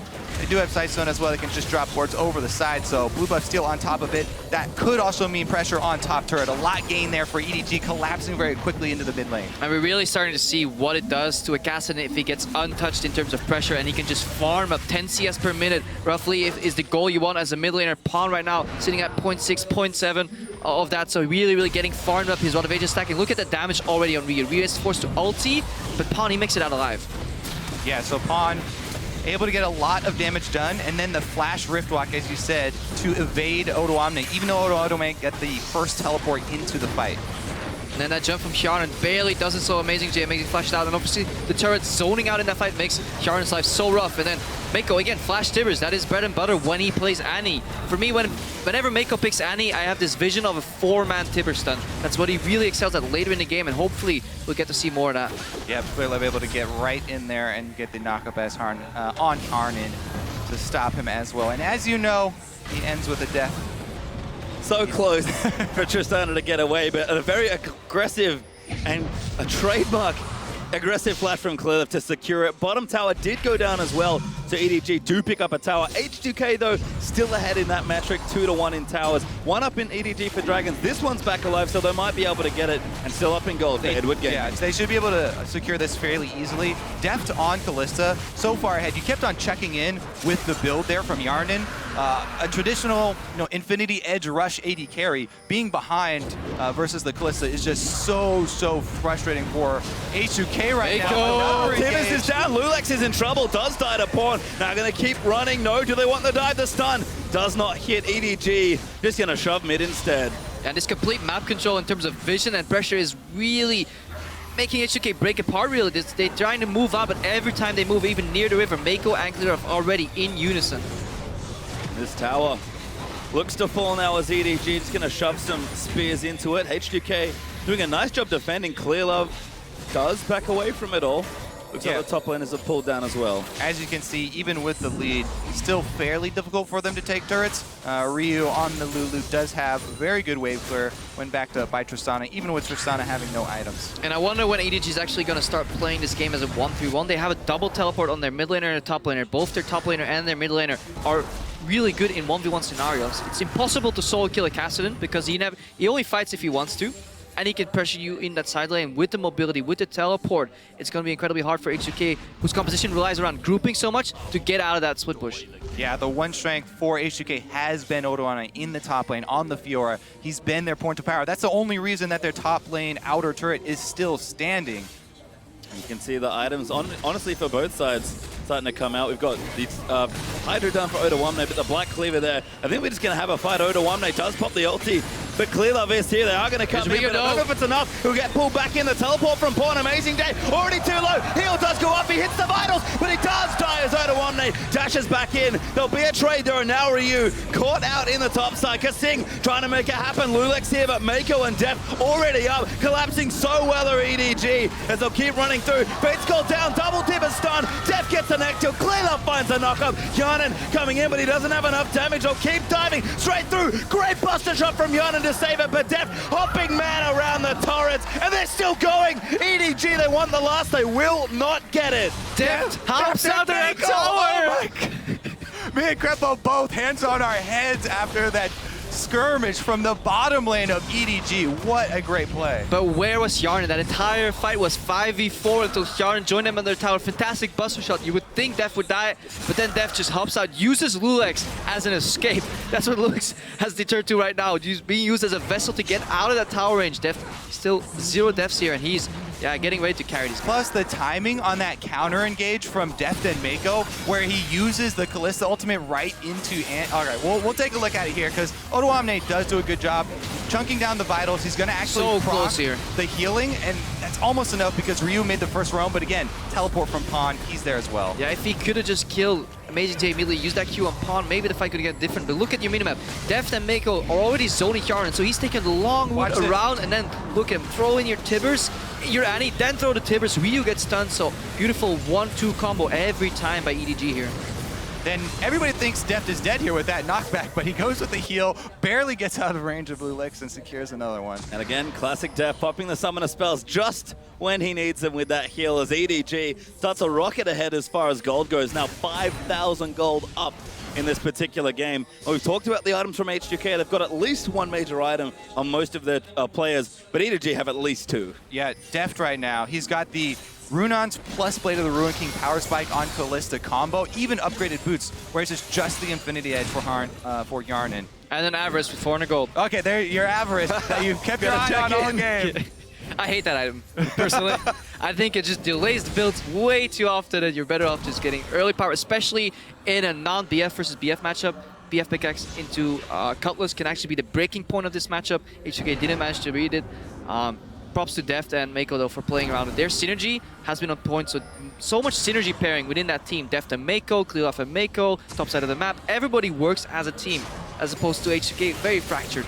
Right, and the plan going forward for EDG, since we mentioned, their weakness in taking the turrets in straight up sieges, since all the outer turrets are down right now, it's just about Operation Ward Line. Can they get them deep inside the red jungle, prepare for this dragon? They've got 1 minute and 30 seconds ahead. They can allow the split push with that vision as well. It's a 2-for-1, so they can pressure mid lane and bottom lane. They're doing it exactly right now. Very deep vision. And they're looking to draw H2K out into the map. Yeah, exactly what we talked about. Look at Pawn here in the bottom lane, just starting to push. He's so strong, and Clearlove even ready with the ulti, or just there right now in case he needs him. And he's going to go a bit aggressive, but Pawn more than happy to fight.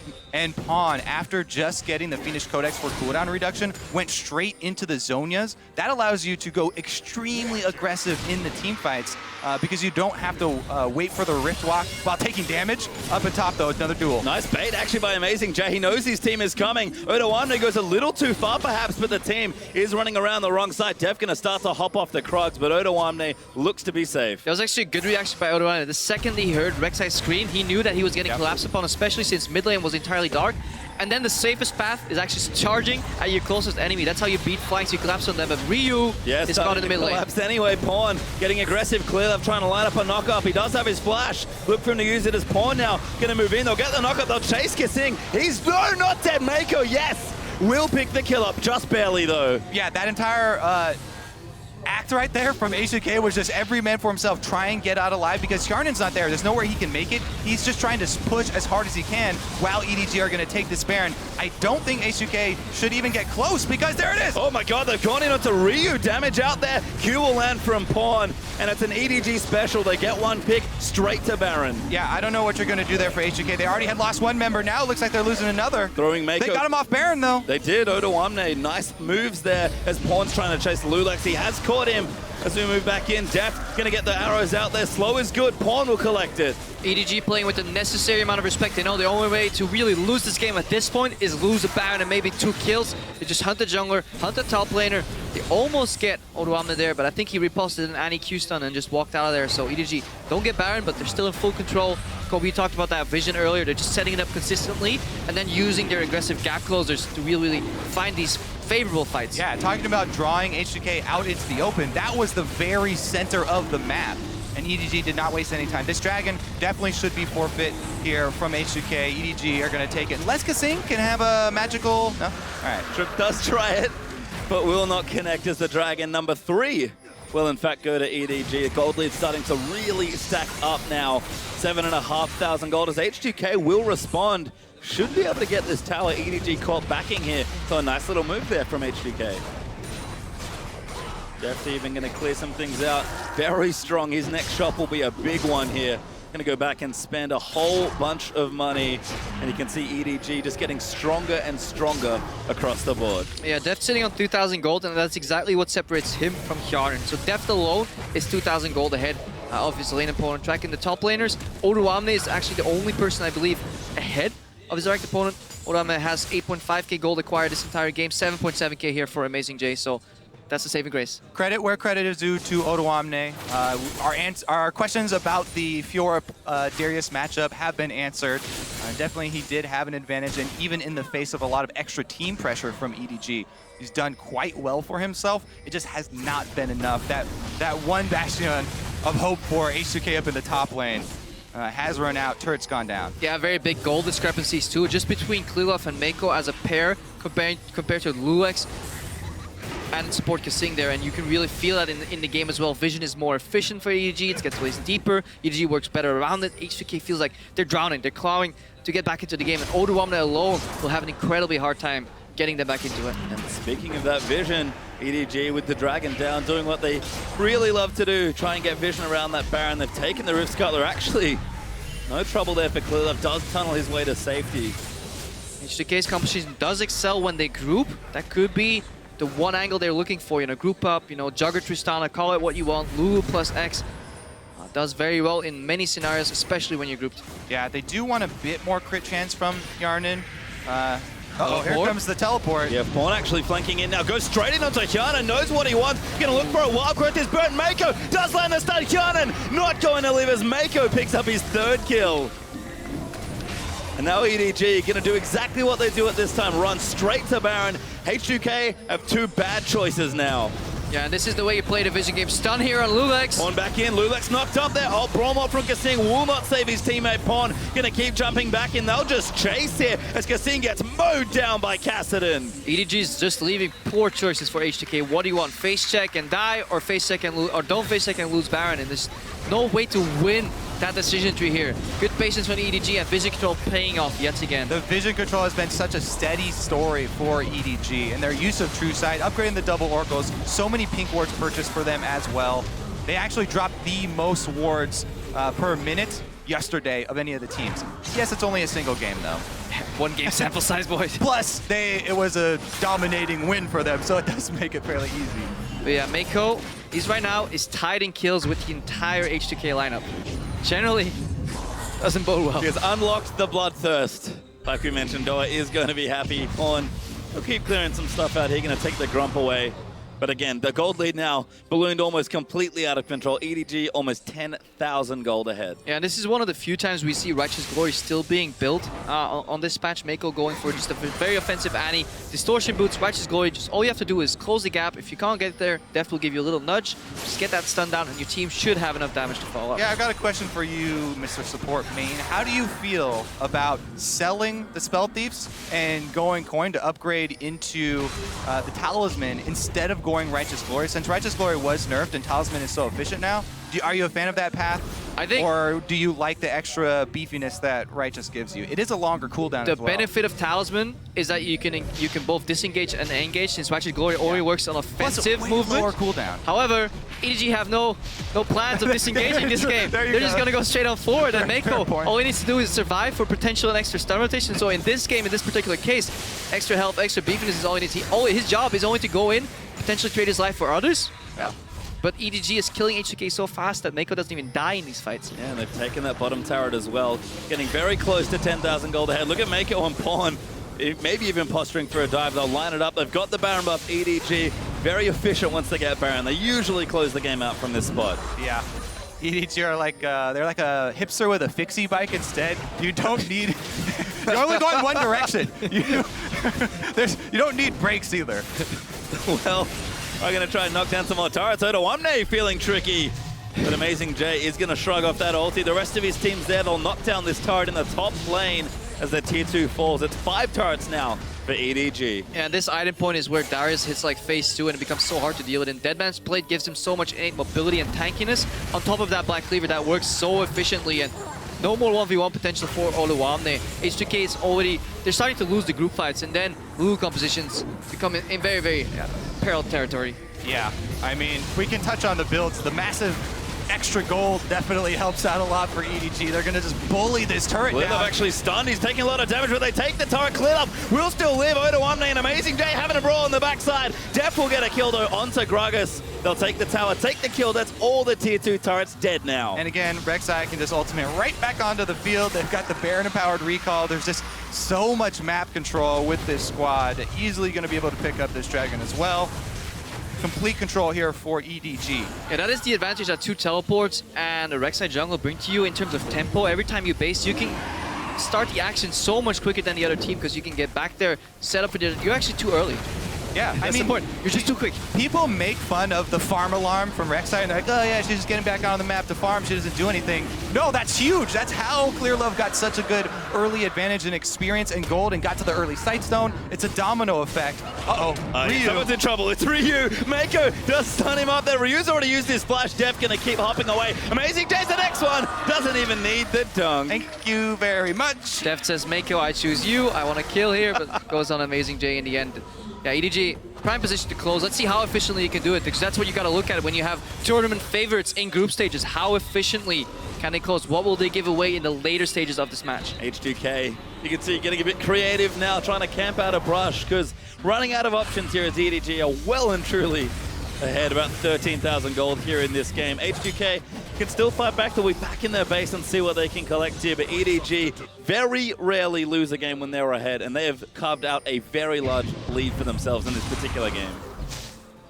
Indeed they have, and they can just continue to push all lanes at once to keep H2K bottled up inside their base. They can keep them bottled up inside their base so long that the wards actually time out on the map, so they don't even have to run around searching for the wards and trying to clear them, and then they could just starve them out. And that is some way of how we've been tracking these teams. Hang on, we'll get to that stat later. Pawn 1v2, ulted by Odoamne. Who's down here? Dakyanan as well. Pawn already popped the Zhonya's Brawn passive on him. He's going to try and get out of it. Riftwalk after the flash. Needs a stun. Does land it. Walk is there. Get a Riftwalk again. Bloom up, making this so hard. Ariu's dead on the other side of the map. And Pawn, he looks to make the greatest. Pawn pops a teleport. It's not enough to shut down out of Kissing. Ah, here come these spamming chaos. Deft has got another kill. EDG, in the meantime, breaking the base apart. Our stats guys do so much work to bring us the Baron power play. Say, hey guys, look at this. And then Pulse are diving in 1v3 blind into brushes. 2 towers down, 2 inhibs about to fall. Yeah, you know he was like, there's probably one person in this brush, right? Maybe 2 at best. Dives in. Does pick the fight, does lose it unfortunately, but EDG clean out H2K's base. 2 inhibs down now, many structures fallen, and a huge amount of kills. They'll even steal the blue buff just on the way out. Yeah, we see EDG retreat to Baron area right now, starting the vision up, and that's some way we've been tracking the way these teams have been closing out games. Is there efficiency with Baron? Call that the Baron power play. Let's see how Ryu meets his demise here against Amazing J. Brush trick of their own for EDG. Amazing J with the one-man Fnatic brush. That was so much damage onto poor Lulu. Slam dunk. Yeah, and this is my favorite build once you get to this point for Darius. He just has all of the answers, so much move speed. He has the tenacity to back it up. And then even if you start doing damage to him and you try and take him down, he just kills you that much faster. Sterak's, the only problem with it is that you can't buy it on non-Juggernauts. That's I was so excited when I saw Juggernaut items coming out. I was like, yeah, I'm gonna play buy, get my. But on Juggernaut champions, it is extremely good. And you can see EDG still vigilant about that vision control as Mako clears out a ward. They can, wait around for the next Baron or Dragon if they want to. And EDG very respectful, not making any huge moves, not overplaying, just playing safe. They know they've got the game locked up. Yeah, I don't think EDG has face check to single brush this game. What are you talking about? Pawn just freaking rift walked into the brush with 2 people in it. Is it a face check if you actually rift walk in teleportation? Yes, okay, I yield. I think EDG this game has only face check 1 Mr. Forceful. just Kassadin himself as EDG do line themselves up for this next the manliest face check of all time. I yield. You win, Kobe, you win. EDG now are going to take this. Okay, it would have been better if he flashed into it. Dude, I agree. All right, yeah, you're right, Paystreet. Keep us on track. They're taking the Baron. That's going to be the tool that they use to actually end the game. I don't think we'll be able to track another Baron power play because the game will be over, I think, before this Baron buff expires. Does Nexus not give you bonus points for a Baron power play? 50 gold? Yeah, 50 gold. That's true.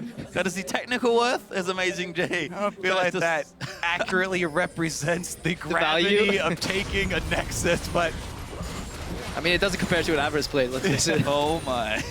As EDG now grouping up here. They've got the Baron. Remember, they've only got 1 inhibitor left that they can take, and they will group together in the bottom side. Amazing J, very sleek moves there out on the court. They are just going to move in and try and finish this the easy way. Keep your eyes on Mako. Always. He does love to get aggressive, him and Clearlove. We talked about that synergy. They'll do everything, including flashing straight at the enemy AD carry. HGK have already given this inhibitor. I don't know if they can even stop this. I mean, this is a mental forfeit right here. Instead of typing /FF, they're just letting them finish. Yeah, Kasing now going to get aggressed on that. Damage is massive. Wild Growth, not nearly enough to save it as Deft picks up his 6th kill. I like how HGK have such a good attitude, though. Kasing smiling, spamming his emote as he charges in there. You can see some flashes being burnt. EDG will take out the remaining turret to get on the Nexus. They do want some more kills. Mako went straight into the fountain on that one. And Deft is still firing away. Odoamne will challenge Deft to a duel. Can he win it? Won't matter as the Nexus explodes. And EDG, a very clean win to stay undefeated after 2 games. Clean, definitely the name of the game for EDG.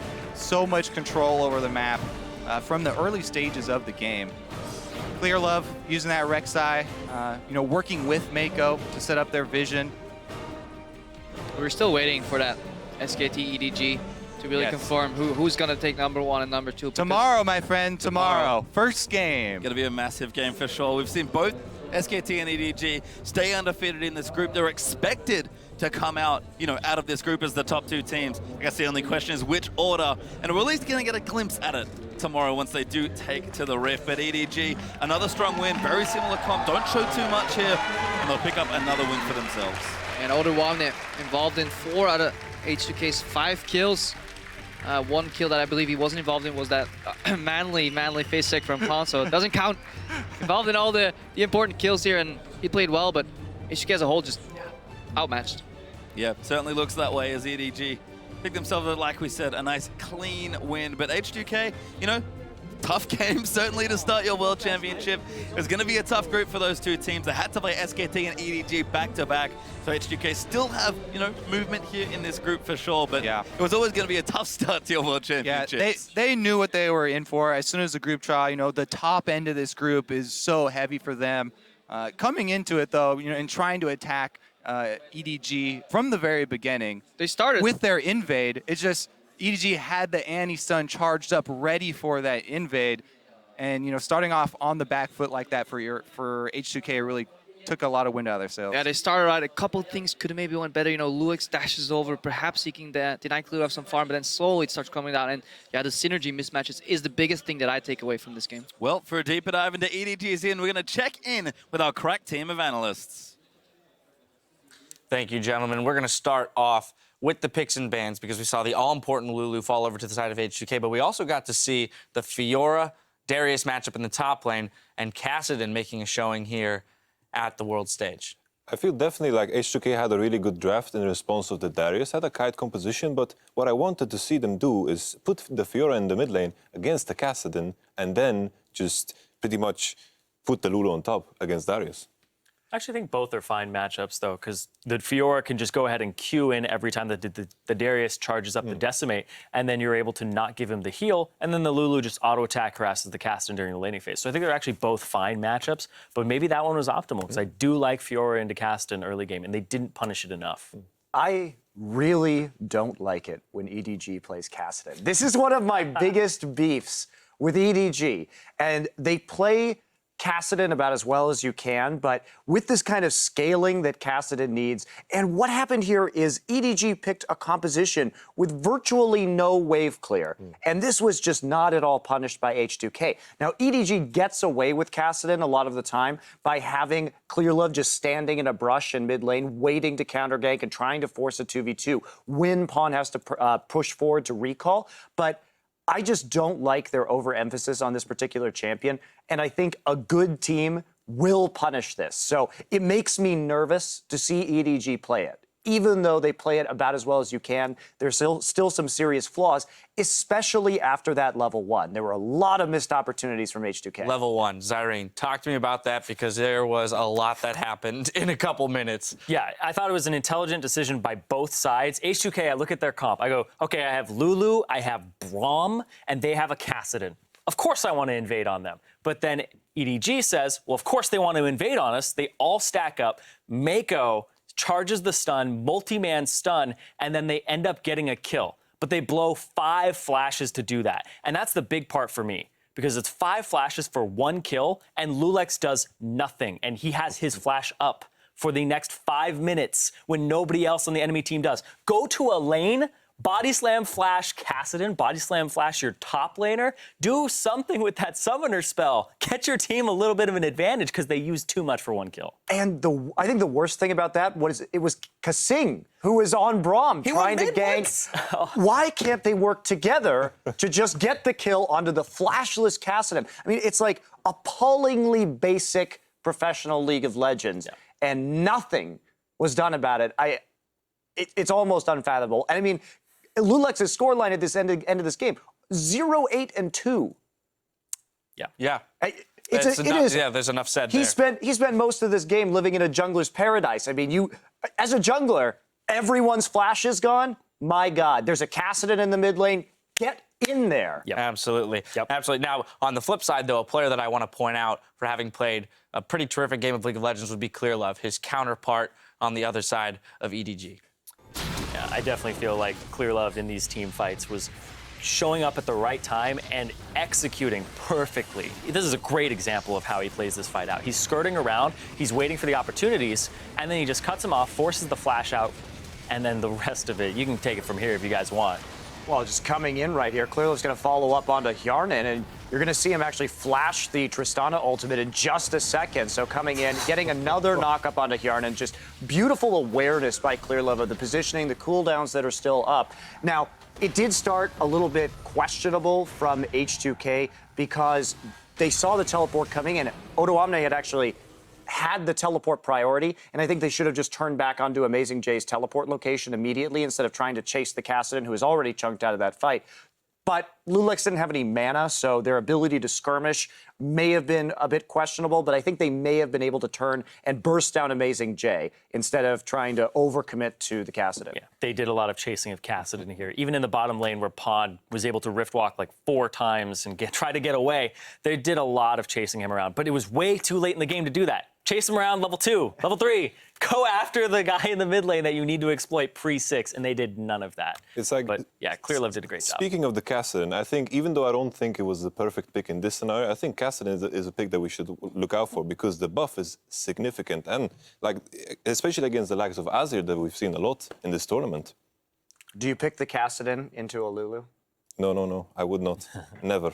Because that was the last pick here, right? They To me, this is a very arrogant draft from EDG, and this will bite them against a better team. Would they do it? I don't know, but it's cocky. Lucky to have it work this time. Might not be so lucky in the future. Well, with Group C done for today, let's see how the teams stack up. SKT are on top along with EDG, both teams 2-0. Meanwhile, BKT and H2K are in the bottom half 0-2. And I think Mako is a big reason as to why they were able to win that game so handily as well. We talked about Clearlove, but Mako's performance on the Annie, stunning multiple people with every ultimate, using multiple stun Ws, and paired with Def's Kalista, we don't see a lot of Kalista from Def that's a good performance, but it enables Mako to make plays like that. And that's what I think is going to be a huge part when he's up against Wolf on SKT tomorrow. Without a doubt, a huge playmaker for the team. Well, Group A is up next as the LMS's Flash Wolves face off against Korea's KOO Tigers. There's more Worlds coming your way right after this.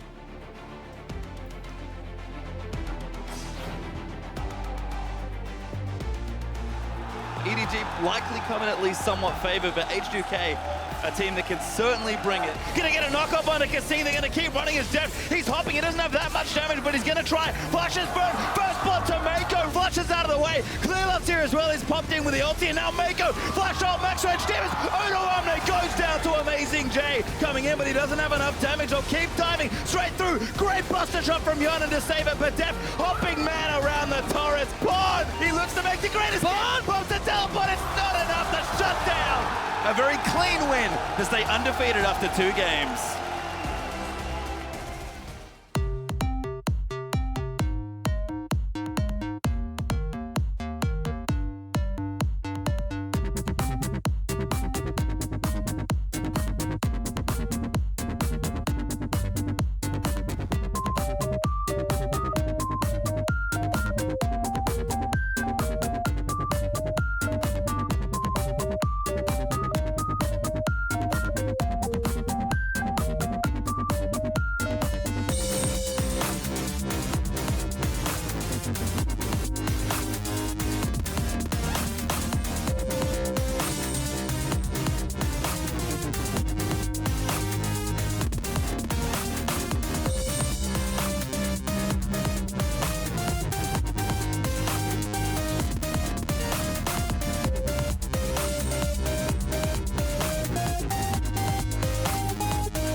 Welcome back, ladies and gentlemen, to our coverage of the 2015 World's Group Stage live from Paris, France. Our next match is between two teams vying for position in Group A, the LMS's Flash Wolves and Korea's KOO Tigers.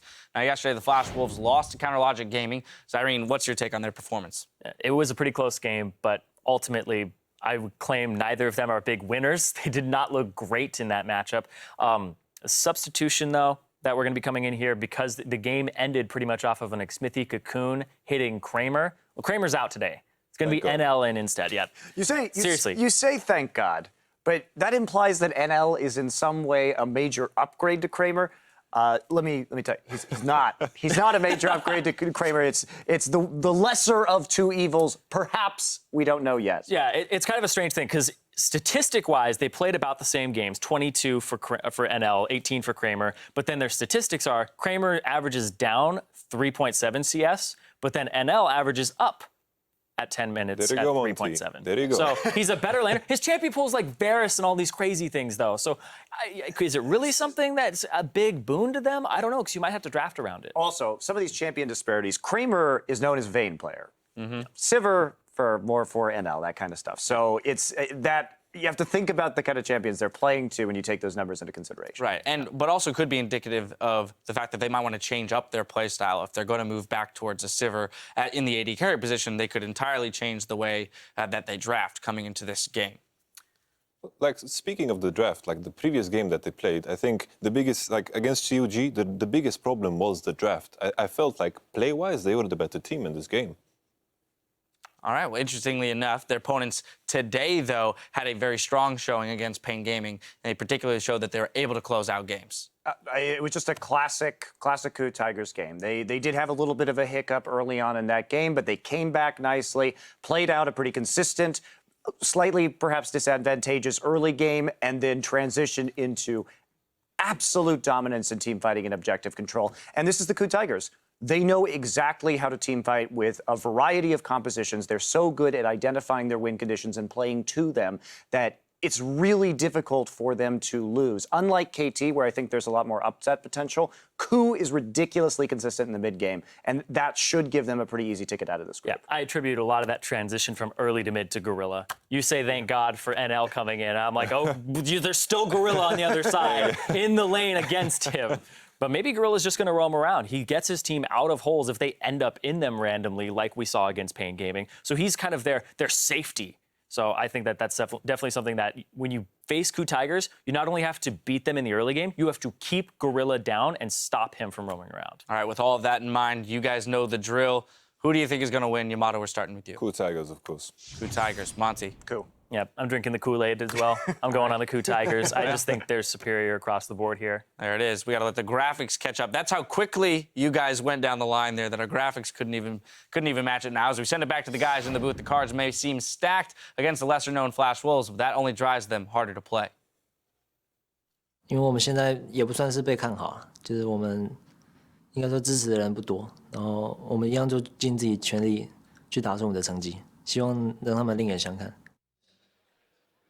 And good to see the Flash Wolves still fighting, but could be tough here up against Korea's Coup Tigers as the team's already up for picks and bans. Let's check out the lineup for the Flash Wolves. We have in the top lane Stake, their jungler Kasa, mid laner Maple, AD carry NL coming in after Kramer played yesterday. The support Sword Art, of course, and their coach Fluid Wind. I think one misconception we have to get out of the way is that Stake is only one of those top laners that always falls behind. Yesterday he did make a statement. Hopefully it wasn't a one-off and it's going to be a positive trend for the Flash Wolves. Well, we will see, because lining up for Korea's #2 seed, the Coup Tigers, in the top lane, it's going to be Smeb. Then in the jungle is Hojin. Mid Kuro, AD carry Prey, support Gorilla, and of course on stage is going to be Coach Nofe. And we heard a little bit from the analyst desk. I actually think that Flash Wolves did play quite a strong game yesterday against CLG, and Kramer certainly stuck out in a few maybe poor moments for the team. And NL, I feel like from memory, he's the player they've played with more recently, so it might just be a comfort thing here for the organization. I think it speaks well for CLG though. Like, you almost lose your jungler to visa issues. He comes in and he hits a cocoon so hard, he knocks some guy out of his starter position. How? Visa unrelated to one cocoon at the end of the game. It's just a story, man. They were troubling. He's got sure, my visa. You know. Anyways, back to this game. New AD carry coming in. Better CS at 10, but does play a completely different style of champions. I mean, we actually may see a Varus AD carry picked, as crazy as it sounds. So, could be interesting, especially on this patch where, I mean, we've seen so many different champions. Yeah, guaranteed though, he does speak the same language. The communication will be easier. And again, could be a comfort thing there for the Flashers, but Coup did really flex their muscles yesterday, showing just how strong they can be in the mid game. But we are into Champ Select now. Ashe is the first ban from the Flash Wolves, a smart one there against the Korean sides. And Elise and Mordekaiser for a few more of the standard pairs. We've got Rek'Sai joining as well. No cocoons, Crepo. God damn it. They want to keep their AD carry. They want to keep their AD carry this time. But yeah, overall that Ashe ban I think is well warranted. And this is probably one of the few Ashe bans we'll see across the tournament because nobody really has picked it up. But Prey was fantastic. Yeah, you know, a big key to recent Coup Tiger success has been the hard engage. It was either the Malphite top, you know, either comboed with the Ashe or Leona support.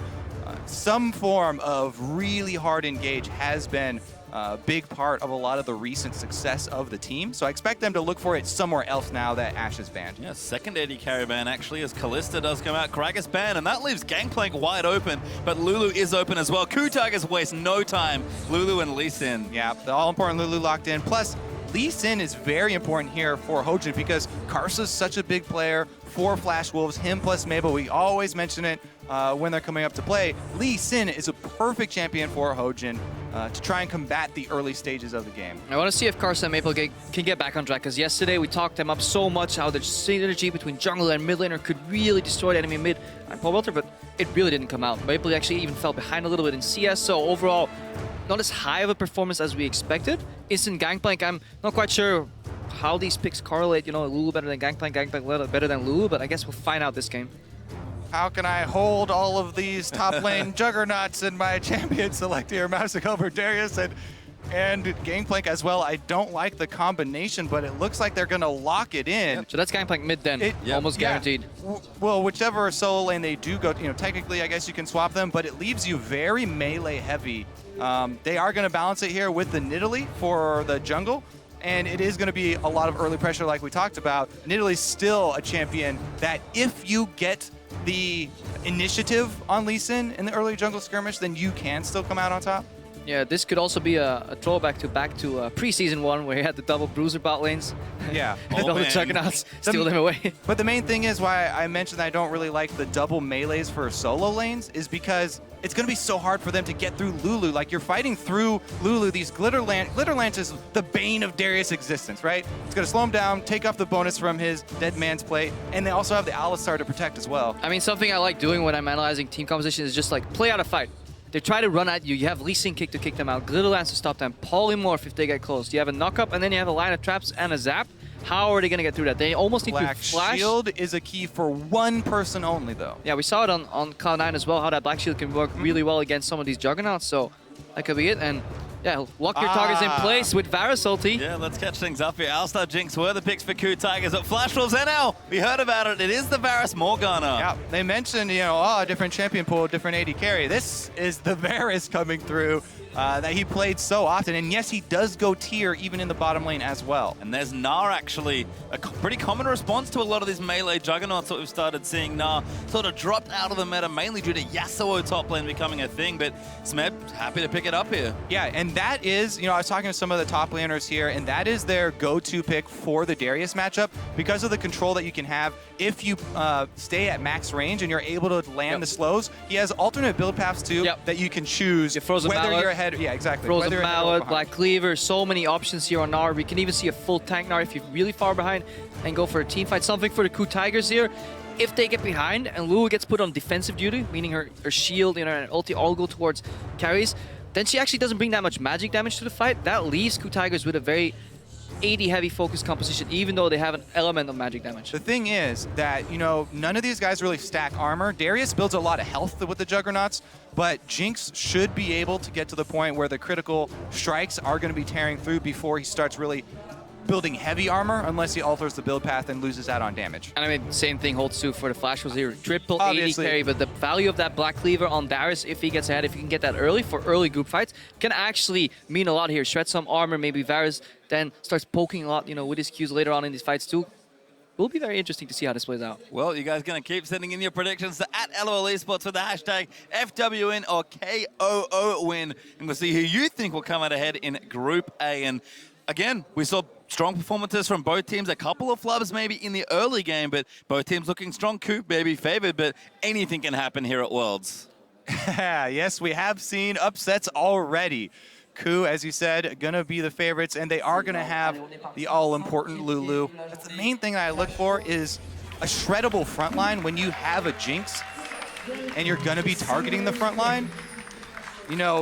Yes, Gangplank, he can land in a huge AoE barrel and chunk out a bunch of people, but you have to be very skilled to do that, and the enemy team has to be, has to miss a beat and not kill the barrels as they're coming out. I think the Gangplank ulti will be fundamental to really cut off an escape path from Ku Tiger, force them forward, and maybe then allow you to close the gap. I'm also wondering if Praying Gorilla, they're playing with one relatively high range and one melee support against double range with a lot of crowd control effects here, so they may actually up to lane swap, but that would remove the Gnar Darius matchup.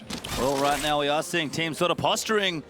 Knock, Wolves, though, little too aggressive. Gorilla is going to spot them now, going to try and spring the trap. Binding is down, but Sword Art's been exhausted. Kuro is here as well, but Maple's also come in. Flash used Sword Art, trying to juke things out. Maybe enough with the rockets out as well. Prey will flash, but GP already gets first one onto Alistar, and Aldo caught out. Hojin's going to clean that up. Why are we talking about team fights? Level 1, we have back-to-back level 1 invades, back-to-back level 1 first bloods here, and it just goes Ku's favor right there. The early ward over the wall, kind of a late invade there for Flash Wolves to go that deep. It's so dangerous not to travel as 5 in the early stages if you're going to walk around corners like that. Beautiful setup there from Ku. Gorilla going to wait just around the corner, waits till the last second, gets off the pole even though he takes the binding. Pretty much perfectly played out there. Yeah, really well played by both teams. And Karsa, he's just staring at his jungle alone. No leash for him, solo jungling. Stake obviously teleport down, so he has to walk back to the lane. Doesn't get a double jungle. Look at Smeb, already level 2. He got granted those Krugs, so he's gonna walk to red buff, clean that, and then walk back to the lane immediately, or is it TP?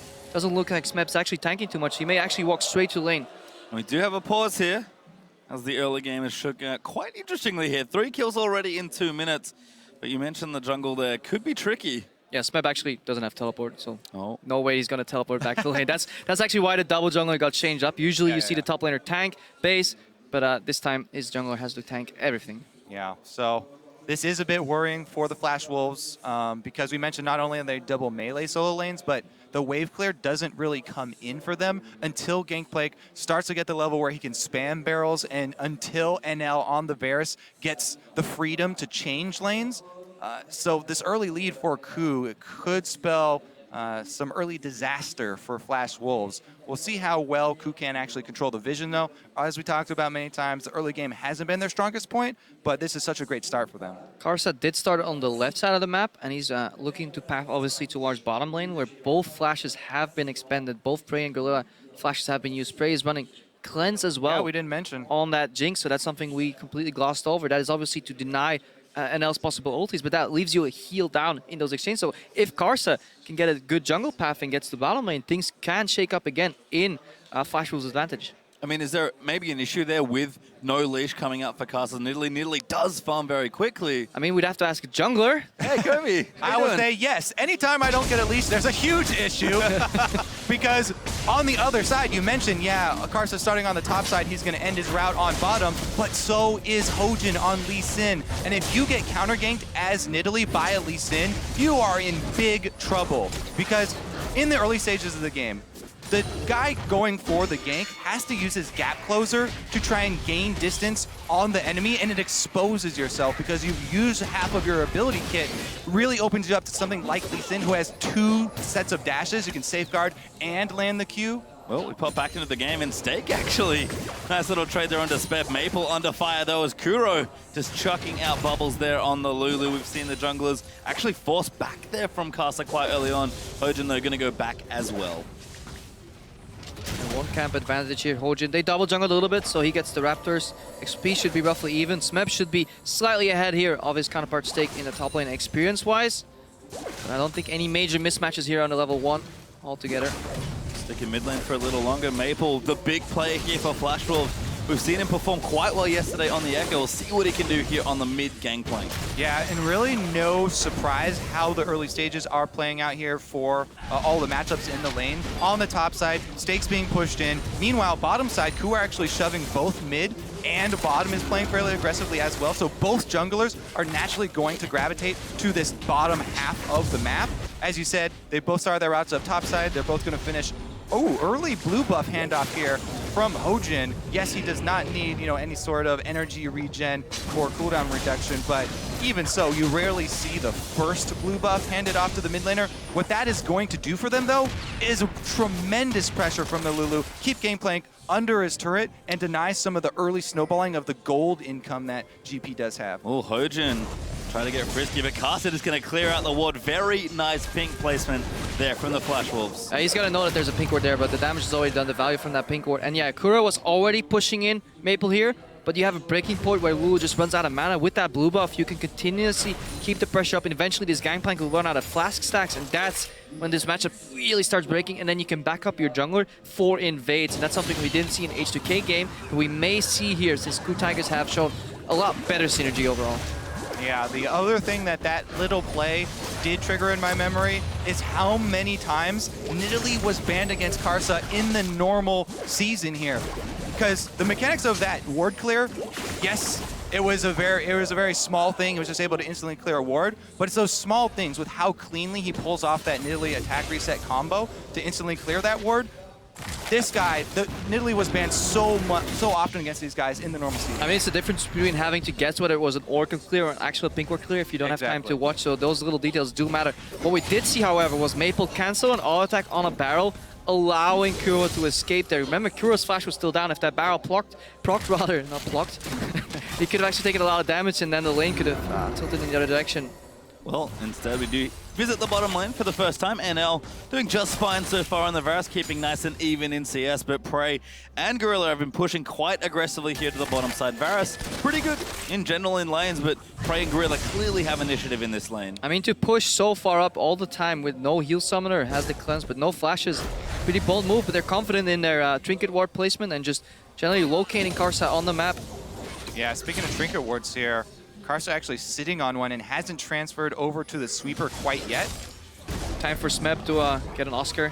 Tries to act. That's what you want to do in top laner. When they're sitting on a ward, you don't want to back off. You're just going to give them, bait them in just enough that they commit or get wary that they actually may not be spotted. But Karsa realized there. Hojin backing up. He's going to go back to base. So very standard game overall so far. Yeah, both junglers actually will back away here. Smeb into Mega Gnar now, just going to AoE down these waves and likely go home as well. We do a Ninja Tabby as the first early item for Stake, because he will pop that teleport.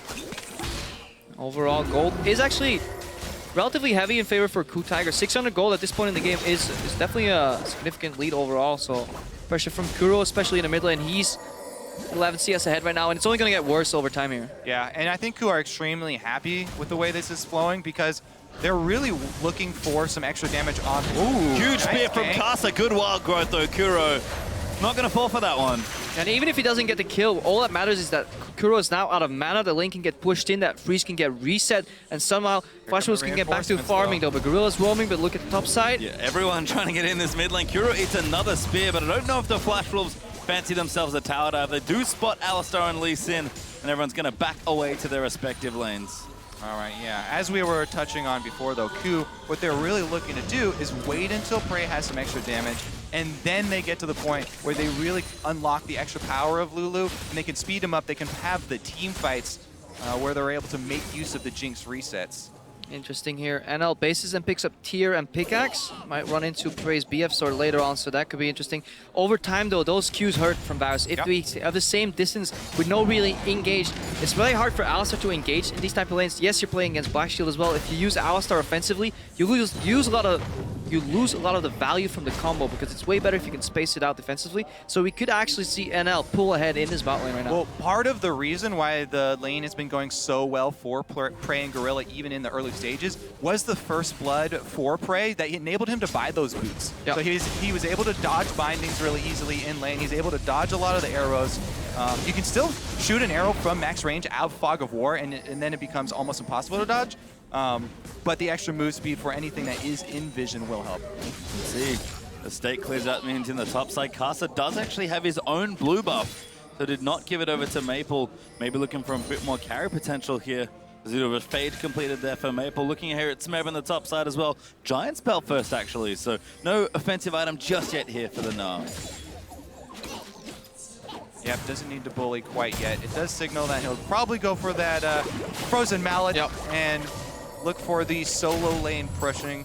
Did it last time I think he played Gnar as well, so actually went Sterix Cage. Yep. Frozen Mallet Vandal fail. Okay, so yeah, Gnar, even though he's not one of the newly released Juggernauts, he does actually have full AD ratios in his kit. So he does get extra benefit from the Sterix Cage, and it's not terrible on him, so just gives a little bit more of threat when he jumps all the way in if he's trying to soak some damage. Kuro getting the deluxe jungler treatment here. Yeah. Second buff already at 9 minutes. Many mid laners in solo queue are crying for their first buff at the 9-minute mark. Already received 2, so he's pulling ahead in that mid lane, now 20 CS of his counterpart. And that is the big distinction that even Hojin himself talks about, and even Wisdom as well will admit, between the two junglers for the KOO Tigers, is that Hojin's so much more team-oriented.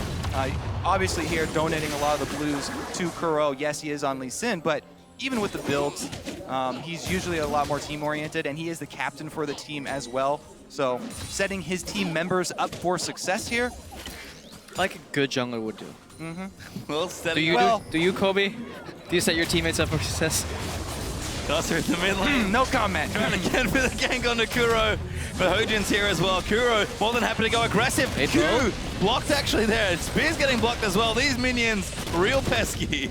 And if you look at the HP of the mid lane tower as well on Flash Wolf's side, that one is about to crumble. So that is what Hojin accomplishes with handing over that blue buff. So he doesn't have to visit that lane. That one is almost falling, and it's the most crucial tower of the map. Opening the first mid lane tower gives you so many possibilities in terms of roams, deep vision, map-wide plays where you can redistribute your resources. So that will be big for the Tigers. And nice cleanse from Prey. Getting out of that chain of corruption. NL still firing aggression, starting to mount a bit here as Kuro's gone very deep, just chasing him off the turret, is going to be able to take it, and KOO Tiger is going to pick up the first tower as Smeb 1v2 right now, but happy to kite away.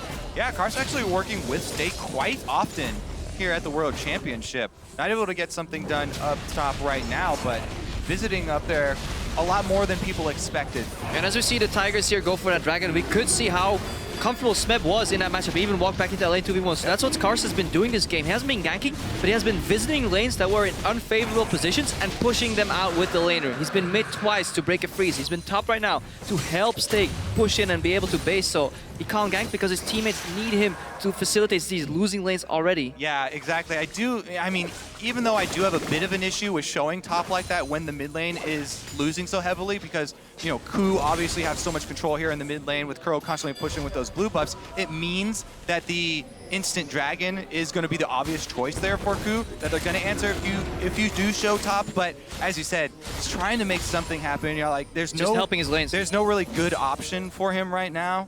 and he's just hoping to try and get somebody ahead. And Ku, we've heard about their strong mid game, but this early game has gone swimmingly for them as they find themselves up 1,000 gold here at 12 minutes in with a dragon and a tower. So plenty of room as they maneuver towards that mid game. And Gorilla finished his Moby Boots. Sword Art still looking for a little bit more gold to do that. So we actually see some of those really good roams from Gorilla. Yesterday we saw him facilitate a lot of ganks, a lot of plays. Basically him going in first, throwing the Lantern backwards. This time he can't do that, but he's able to lock them up with some good combos here. Some deep vision was placed though by Sword Art, so he moved in, got the vision at the Gromp. That's really crucial because you can always spot the jungle, and if you don't spot him, you have a good instinct that he's actually at the other side of the map. Yeah, Gorilla replacing a pink ward there, destroying one of his own. I guess it didn't quite see that other deep ward, so Flash Wolves with a couple of those two deep wards that you mentioned actually in very good spots, and they're both able to survive. Yeah, I just checked. These wards do not see each other, so it's not an elaborate mind game here from Ku Tigers to leave that ward alive. It actually just doesn't get spotted by the pink ward on their blue buff. So we could see Hojin spotted if he goes for Gromp. Luden actually mid lane right now. Sword Out very patient waiting for that dark binding. Yeah, he was in there for a long time, even cleared a ward out and still just hung out in there in the brush. But no gank forthcoming. Kasa will leave the bottom lane as Hojin and Kuro. It's just blue buff city right now for this Lulu. Gets a third. Oh, no, did get it. So calm here from the Ku Tigers, and Hojin at the helm, just walking through this game plan. Blue stolen once again here. They're easily. Look at Karsa pinging though. They know because they haven't seen him Gromp in a while. They haven't seen Lulu mid in a while. Plus they have that ward that they walked over real quick, and he just smited the Wolf Spirit, so that's going to tip off both teams. Bottom lane though, Sword Art does use the Black Shield as NL going to keep firing. The ulti did land, but it doesn't quite connect for long enough. Gorilla going to stay safe, but this bottom lane actually starting to open up some space. The Manamune Varus really firing away. Yeah, it's really hard to punish that poke. Even if Varus misses, he doesn't really get any... There's no opportunity cost on a missed Q for Varus. It's really hard for Prey to step in here. We see Stake getting kited again by Smeb, so flashes in those spear misses. Yeah, that's unfortunate, but they are going to follow in. Speb actually forces them away. They realize with the abilities missed, they have to give it up. Meanwhile, once again, Hojin, he sees jungler top, immediately goes bottom. He gets sniped out though. NL on this Varus, dealing a decent amount of poke damage to anybody who comes close. I like Prey's adaptation though, very early tier 2 boots to just keep sidestepping those binds, just like he talked about earlier, Kobe, how that movement speed helps against the binds and the arrows. He's really not been getting hit a lot in this lane, only had to use cleanse once, and I believe that was on the ulti, so overall solid play here from Prey. Yeah. It again speaks to the relaxed approach that Ku are taking here. Continually feeding blue buff to Kuro. I feel like he's almost had more uptime with the blue buff than he's spent without the blue buff in this game. You see Maple now in the mid lane, trying to keep that very mid laner out and from under his turrets here as Smeb and Snake do battle once again. The Frozen Mallet is coming up, and even now, starting to bully as Ku once again very calm, very collected, getting themselves further and further ahead. Yeah, this is without the Frozen Mallet. Yeah, once that gets completed, you won't be able to walk out just like that. And then, yeah, Maple, he's still wondering what a blue buff looks like. He sees it on Kuro all the time, but hasn't had a single one. Yeah, he can see it right there. It's in front of his face. He wants to know what it feels like, Kobe. It's part of the skin on Lulu, that that summer skin. It just comes with a blue buff half the time. Well, speaking of, here we go again. Kuro gonna get it again. Is this number 5? I believe it is. 4, I think. It may actually be number 5. It was a joke that I thought he might have more uptime with the blue buff, but I actually want someone to check, observers or something, because that very well could be true. Well, at the very least, he's getting a lot of mileage out of that mastery in the utility tree to get. Only 15.5 minutes into the game, so you might just be right. Maple. Doesn't matter. 4, 5, 6. A lot of blue buffs have gone towards Kuro's way, buffs. and he's used that to take down tier 1 tower on his own. Even though Karsa walked in and cleared a lot of waves, he's now pushing on the tier 2. Already half HP, so Kuro, yeah, he's not known to be a very flashy, in-your-face type of player, but he will whittle away at your tower with continuous push poke here. Obviously, the matchup does allow it. Man, can he glitter lance a minion wave, though. Right down the middle. That's the essential Lulu skill as Ku. Not that far ahead in gold, honestly. Only 500 now, but you can just tell with the control they have over the map. They're happy to play here. They're going to start knocking down turrets and bumping up that gold, and Dragon is alive in 50 seconds as well. Sword Art, whoa, going straight in. The game plan ulti out as well. We're going to have teleports also as Gorilla could be the one caught out, but the teleport answer from Smeb gets ultied out and a binding follows in. Carson going to chase in, and there's the dunk. NL gets himself the kill. Where's the cancel? That was a good instant ulti there, though, from NL, locking up Smeb. Smeb should have canceled. We all agree here, but good act Proactive play from Flash. I like it. Flashing in with Morgana. At worst, you force Flash or Flash on AD carry, and that's always worth it. Plus, here comes the Siege. They've got the double poke of Nidalee plus Varus here. Here comes the poke. One lands right there, and they're going to be able to get a turret off the back of that. Careless teleport completion there from Smeb does cost them an objective as well. Flash Wolf going to strike back. Actually even up the gold. Yeah, and AD carry Varus has gone to a couple different builds in history. They used to be what they call it like the Legolas build, where you just go for the really big arrows with Bloodthirster. Not the approach that NL takes here. He just goes for a lot of CDR, a lot of cooldown reduction, keeps spamming out the arrows. That allows him to stack his tier on his mana immune quicker too, so he wants to get that Muramana. Watch the barrel set up here, very important. Flash Wolves maybe overstaying at the Dragon. Ku So much want to poke, commit. though. You're going to try and finish it, though. Flash Wolves need to get it done. They do collect it. Proactive play rewards the Flash Wolves. I mean, we haven't added it up. There's arrows, there's barrels, there's binding spears, and then you have a Juggernaut Darius that can walk up and start executing people. So overall, around these objectives, Ku Tigers will have to be careful because Flash Wolves, a lot of poke. Gorilla. Yep, straight into it. Good Black Shield, though. Now the ulti out. I think a binding hit him. And now Maple's going to chase in. He just dives to it and Prey has to cleanse out. Hojin barely doesn't get snared. That cleanse paying off, though. This is a second time or third time Prey uses it right now. Heal would have not saved him there. Chain connect. Honestly impressed with NL as well. You know, it does go both ways. He's landed so many of these arrows as well as ultimates. Even now, he's dry, and they're still going to try and push back and answer mid lane turret. And all the standing gold for Flash Wolves is good news if they can get it. Ku up 3-1 in turrets right now, but now Ku are going to force them back. Going to kite them all the way down this long open mid lane. Maple going to get slowed up. Smeb does have that frozen mana completed. Going to force the ulti out of GP. Jigsaw goes in. Maple will flash it. Heal burned as well. I think Smeb actually didn't want to transform there at all because it removes his range attack. And Frozen Vow was like, no, I don't want to change. Not today. Doesn't get the kill. That does force a flash. Prey misses ulti. Would have hit if it weren't for that pesky flash. And Ku continuing to apply that pressure. Going to go over to the blue. Actually, Casa wants it, but this is not your jungle right now, Ku. Too many members around here in the top left are going to be able to take this away. Smeb actually posturing aggressively. Good hop out of it. And the blue will go over to Kuro. Once again, he gets the buff. I would expect Ku also to actually use this blue buff to keep up the pressure and try and take down the last outer turret up on the top side. Get some pressure up there. Looks like they are going to bring Prey over, so maybe they'll make the rotation. I like what this early game, how even it has been playing out. The slight advantage, especially on the map for pressure on Ku, but then some good moves from Flash Wolves. What it means for the group too, because we can see a really close group here, but this fight on top lane won't be as close. No, this is why it's so obnoxious with the Frozen Mallet. Smeb just going to go all in. Wallop lands there as well after the gnaw. Prey's here. Gorilla's up as well. Good flash from Stake. Might clear him, but the zap's going to come through. They are going to dive in. Easy pickings there as Smeb actually gets the kill.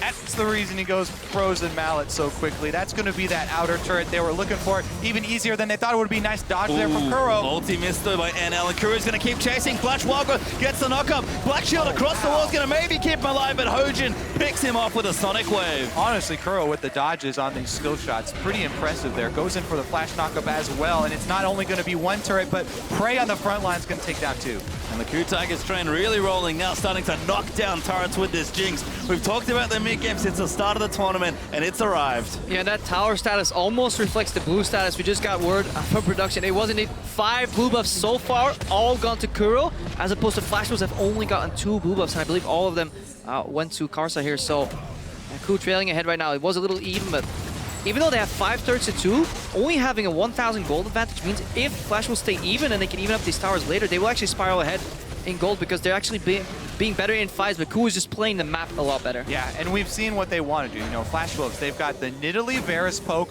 and the threat of Morgana bindings. If one of those bindings lands, it guarantees the follow-up skill shots. So the thing they have to work around, though, Gorilla, obviously, the bodyguard on the front lines. Alistar's going to try and take those and go for the initiation. Smeb does have flash, so they also have to watch out for the flanks. Ku really would like to get a flank. I mean, Sword Art has been ready with the Black Shields, and also look at what he's building. He's going for Zeke's. Won't be as efficient, I feel, though.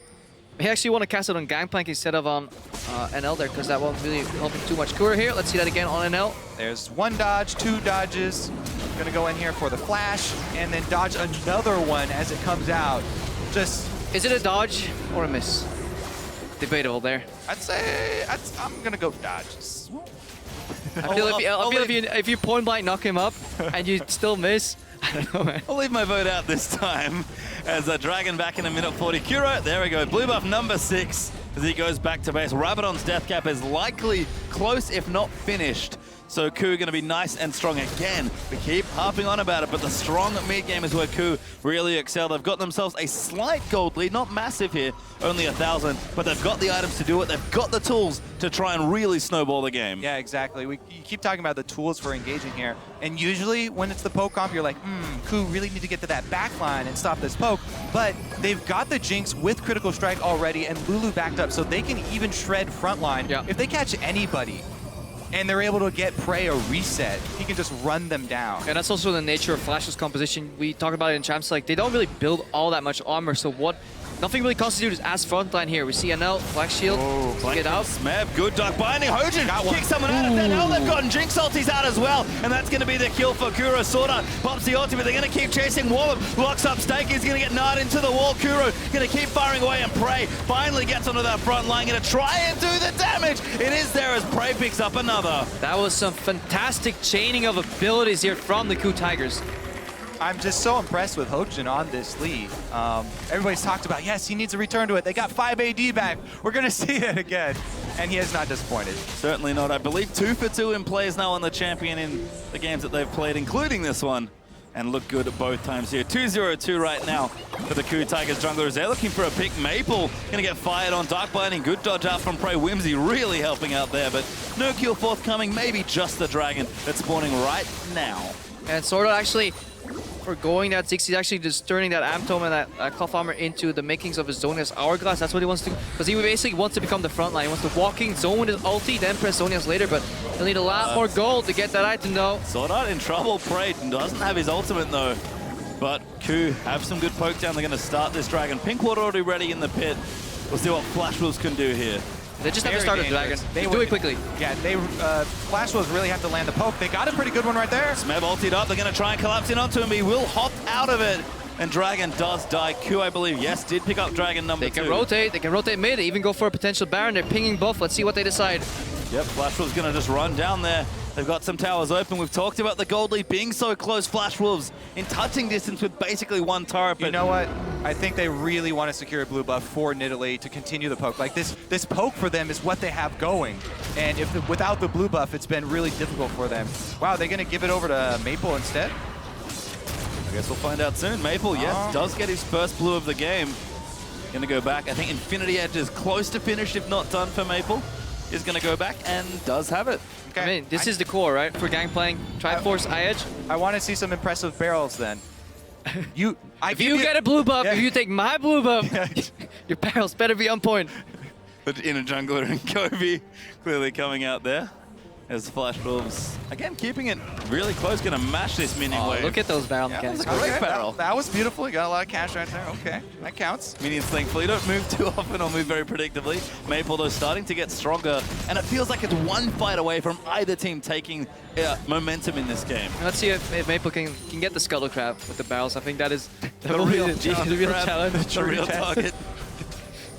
Well, the thing that I would look for then from Ku is actually some more vision coverage because, oh, here we go, actually. Smeb finds himself trying to land some slows. He just wants to go in. He's going to go in for the boulder. Does land it there. Smeb's bravado on his top lane. So often he's find himself 2v1, 1v3, and then he just he turns it around, especially the side steps. He's not afraid to offensively dodge a skill shot and then return some damage. Here we see Prey being speed up here. NL a little too far forward. Heal does come out from Nidalee.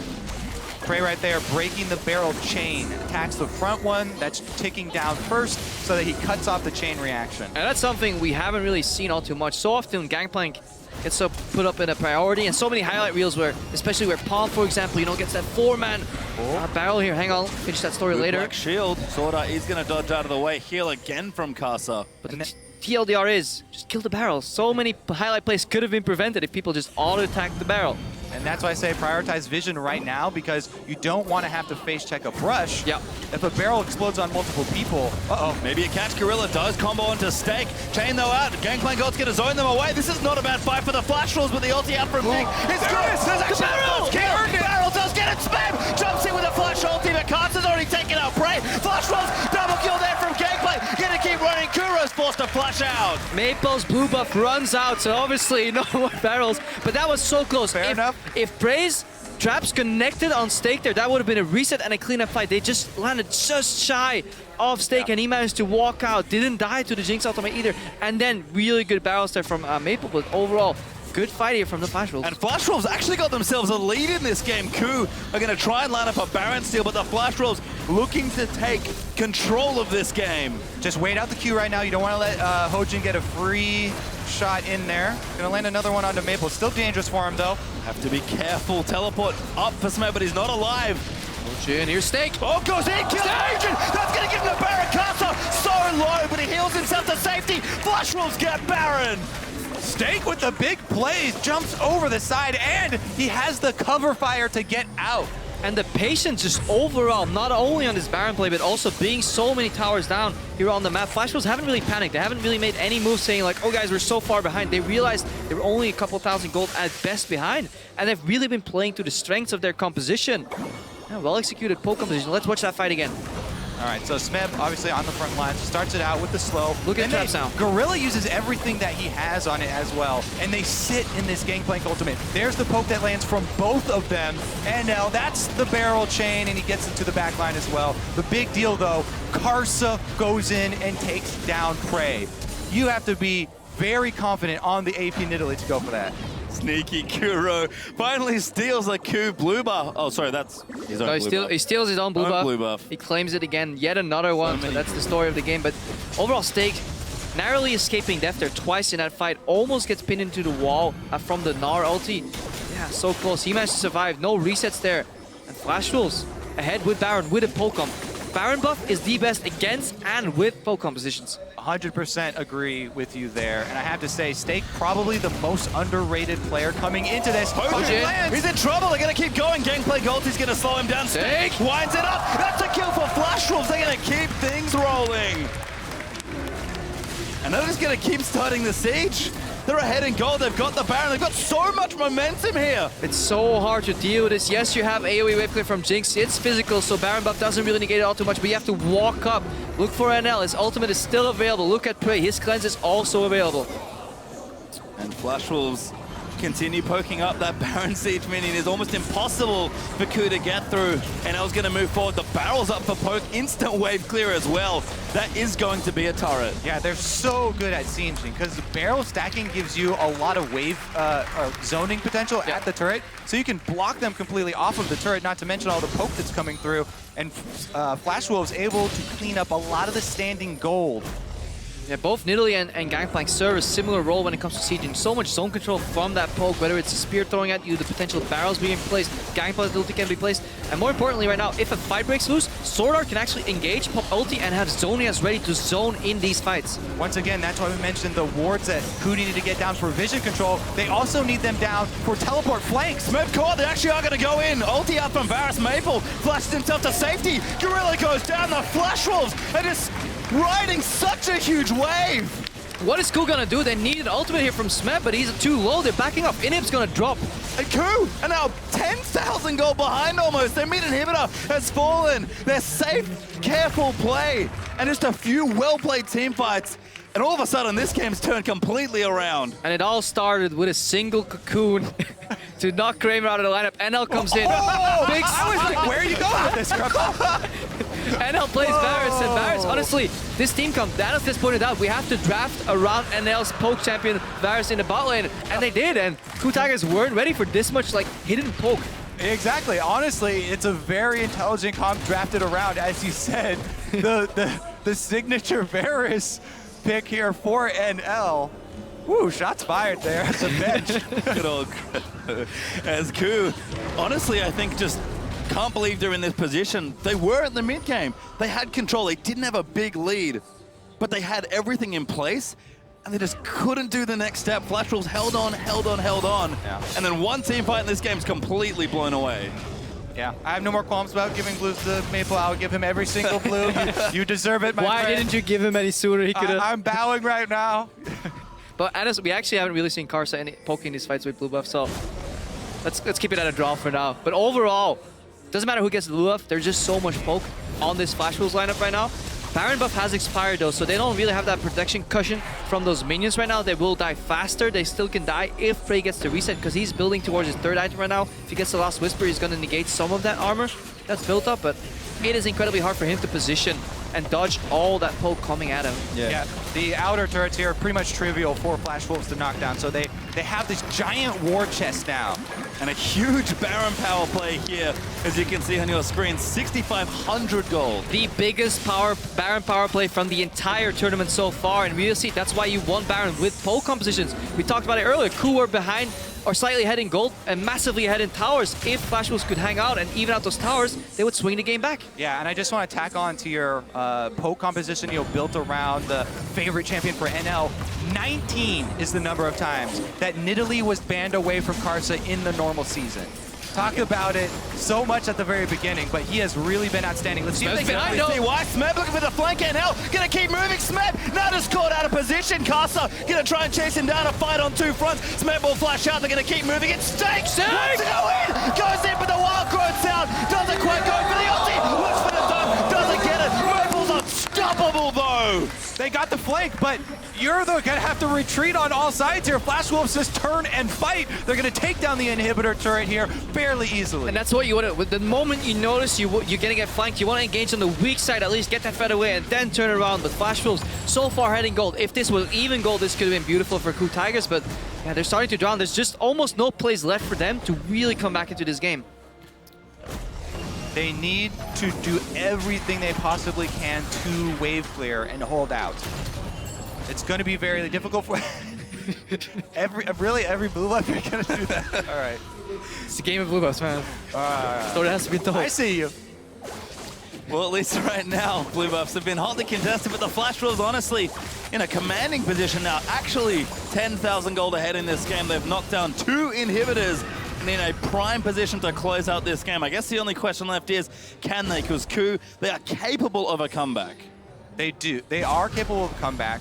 You know what? They expended so much in that last attempt at a flank, though. The teleport for Smeb down, flash for Smeb down, flash for Kuro as well. And obviously they have 2 inhibitors down, so this next Baron becomes so difficult for them to face check the poke team. All you have to do as Flash Wolves is continually bait the Baron, throw at your poke. Your binding is eventually going to land, and they're going to be able to get a lot of damage down. KOO have to be so decisive here. It's just very difficult for them to pull off the play. And that is the nature of the poke composition just in general. They're so binary. When they get ahead, it's so hard to combat against them because the only way to really fail is to drastically get caught. And Flash Wolves have played with enough patience, enough distancing from the opponent to not let that happen. And they've shown that they really know how to play these type of compositions. And obviously, if Pokecoms get behind, it's really easy to walk over them and kill them, but didn't have this game. Flash Wolves setting up for that Baron. And now Flash Wolves, they have started it up. KOO, I don't know if they can really approach, but they have just fully committed the poke. Still moving out, and else tanked a lot of damage. Smeb, he's going to be the one pulled in, but he's almost mega now. This could be tricky. Stake, Blood Shield, huge zone off there from Gangplank, and now almost gets sniped by Jinx Gorilla. Straight into the backlines, but Flash Wolves playing well sort on. Flash ulti zone is there, and Stake dunks a Smeb, as oh my god, Prey, he's going in, but he gets cut down by Nidalee. Karsa once again assassinates him. And this was almost the best way it could play out. Instant Baron, no poke setup before KOO Tigers can commit. Smeb gets an ulti, but it's just too little too late. This was the best case scenario for KOO, and it wasn't enough. Yep, all that KOO have left now is the Lulu. There's no way he's going to be able to steal this. Plenty of vision for Flash Wolves, plenty of members left up on the field. They're going to grab the Baron, and again, the poke comp with the Baron, plus the massive gold lead here. This is Flash Wolves' game to take. It certainly is. All that's left is the Nexus, as we're going to watch this again. Yeah, usually we want to set a poke before this Baron, but already gets NL is at quarter HP at the start of this fight. Look at Stake, he's going to get Black Shielded, I believe, to dodge the ulti, and that's big, big. Sword Art is now going to move forward and zone with his ulti too. That binding onto Hojin, he gets caught in the middle and immediately blown up. Great zoning there from Sword Art. It separates the team and allows Stake time to get his kill. Prey was going in for the crit. Yeah, he wanted the crit reset right there, and he almost got another auto attack off. But it was Karsa landing a mark, I believe it was a spear, and then instant flash follow-up, and that's the difference right there. If he missed that somehow or didn't have flash, Prey could have immediately killed 3 people there, but Karsa has no hesitation going into cat form and going for the executes. Multiple times he's been able to cut KOO off at the knees. And now Flash Wolves are going to just go straight in here. This mid inhib has respawned. and they're going to look to try and find something. Hojin was peeking over for a flank. Look at the poke flank is still works. there. Oh my god, Gorilla goes in, but a great Black Shield by Sword Art. Now Flash Wolves 5v4. Gorilla goes in, Gorilla goes down, and that is going to be an inhibitor here. With the Baron buff, they can just sit around and Baron empower the double lines of super minions that come in. And I love me some flank wards when you're playing poke composition, because that is the weakness. Suddenly you're like, where is Lee Sin? Well, he's behind us, get kicked in. But that doesn't, Flash Wolves don't allow it to happen. In addition, it does seem that Morgana seems to be a strong pick against a lot of these meta champions. Yeah, when I saw the first 3 picks here in Champions Select 4 Flash Wolves, I was fairly worried that they were going to go, that LMS route of too much melee, and not enough wave clear, but they finished it out really nicely with the last 3. Kuro almost got one shot there as Gangplank's really coming out. Flash Wolves now going to look to take the final inhibitor and really put the nail in the coffin of KOO. Tigers KOO have almost nothing left to defend.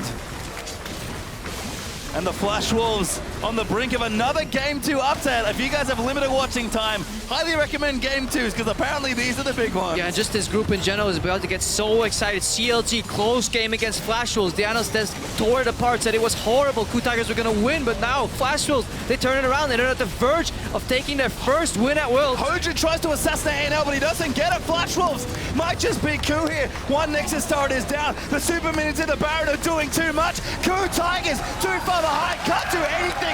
What is up with the upsets?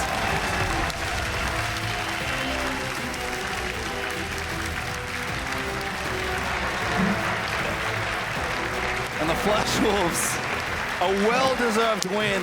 Found their competition, found the fights they needed, and were able to very, very convincingly close that out. KOO Tigers were not ready for the AD carry switch here. No.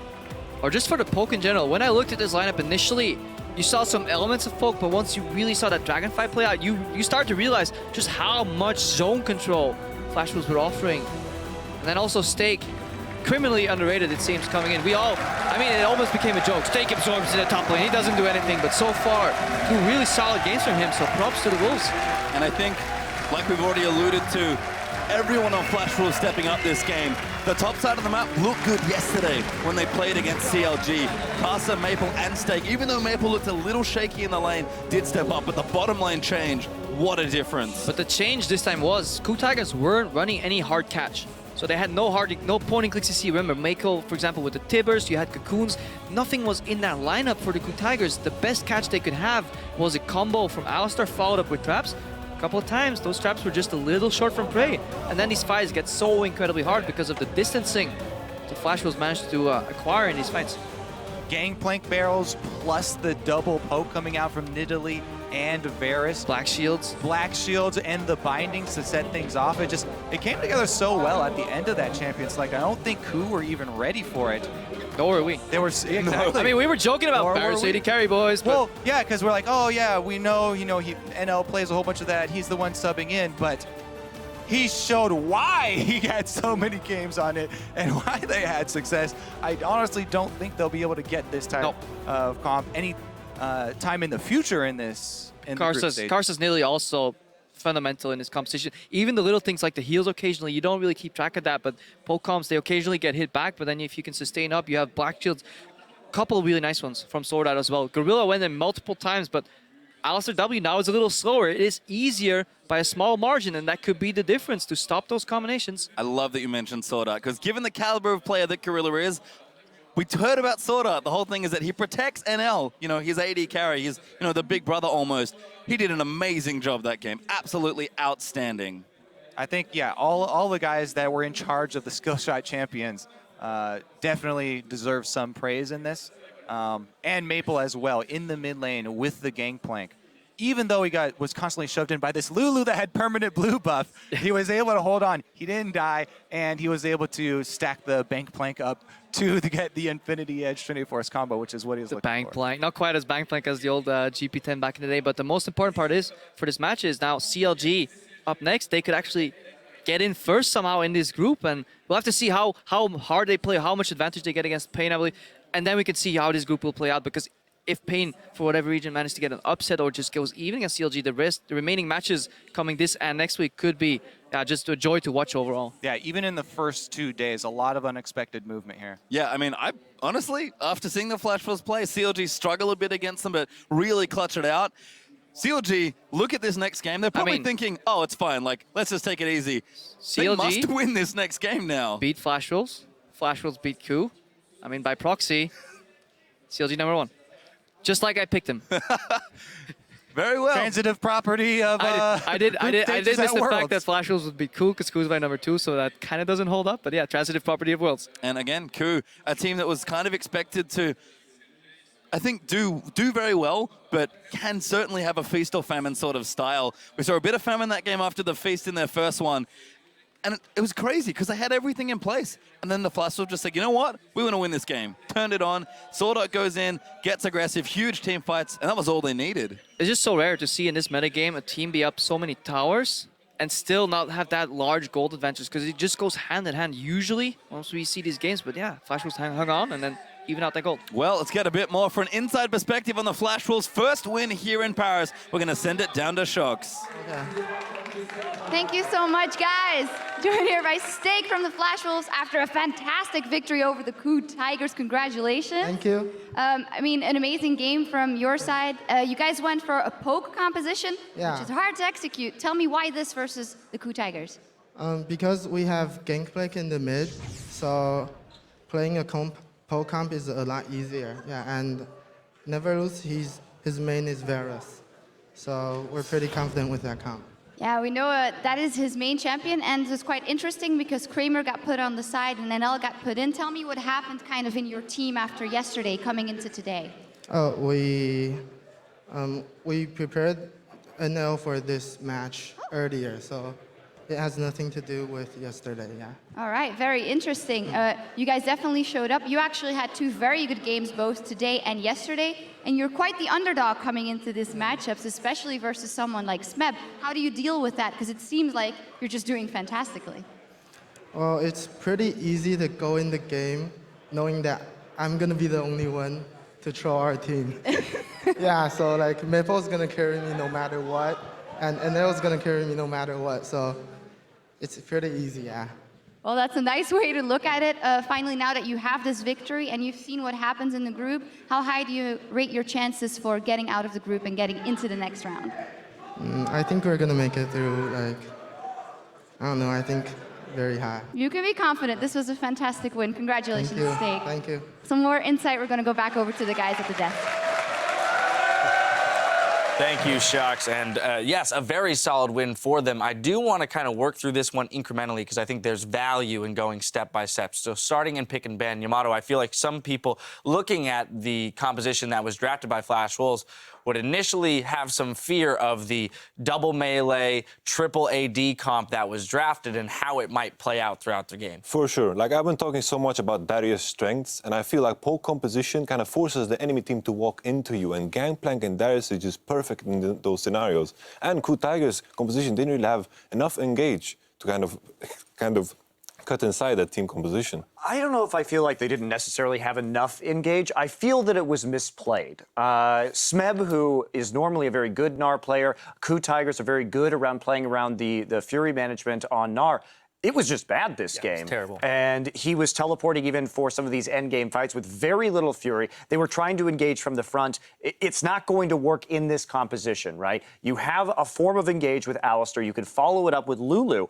The other thing about this draft that I find curious is that Prey is not really a Jinx player. And I've seen him playing it in solo queue, but I really wasn't impressed by his Jinx play in this particular game.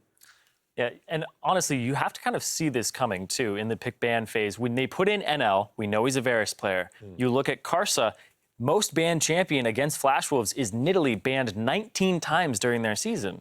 Yeah, not only that, I mean, yes, I think that's definitely very valid. And if you're KOO, are the Rek'Sai and Gragas bans really worth it to leave up GP, Darius, and a pocket pick Nidalee for Karsa?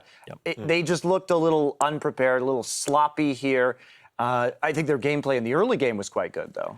So some stumbling there on the side of KOO. But to your point in the pregame about actually looking at Flash Wolves' draft is you felt that was one of their weaker points in their game against CLG. They made many improvements playing to the strengths of the different players on their team. However, now I want to move into the early game. Let's go 0 to 15 minutes because what we saw immediately was dictating across the map by KOO the way that this game was going to be played. Yeah, and I think they had a very good read on what they were going to do in these lanes. Giving up that first blue buff over to Lulu allowed them to put this immense pressure onto the mid turret. They took it down very quickly, and we saw a scenario where KOO was up 5-2, looked like they were very comfortably in control of this game. But instead of getting the vision and then setting up the engages by using TP, they decided to sort of awkwardly fight straight on, and you can't fight this composition that the Flash Wolves are running from the front only. That's just not going to work. It's too easy to kite. Yeah, I have to disagree with you. I think the composition, it was just so polarized. I think that, sure, the TP engage, it worked once for the Gnar, but when the TP was down and the Lee Sin tries to engage, it's so hard to do that against the Morgana. It's very hard to catch people with Lee Sin when the Morgana is on the enemy team. But you can always run them around the map. We saw them taking dragons out from underneath the poke because they could get through the dragons so quickly. So there are ways to move around the map and take objectives while you're waiting for the teleport to come back up. But even when the teleport was up, it was used badly by the KOO Tigers. It was not used right. Zyrene, I want to look at where the game then changed, shifted gears. At about 16 minutes, we saw a play from Sword Art in the bot lane, coming back as the turret was dying, flash in, ultimate, completely changed the pace of the game. Up until that point, Flash Wolves have been on the back foot. This was the first kind of active move that they had made in the game to say, we're going to do something about slowly losing. Yeah, they kept getting so much out of the bottom lane, too. The TP coming down here from Stake, and then that's a TP that you cancel on Smeb's side. You cancel that TP, and then you continue to push out your top lane, and you might get a turret for that. But instead, goes over to Flash Wolves. They're able to group up under this turret. They take it, and they get to push this down. Big win there for them. And this was a lane that, coming into it, you said, thank God the NL is in here instead of Kramer. It ended up being, thank God for that, because they just kept pushing the lane in, causing so much pressure, getting constant cleanses out over and over again, which gives Sword Art this opportunity to go in and make plays like this and put pressure onto them. So Prey and Gorilla were kind of locked down into that lane. Yeah, and I'm wondering where you go in the future here. Do you ban Varus Sivir and then the Nidalee and then say really force them to mix it up and maybe put NL onto an AD carry that he's very uncomfortable on? Because I just remember, seeing this guy at IEM and he was so underwhelming. Yeah. I was just. Well, it's an interesting thought, the fact that they have shown up here and said, hey, look, there's a composition, there's a style that we're entirely comfortable to play. It's going to force all the rest of these teams mid-group stage to adjust the way they approach Pig Ban against this team. But I think the biggest issue in this draft was that, KOO perfectly lined it up for them to pick a poke composition. They had the poor engage and the matchup just kind of lined up perfectly just because, the matchups were good on the side of course, Flash Wolves. All right, well, there's one score left to settle today in Group A. Don't go anywhere because CLG takes on Pain Gaming when we return.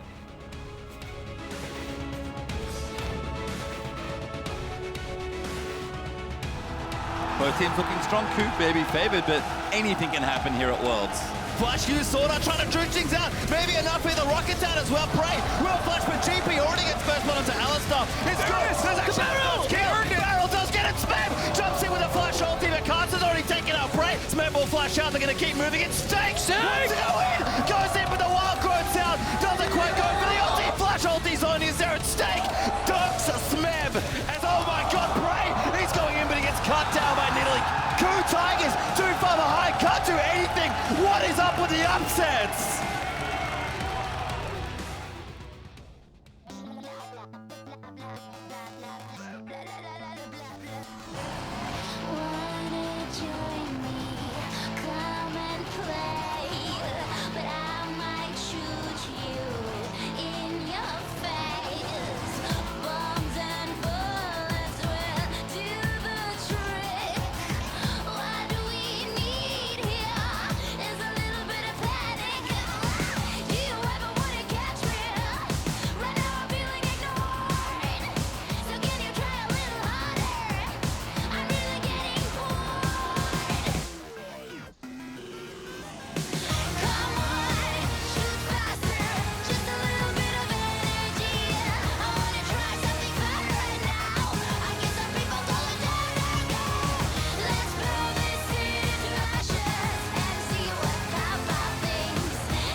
Welcome back, everyone. Right now, the North American LCS Summer Champions, CLG, are gearing up to take on Pain Gaming in our final clash of the day. Here you see some fans of the team as well as Shox taking a moment to spend some time with the crowd out there in Paris, France. Now, CLG pulled off a win yesterday, but it was in no way flawless. Rather, Monty, I know you have some opinions on the way that they played that game out.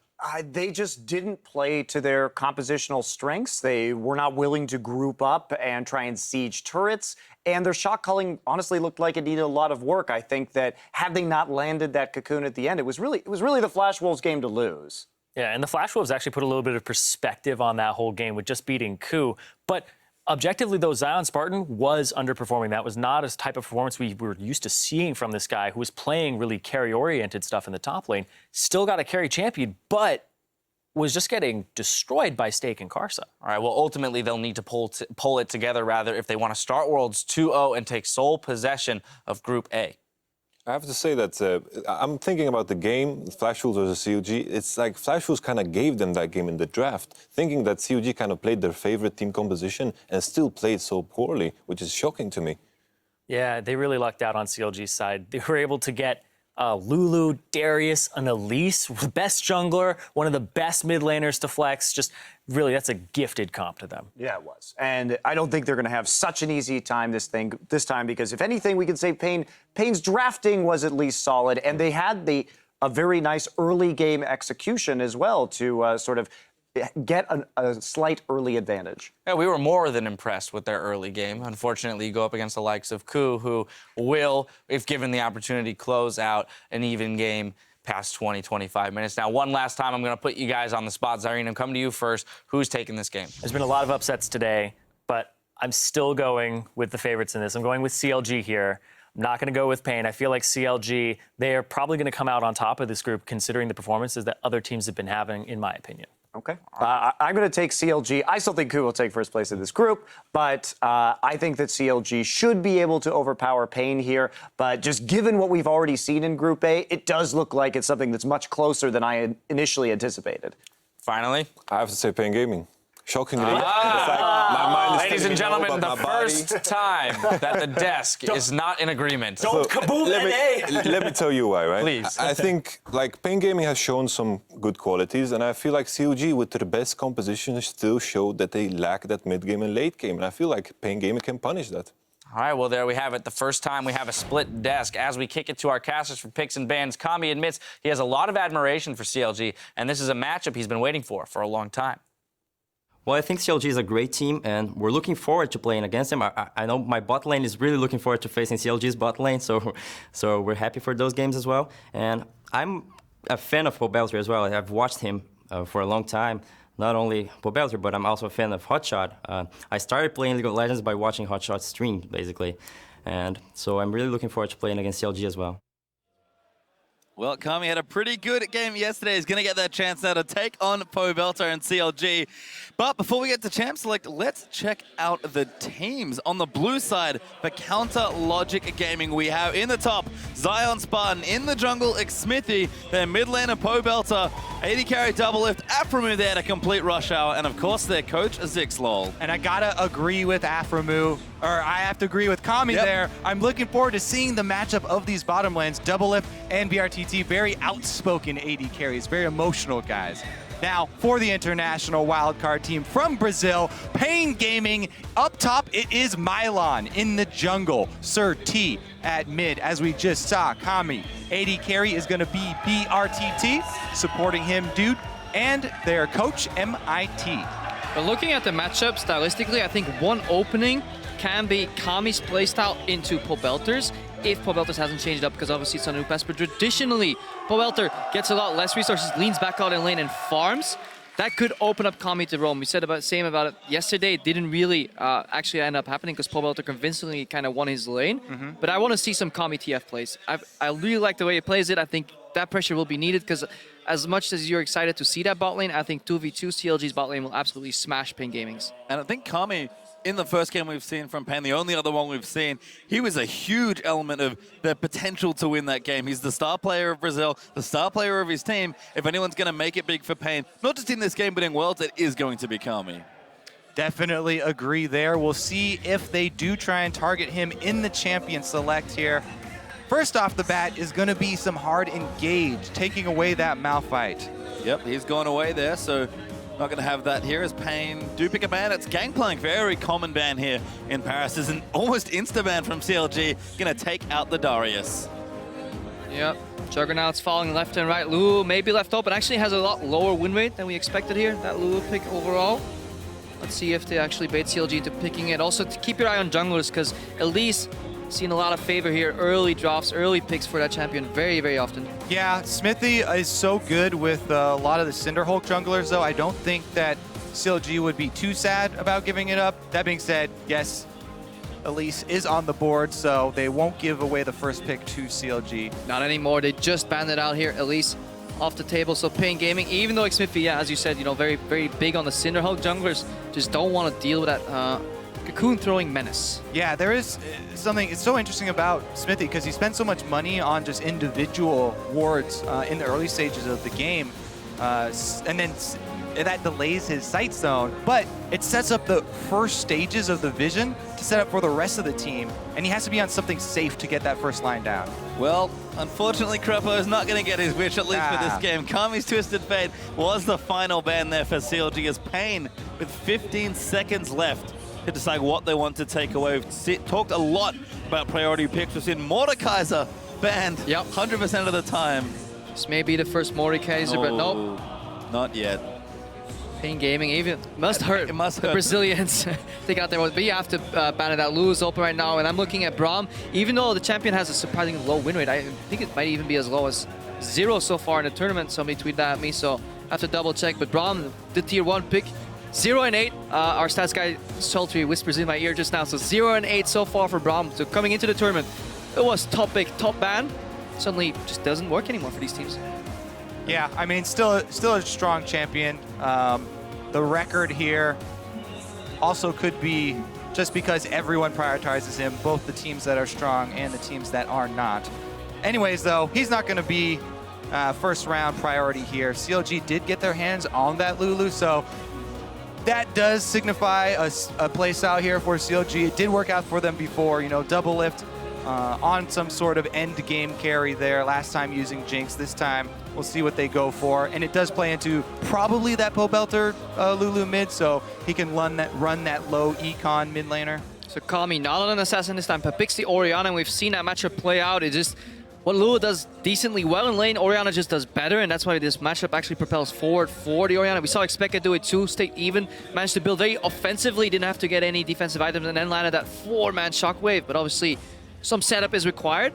Still possible here to do the same thing for Pain Gaming. Kallista's open, Annie's open. Yeah, plus, you know, this is a signature champion for Kami. The Orianna has been playing it for so long. Surti also very happy. So comfort picks here for Brazil right off the bat. Well, big players going to need to make some big plays on the champion as CLG consider their next few picks here, looking for second and third in this draft. 10 seconds now.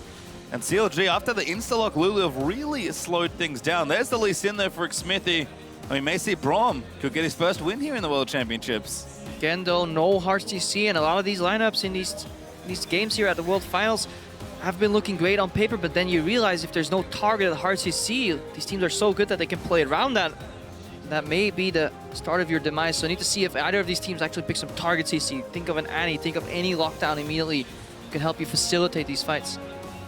And we have seen, you know, with Origin earlier today, the combos, the AoE combos, the massive impact they can have with just a single team fight. If you win a giant shockwave or something like that, you know, you set up with Annie. Speaking of Origin, this was the exact combo that they ran as well. They could be looking to pull the same thing off on CLG. Look at Krepo, the prophet there, predicting the Annie Kalista. I mean, I'm not a prophet. I'm just looking at Origin's game overall here. Yeah. Pain Gaming, they were in the studios, they were getting ready for the game too. It's like, that looks like a good composition, let's run it. We'll see how it works out here for Pain as they've got one pick left in this draft. We pop back over to Counterlogic Gaming. Really picked a lot of strong utility, can flex the Lulu if they want to, so they need to complete the draft of these picks, and it's Tristana Olaf that they settle on. Yeah, speaking of the Juggernauts, you know, Lulu, you need not only the AD carry for the late game, but also some sort of other threat in that top lane to speed up. Olaf is perfect. This was the original combo used in North America quite a lot. And this, however, sorry to interrupt you there, but this is actually a throwback to All-Stars where the French casters in-house would always ask the crowd, Spartans, what is your profession? And they would go nuts. They're doing it right now. They're doing it right now. Shut your mouth! Yeah. Let him hit it. Ships and Oi are going crazy already, so it's a good throwback here from the youth French player here in Paris. But to touch back on the actual things at hand, I think Olaf here is a fantastic pick. I love it with Lulu. I love it against these hard engages, these hard stunts. He can just run down Kalista.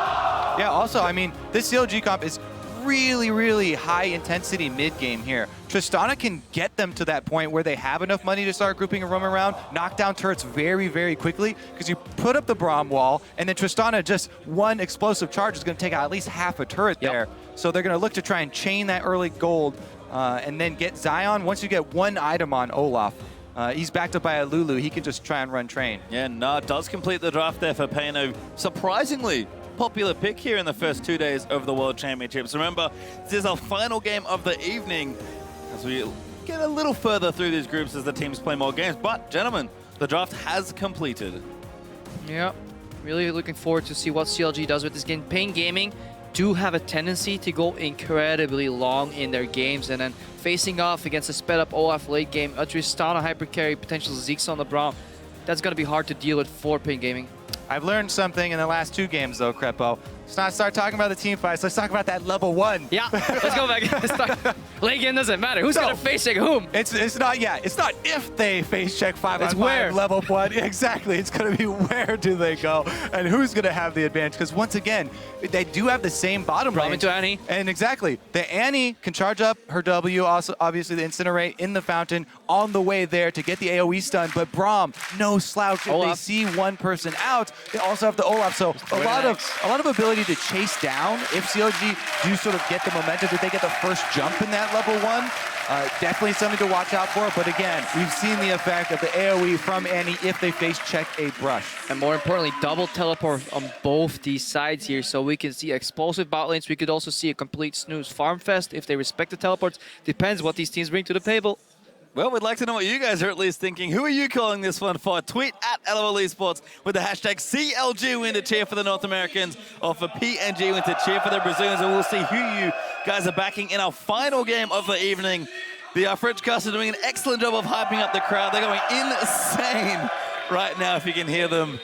And again, a tight game here for both teams. We would have thought maybe, you know, just a standard CLG game, but after seeing the last few games of the first 2 days, a very tight final game of day 2. Yeah, we had a tiny problem with BRTT's mouse, but it should be resolved, so we should be able to get into games soon enough here. So yeah, I'm excited. This could mean just so much for this group, for these teams.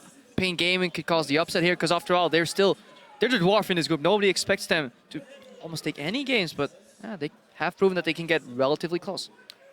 And you talked about that bottom lane. I'm still very excited to see it. It's only added to that there's so, like, every single person in this map can join the bottom lane. I wish these teleports could be disabled for like 10 minutes, because just in a 2v2 isolated spectrum, Tristana Braum into Annie Kalista is such a fascinating matchup, mostly because you can flash Q aggressively as Braum, but it never happens. Do you even play bottom lane? You know it's not 2v2. It's always at least 4v2, 5v3. Well, it's always 2v4, 2v5. I never get any TPs. And now 5v5, as we do have an invade from CLG. Welcome onto the Rift for our final game of day 2 here in Paris. What's their T? A lot of teams have been doing this. They double ward, send their jungle out to bait, illusion that there's just scouting, and then they run into... Oh, it's happening again! Level 1 denied! They're going in! Huge double stun! Files Bot's already dead! First blood goes to Nasserti, though! Gonna pay the price, Kami! Trying to kite around, Mylon in trouble! Double is going nuts with the jumps! Mylon, no! Does go down! Afro gets the next kill! Kami almost dead! Another 3 kills in a level 1 invade! Gaming! Fool me once, you know, start talking about team fights too early, Krepo. You gotta touch on those level 1s, baby. We're almost back to the preseason dragon spawning. Everybody rushed down there. Get to that bush. It's exactly what we prepped here. The Annie in the brush. Zion throws his axe at Sir T because they saw him. They thought Pobelter was the one pulling off the bait. They thought Pobelter was distracting him and they were going to get the jump on him. But defensive wards from Pain. Annie in the brush. They didn't throw the axe at the brush because he thought they had the target in sight, and Zion paid the price. But Pain Gaming were so happy that they got 1 kill that they forgot they didn't realize, guys, we just used all our damage. And then CLG, they pull the trigger. It's actually very, very audacious of them to do that, being one man down and still getting 2 kills. So that's a good game read here overall. But I love that play, and I think we'll see less of that later as the tournament goes on, because that Surti was given the illusion that they were spread out, scouting, because he was just hovering around, acting, you know, Oscar to him for that first spot. But Pain Gaming, they were lurking in that brush. But enough about level 1. Let's get to the game. One more thing though, the follow that the Braum Pass is doing so much work there with the Q. He's so strong in the level 1s. Now they meet up in the 2 vs 2 up top, and Pain do have the advantage with the minion wave shoving already. Pobelter though getting the early zone onto Kami. He's got the early level 2. Look at his wards though. He bought 2 wards immediately. Okay, yeah, wards very important because so many flashes were blown. You mentioned that, you know, it was very risky for Pain, you know, stick around after, you know, getting that first blood. They had to burn a lot of exit flashes. Kami in the mid lane, Mylon up top. It's the 2 solo lanes that Lee Sin is going to be looking for. Smithy, not only is he on one of the best early game ganking junglers, one of the most mobile, as soon as he hits level 3, he's got everything he needs in his kit, but he also still has his flash as well. And he's now going to take a blue buff here. Ooh, Sentinel just missing that there. I think you may as well not cast Sentinels, because they're so deceptive, because you constantly think, oh, we didn't see the jungle, but you know, what jungler at this level is going to get walk in and get combo hit? Unless it randomly turns around right here. It's going to kill it now. No. He's getting his attack speed. Yeah, he could have gone up there. Why would you kill it? Well, you get 10 man. gold. Come on. But now they know where you are. Didn't want to go for the gank up top. Well, we do see standard lanes in effect here, because you never know if Rek'Sai's waiting there as well, because they have Tremor Sense. They could be, you know, prepping a counter gank for you. If any gets an AoE stun off on level 2, level 3 champions. You're right. I yield. By the way, I had just begun. They've been going absolutely bonkers here in the mid lane. Pobelter and Kami, we heard Kami talk about the matchup. They are really fighting each other in these early levels. Just on the bottom lane too, that Gnar Olaf matchup, traditionally Gnar propels ahead of these Juggernauts because he can keep the distance the same way and he can just keep hitting you repetitively. However, Olaf landing an axe can change that entirely and swing that around. So very interesting matchup overall. Yeah, in this matchup, I actually really like Olaf, as long as the Olaf has some support. Because he can all in on a mini Gnar pretty easily. Just continue to pick up axes. Since the long lane, there's so much distance for him to work with. If you're good at throwing the axes, you just throw it to land on the model of your enemy, then you can immediately pick it up and you can chain those. If there's some support from the jungler, from the mid lane, you know, all these teleports that we're talking about, then Olaf, he can pick and choose when to have the engage. Well, top lane not going too badly now, pretty even, but Kami struggling, 10 CS done already and used his teleport. Yeah, Pobelter in that mid lane, making a name for himself. Good Surti, pings the brush here, no wards there for CLG. Pobelter just used 1 teleport, so if Surti can get behind, he actually pink warded too, so very invested in the top lane gank here for Pain Gaming. I do definitely agree with you, by the way, on your earlier point about the Sentinels. I think people overhype the, oh, we're moving around the Sentinel. It's pretty slow, easy to maneuver around. It just gives you so much deceptive vision, because what does it grant? You know, you walk into the jungle, oh, we didn't see the jungle. Yeah, well, he's going to walk around that. Yeah, it's Smithy now, gets spotted on the jungle ward there. Oh, Braum passive on her as well. BRTT could be in trouble, but Doublelift actually gets out of the way. So he's actually not here anymore. We've seen junglers on opposite sides of the map, but the 2v2, what Kami wanted or what his team wanted, they are getting it. Zion goes in aggressive. He actually gets the worst of that trade here. Mylon. Oh, he ran into the backswing on the boomerang. It's not getting He's a lot of baiting mileage. with it. That's not getting a lot of mileage out of those axes here. He's Smithy revealed again on the ward. This is the second time that same ward has spotted him. So fool me once, and I'll not gonna do that saying on air. I always screw it up. We've certainly seen it. Shame on Xmithy, TLDR. We've certainly seen Xmithy be fairly committed to the Zion ganks early on, so paying a lot of attention there. Oh, the Ute face checking. Oh, not good news. Braum passive, not quite there. And this top lane, in so many ways, is very volatile. Yep, again, love this defensive ward in their tri-bush. They do see it coming, but 13 immediately goes in. Yeah, kind of hard with that. Good warding, actually, from CLG to spot that one out. So many interesting dynamics in this lane. Obviously, you have the double range to ask from BRTT and Diute's Annie, but at the same time, they have to posture consistently. They have to stand behind creeps, because if they get connected, Mylon really doesn't like those creeps, it seems. So he actually just wants to push in them base. That's why he uses ulti. Yeah. But Xmithy, Round 3. Third time's a charm. Ding, ding. No, Same ward, but he's so far deep. Can Zion land an X? Did he hit it? I don't think he did. Mylon needs to line this up well. Can he get the hop? He gets the boomerang. He's going to get aggressed. Oh, great Q from xMithi, but there's the hop to get him to safety. Yeah. As a jungler, efficiency, Kobe. No comment. You can walking over the same ward 3 times, Krepo, I think you can do the math on that one. Well, let's check in with the rest of the lanes now then. As we've seen top xMithi can't quite get the ganks down. I think this is being stuck in play patterns outside of, like, with normal level 1s in mind. Obviously, that ward, that lasted 3 minutes. There's no way that was a trinket ward, but xMithi in his mind is like, okay, he spotted me, trinket ward. Minute later, it'll be gone. Unlucky, it was still up. Minute later, it has to be gone by now, but it was actually a green ward due to the explosive level 1, so it changes a lot of these early game dynamics. And the thing is, you can go for those ganks where you just run over the ward, even if you know it's there, but you just want to run over it. But for that to work, you have to have very good setup with your top laner, because Zion was so low, it was so dangerous for him to start that up with the axe and try and get close to Gnar, because Gnar could easily do enough damage to turn it around on them. After going double lift here, no ward anymore. Yeah, Mylon almost gets knocked out of it. The stun's going to go down though. Afro does land it up, but he doesn't have an ulti. Damage is good. They get a flash forward. Ignite should do it. Mylon will go down. Why didn't you flash any earlier? Really good delayed ignite there from Aphromoo. Yeah, Zion xMithi can't get it done. Double lift and Aphromoo will take over. Same path taken down the river. Ward finally has expired, and they're able to get the turret. The turrets will trade, but COG got the extra kill out of it, and this leaves Pobelter all alone in the mid lane. We're so focused on the sideline and the ganks that both junglers have concentrated on the opposite sides of the map, but all the time the junglers are showing gives more time for Pobelter to isolate this matchup with Kami, where he's increasing his minion lead and taking so much health off of the turret. And we're swapping things around here. You can see towers getting low both in the other side. CLG already took one in the bottom side. xMithi trying to defend here in the top, but BNTT and Dude, the French player on the Brazilian side, trying to make it happen, as Pobelter's also been applying quite a bit of pressure. Yeah, here's the roam from Aphromoo. Hex into the... Good as well. Double lift is there. Shockwave does not connect. That was some really well executed play there. Kami had his flash, but he couldn't do it because he was polymorphed. Then he got knocked out by the Braum, and even if he flashed later on, double lift comes in. That tower going down, that is a big, big swing here for Counterlogic Gaming. What time is it, Krepo? It's rush hour, baby! He actually looked at his watch, by the way. I don't see how this information is relevant to you, Kobe.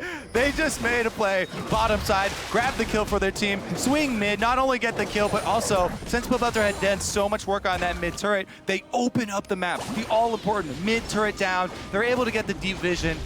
Rush Hour doing so much for CLG this game. CLG at 10 past 10 in the evening right now. 16,000 gold against 13k of Pain Gaming. Let's see that again. Just watch technically. What's more from Pobelter here into that knockup. That is some CC chain. I love it. As a support main, this makes me very, very happy. And the Shockwave, of course, fizzling there towards the end. Really tight play there from CLG. And they're up 3,000 gold already at 10 minutes in. We talked about CLG can have strong early games despite good late game. And they've had a really good start to this one. Yeah, and if this tower, I don't think Pain Gaming really...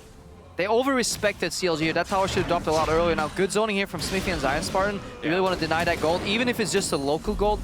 That gets the Pain Gaming, especially when his matchup switches back.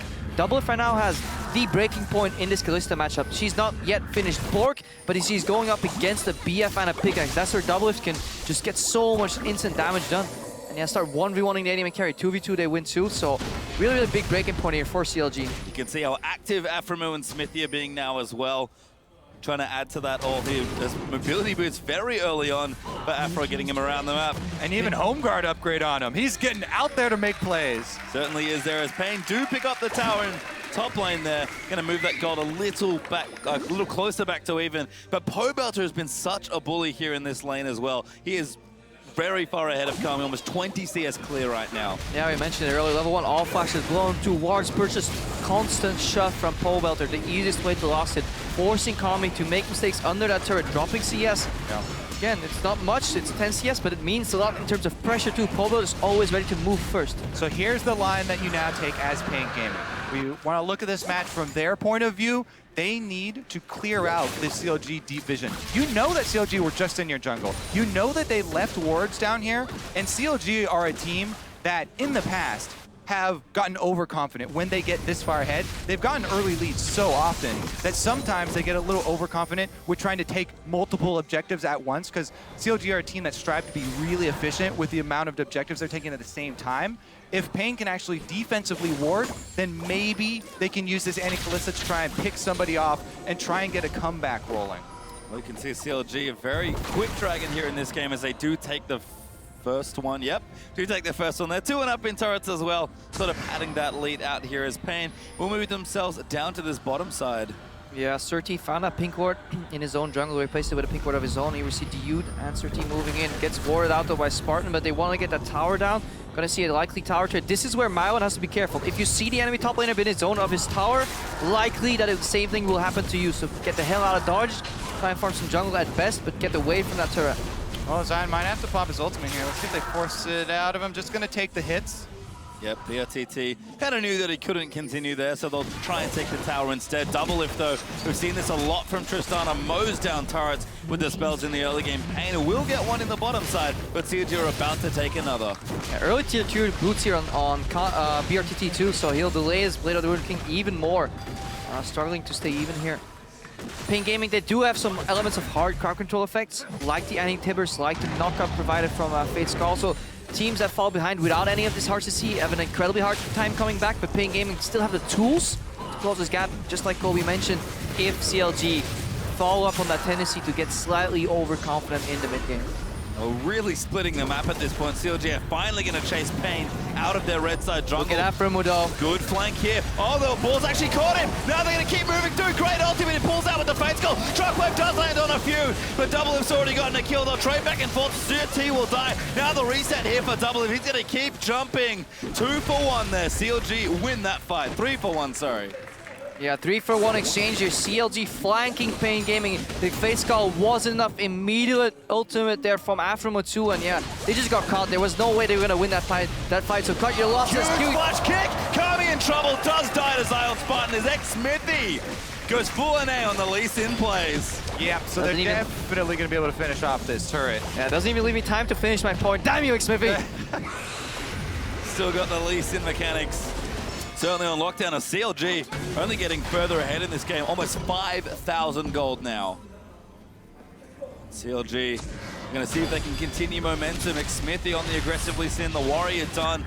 Infinity Edge must be here as we do have a replay. Yeah, so let's look at this chase, because Afromu, yeah, he's going to sacrifice his life because he goes right in the middle of the team, but he lays out the carpet here. And even through Kami's ultimate, the shockwave hitting, CLG just power through. Zansarn on the front lines. Double Lift doesn't hesitate to jump in over the shockwave. Yeah, that ultimate there from Afromu certainly even flashed into it. He tried to escape and then he found a Braum at the other side. The Yude should have probably just ulted himself over the wall, making it a 1 for 2, because that was an unwinnable fight. Even in a 5-man shockwave. Yeah. Also, I'm pretty sure that that was before the shopping from Kami, and he hadn't completed his Athenes. He was sitting on just the rings and the chalice there, so not a lot of AP to back it up yet. And speaking of items, as we do see blue buff over for Pobelter, Infinity Edge is done for Jinx. We've got the Need to See Large Rod now for Lulu, and the Black Cleaver for Zion Spartan. So CLG is starting to power up in this mid game. And if you're a starting NAR player, you can also see why Mylon here goes for the Black Cleaver instead of Frozen Mallet. Eventually Frozen Mallet won't be useful against an Olaf at all, so you just want to shred that armor, try and kill him before he runs you down. But at this point, Zion Spartan is just in a good spot. He's still behind the CS, but the kills and assists make it so that he's relatively even, and CLG will always have a member defending him, assisting him. They're playing way better as a team right now compared to Pain Gaming. And the Tristana Siege, what we've seen from CLG, quite a lot in their ascendance to #1 in North America in summer. They're going to keep trying to siege down. They've got 4 turrets already. Going to be working on this bottom one. It's down to about 30% health already. And honestly, just very impressed with the way Pobelter has been playing it here so far. Yeah, he got Lulu twice, which is relatively straightforward champion to play, but he has done incredibly high kill participation in a lot of these games. I think yesterday he was involved in literally every kill. So far, 7 out of 8. Not only that, he's also won his lane both times on Lulu. Certainly impressive there. Kami said he wanted to play him. Maybe regrets that statement now, but Pain still putting up a fight here, defending this bottom side turret. Mylon sticking in the top side, does not have his teleport though. But CLG look to be prepping just for the next dragon. CLG will clean out this wolf camp, actually getting a bit more active around the map, trying to keep these waves up. The Dragon is back up in 40 seconds. Pain needs to make a decision. When that comes up, are they going to fight for it? I think not, because honestly, we talk about, trying to set up defensive vision all the time, and we talk about clearing out CLG's vision. Even that is such a dangerous prospect for them. Really what they're hoping for at this point is a counter engage where CLG try and push into a turret, something along those lines where they're walking in and it makes it easy for Kami to land a very big shockwave. And ever since Baron has been placed on a 20-minute start time except for 15 minutes, some teams have actually found issues closing out games or knowing what to do when they get this far ahead and towers fall this early in the game. So CLG's approach right now is just to deny as many mini objectives, small jungle camps, vision trades, dragons to boot, and then just keep the pressure up. And then eventually, around 20-25 minutes, then you can start looking for that Baron. But there is no rush at all here on CLG, and that's what makes it so hard for Pain Gaming to find an opening. Unless they push and overextend mid, it's so hard to catch him. At the beginning of the season, it took a long time for teams to realize that you can't just continually throw your bodies at this inner line of turrets, because that's how you give up your early leads, overextending in that mid game.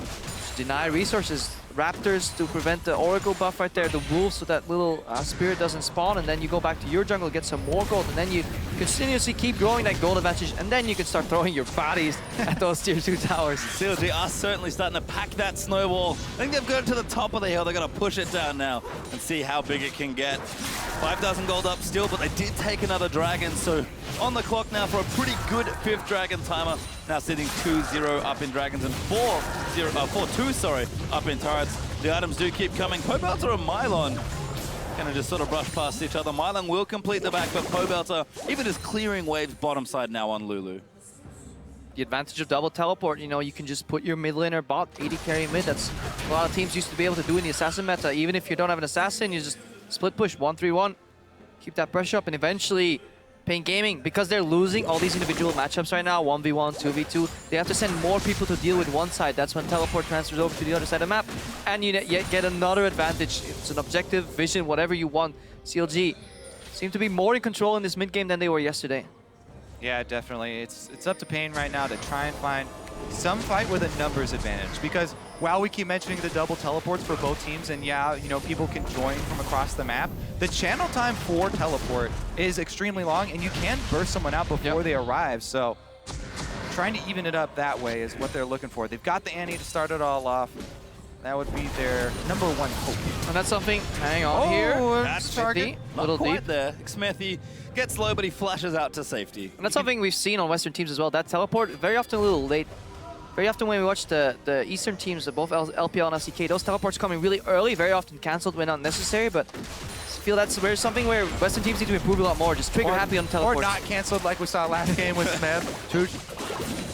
Let's see, Pobelter working on Mylon. So much damage already, and the Lulu hasn't even gotten that second big item. He's actually going to take this maybe by himself. Yeah, no pressure there coming out from Annie. CLG, again, very methodically, just getting themselves a bigger and bigger lead. This, like we've mentioned already, much more control from CLG, even stealing the blue now as well. This, 20 minutes in, it's been a great early game, but a very clean mid game now as well.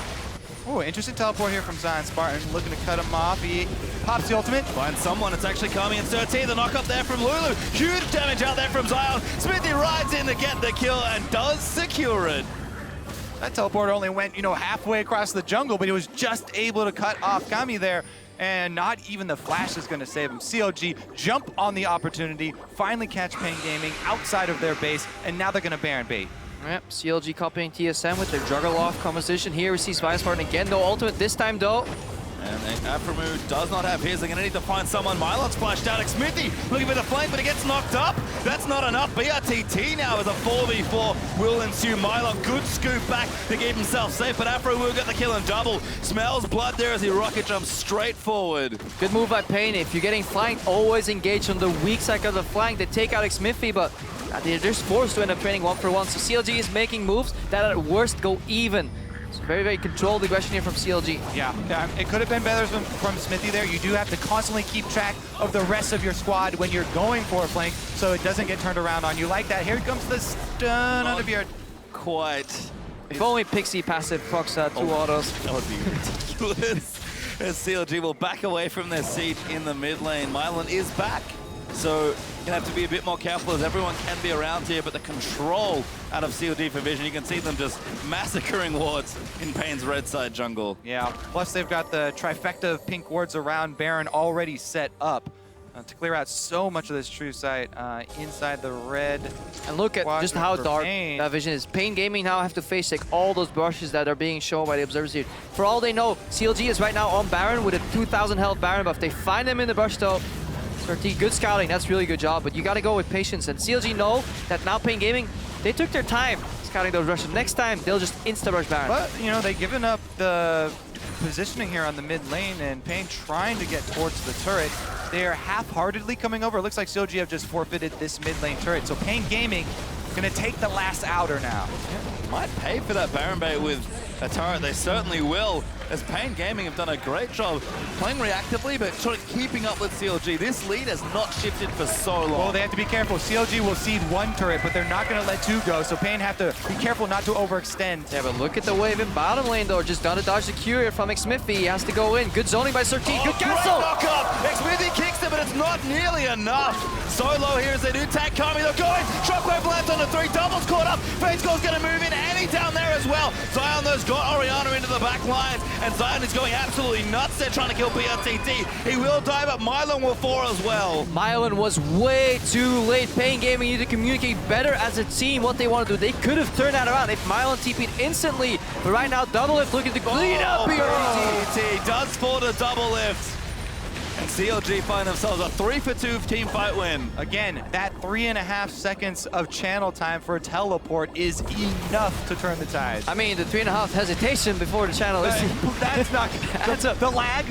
Lag. Playing at lab, it's the only lag you have left is teleport lag. But yeah, really good turnaround there from Pain Gaming, but they were in a good position to also keep split pushing. So Mylon told his team, guys, I got a free tower here, just back off. They could have backed off. Good cancel from Surtee, but hesitation.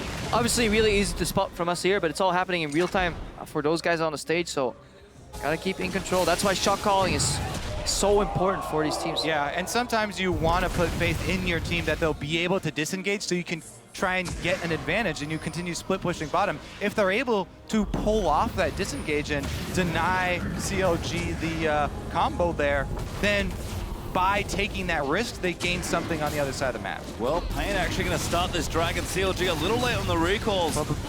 They might not get this next Dragon. BRTT though caught.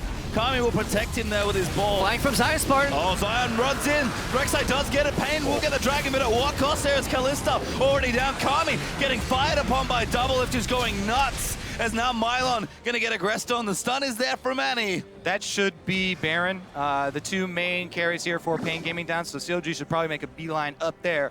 As we said, they have plenty of pink wards already down.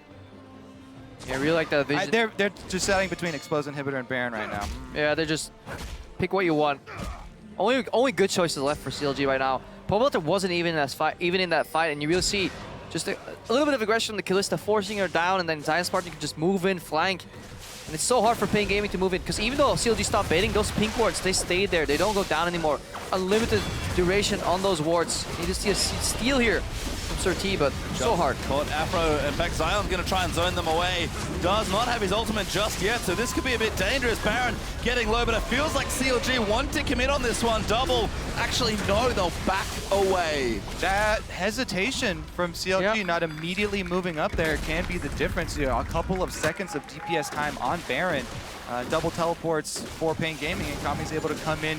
Threat of a Shockwave Rek'Sai is definitely threatening enough. They can burst it down, so CLG don't want to take that chance of throwing away such a huge lead and allowing the Baron to be stolen. So they call off their attempt. They play with the necessary respect, but even though we're now 15-5 ahead for CLG, Pain Gaming still have the combo. We saw Origin do it. They were behind too. We saw an earlier fight here. Surtee now on the front line. Some Orianna shield here, but look for Annie. Look for Dude. Tibbers with Fate's Call or Flash Tibbers with the Orianna ball combined. That's what Pain Gaming are looking for. Zion Spartan is looking for Inhibitor. Yeah, it does get the ulti out of Rek'Sai, but isn't going to go all the way in. CLG have done some recent shopping. No, Double Lift actually sitting on a big stack of gold, I think. But they are going to start Baron once again. In vision. What's changed now that CLG is willing to take the 50-50 compared to before? Maybe they just have to think they have to take it here. They're going to move in. Are they going to get the Smite steal? was ball.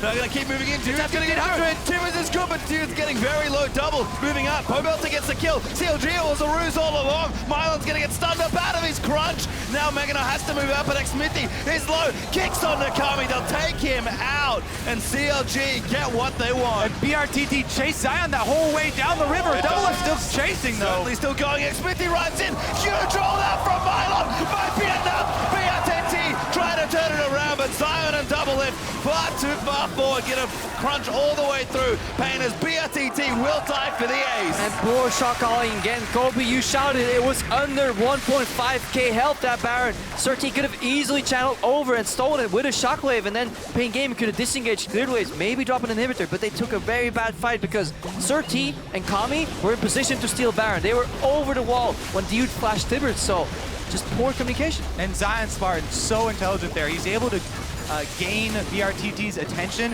He chases him halfway down the river. There's no Kalista there. Soaks up a lot of damage only because he knows he can teleport right back in with home guards. Cuts off the rest of Pain Gaming, and they're able to take down 2 inhibitors with that Baron bait. Yeah, CLG get a massive boost there in this game as they're practically 10,000 gold ahead. They'll steal the blue, they'll go back and recall. Double from Vampirix after the Bloodthirster very quickly. I mean, look right now, the ball's in position. If Surti goes over, Kami and Surti have to go all the way around the wall. Dude's doing his job. You can expend your support for a Baron. As a support main, I will agree with that. Just sacrifice your life, but get something out of it.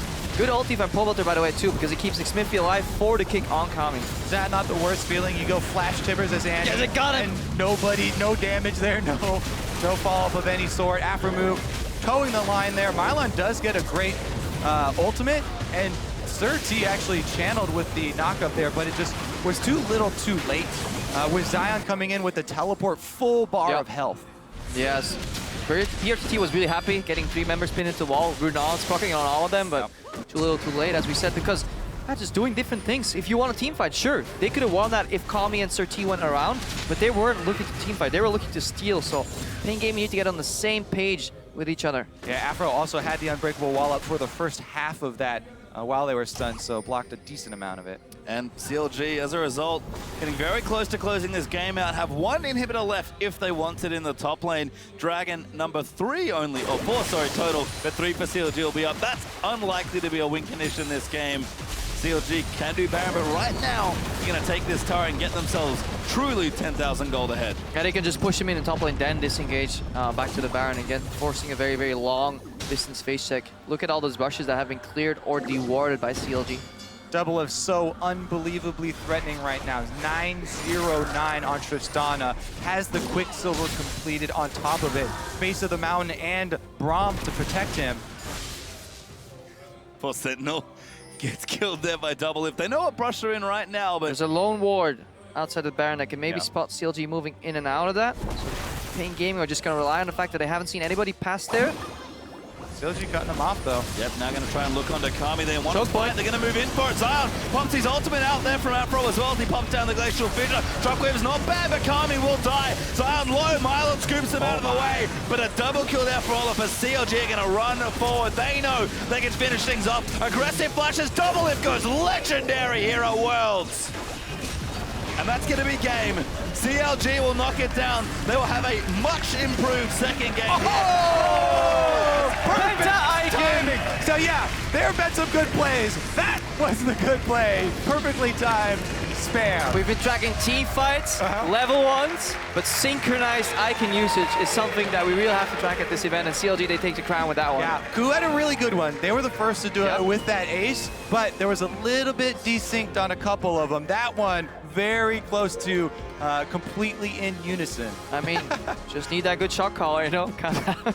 Well, a few, I think, is that the true measure? I think a few mishaps here and there by both teams, honestly. We talked about indecisiveness maybe being a killer, but at the end, CLG, they have a great start to the game, a great mid-game, stumble maybe a bit towards the end, but do clean it out, and again, much improved from game 1. CLG, after 2 days of play, will remain undefeated. I mean, a couple of trends still confirmed there. We see why Pain Gaming have elements of solid play, but also why their average game time is so long, because some of the late game team fights just not on point, not good communication. And CLG, a lot of focus on that Baron overall, but in the end, they didn't even need it. They didn't even get it.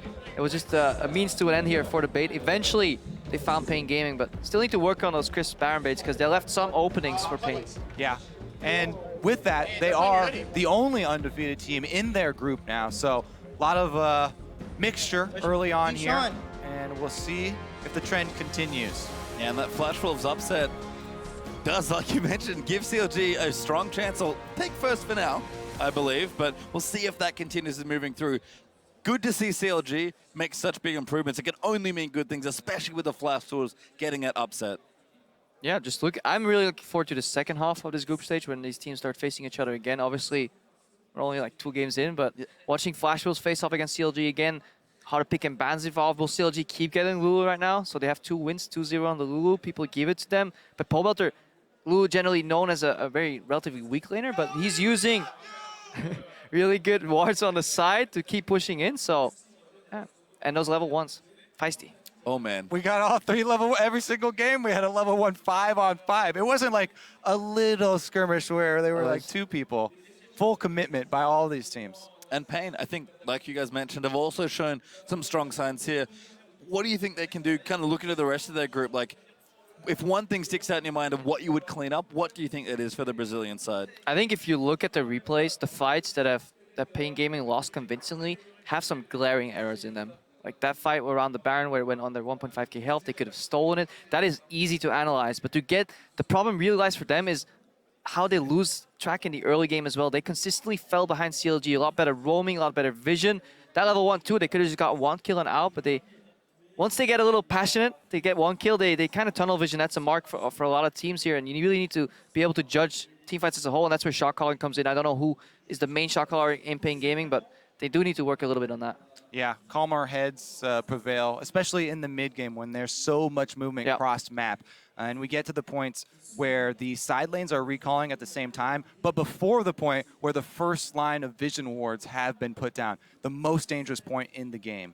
And so we are prepping an interview with Zion Spartan, I believe. That will be with you shortly. But CLG, I already said it, much improved after their last game here, but I feel like it wasn't super clean, like how dominant they were in North America. Yeah, I would love to see that game again with the teleport coming in earlier here for Mylon in that mid lane fight. But, you know, CLG, they end up winning, and that's all that counts. 2-0 for them. Well, certainly 2-0 now, and Shox is standing by with CLG's top laner Zion Spartan. So let's head down to the interview lounge for a look into their 2-0 start at Worlds.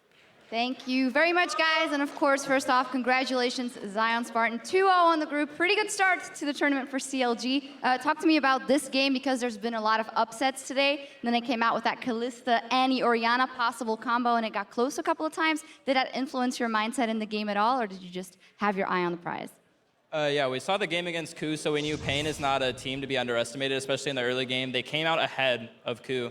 And we were really scared of like the level 1, and they did have like a pretty smart level 1 strategy, but we still got ahead because we had Olaf Braum level 1, which is ridiculously strong. And I wasn't really that worried about the game, but I definitely made sure that I was 100% focused and we were playing as a team. And I think today we played a lot better than we did yesterday, especially with my own play. And I'm a little bit more happy with how we played today for sure. I want to talk a little bit more about that because I had the Rush Hour bottom lane here yesterday and they didn't go into much about that game yesterday, saying that, well, we knew we had it in the end. What do you think your team could have improved on, or maybe you specifically? I think there's just like a couple small things that game that we could have been a bit faster with, you know. Could have played team fights a little bit better. But honestly, there wasn't anything too major that was like really bad that game. It was just kind of like a slow, solid win. Yeah, and you are 2-0 on the group right now, and that fits perfectly in the kind of things you guys have been saying before the tournament, saying that you're confident that you could go all the way. So let's step back from that and then look at what is a thing that we don't know about CLG, or a thing that you think has the biggest growth potential, maybe a specific player that we don't pay attention to, or a specific element about CLG that will be able to grow throughout this tournament. I think people don't give enough credit to our coaching staff, and also Afro. Afro does like a really good job with shot calling and helping us improve. And I think that's something that's helped us this whole year, especially this past split, is that we're just constantly improving. Like during the Korean boot camp, like we had like a rough start, but we definitely just learned so much. And playing all these foreign teams, we're learning a lot, and I feel like we're improving a lot. And I owe it to my teammates and the coaching staff for just working hard and helping us improve. And I think that's like the edge that we have. The edge, eyes on the prize. Finally, I normally wouldn't ask this on a day 2 of a tournament, but since you guys have been really outspoken about going all the way, looking at the rest that's been happening in this tournaments and opponents you may be facing, what is up with all these upsets and #1 seeds getting upsets and just those trends overall? What do you make of that? Do you think that makes the road possibly better for you guys? Yeah, definitely. Like I said it before, and I'll say it again. I think we can win the whole thing, and part of the reason is that there is no Samsung White this year. There's no team that you watch their play and you say, wow, like this team is so far ahead above the rest that they can just crush the whole tournament. And you see like Flash Wolves beating KOO, you see Origin beating LGD. These teams are close. All these teams are good, and anything can happen. And no team is better than the other team, so this is like bound to be the most exciting Worlds yet, and I'm really loving Worlds so far. I'm really excited. I think we can all echo that. Maybe finally, do you think you can get to the level of Samsung White last year with, you say, the perfect setup that you have? It's really hard, but it's possible. I mean, they were insanely good, but that's we can aspire to be better. Yeah, definitely. Well, congratulations 2-0 on the group so far. Zion, Spartan, CLG off to a fantastic start here at Worlds. Guys, take it away. Thank you, Shocks. Gentlemen, a slightly more decisive win there for CLG this time around. But what I want to start with is these crazy level 1s that we've seen now, right? We had the Braum invade on the Annie, in which the Annie team won. This time around, it looked as though it was going to go the same way.